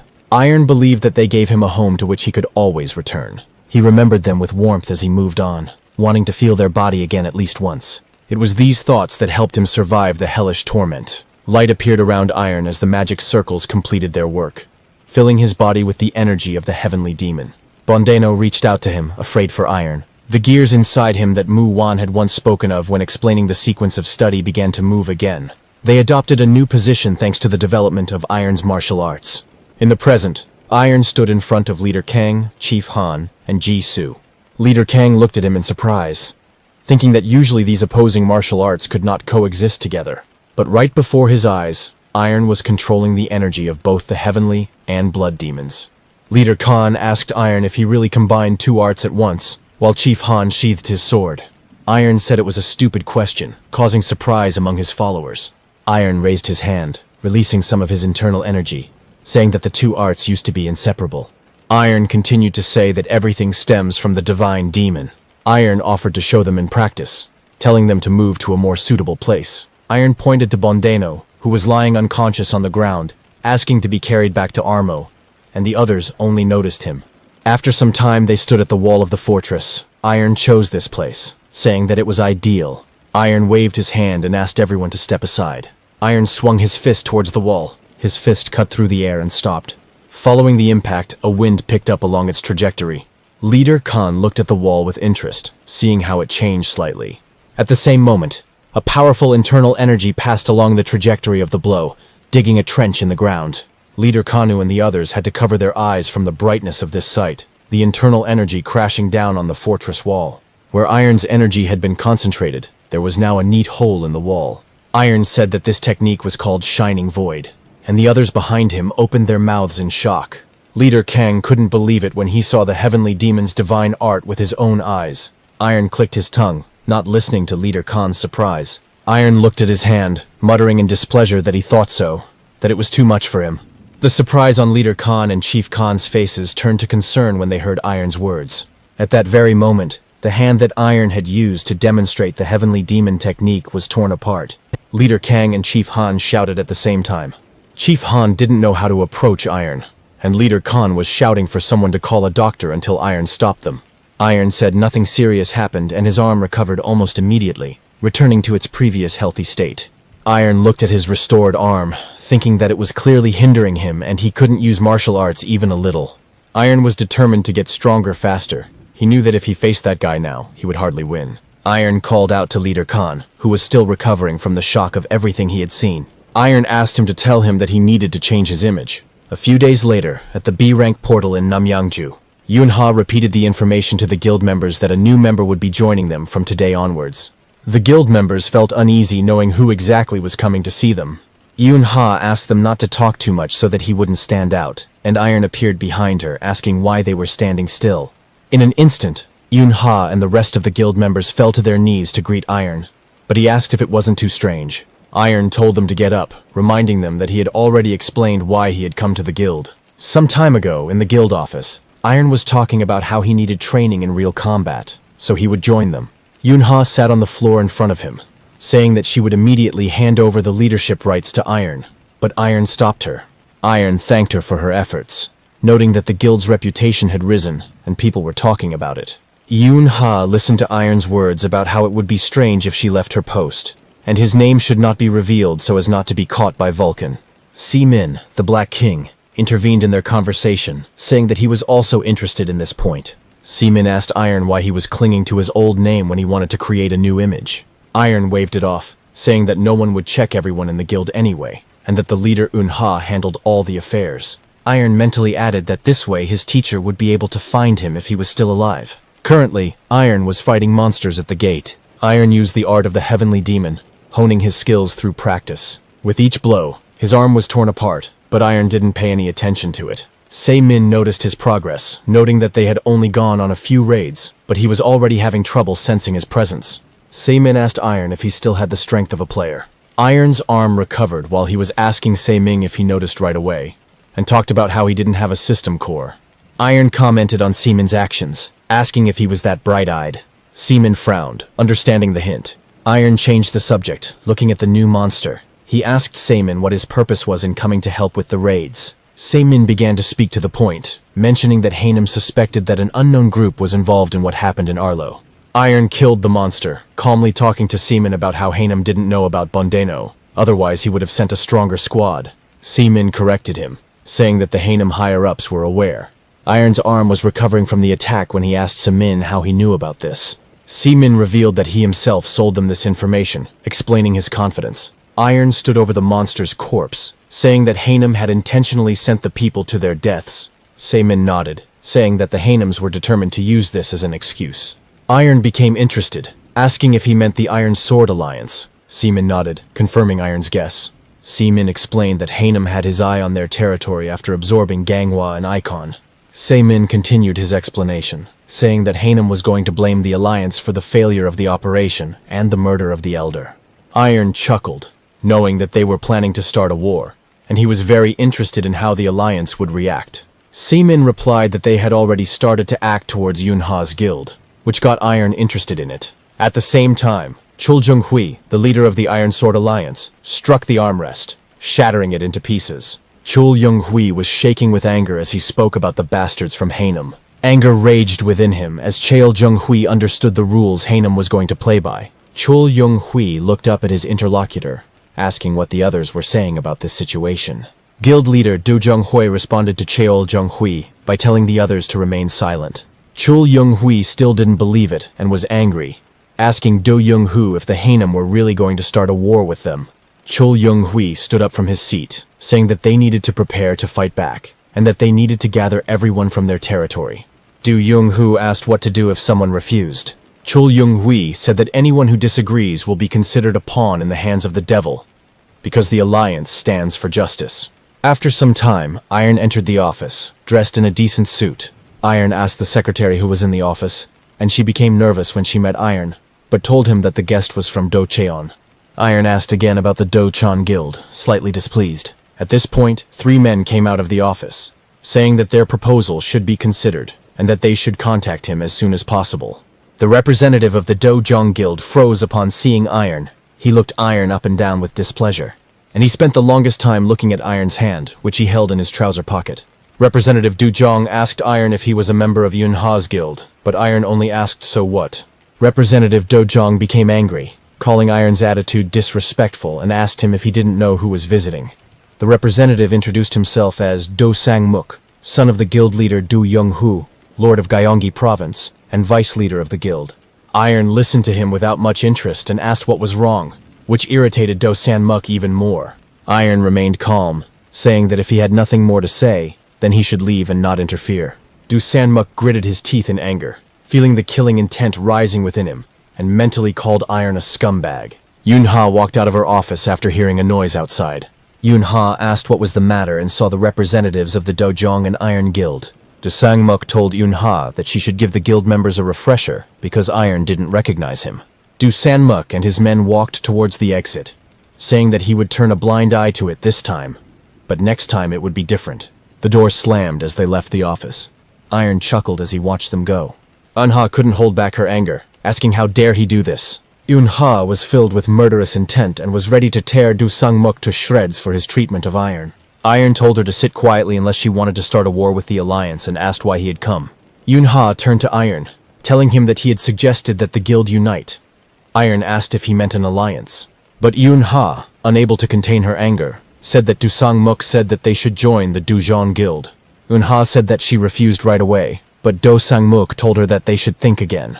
Iron asked her what would be best for them if they put aside their pride and looked only at the facts. Yunha replied seriously that she needed to think about it. Yunha was sure that the Hanam were only after part of the Alliance's territory, and would eventually come to a truce, and the cult would not be able to take everything away from the Alliance.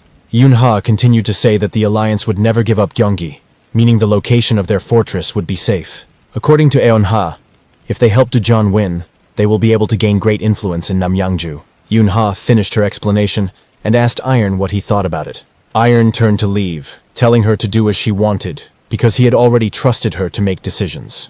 Iron headed for the exit, saying that he would just solve everything if problems arose in the end. He suggested that Yunha take a break for a cup of coffee. Yunha agreed with a grateful smile when she heard that he would wait while she changed into something comfortable. They took a table at the guild cafe in Namyangju. Iron pointed at the workers, noting that they were already getting used to life outside the battlefield. Iron took a sip of his coffee, noticing that the guild members' energy had become stronger, and Yunha confirmed this, explaining that they were hunting monsters. Iron said that they still had a lot to learn and needed to be trained so that they could be useful. Yunha nodded at Iron's words that some mages from Arno would soon join the cult, and asked her to take care of them. Yunha sensed danger.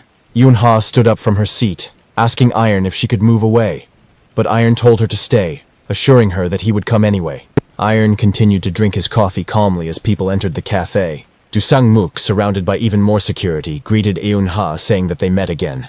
Yunha asked Du Sangmuk what brought him here, saying that they had already discussed everything during the meeting. Du Sangmuk said that Namyangju originally belongs to the Chodong Guild, and he can go wherever he wants. Du Sangmuk glanced displeasedly at Iron. Iron, who had shown no interest in him, heard Du Sangmuk ask what he was doing here. Iron showed him the mug, saying that he was just drinking coffee, making Du Sangmuk angry again. Du Sangmuk reminded Iron of his words to watch his behavior. Iron looked at him, asking if Du Sangmuk wanted him to buy him some coffee too. Du Sangmuk was completely out of his mind when he heard Iron say that his daddy had cut off his pocket money. From Du Sangmuk's impact, the table broke the window and flew out into the street. Iron followed it with his eyes while drinking coffee. Du Sangmuk did not hold back his furious energy, telling Iron to take out his weapon. His guards also drew their swords as Du Sangmuk said that Iron had gone too far, and he could no longer turn a blind eye to it. Du Sangmuk looked at Iron with anger, promising to show him the rules of conduct in the world of martial arts. Yunha began to draw her sword, but Iron stopped her by sending a telepathic signal. Yunha was surprised to hear his voice in her head, but she didn't argue. Du Sangmuk saw Yunha put her sword back into its sheath and interpreted it as consent from the guild leader.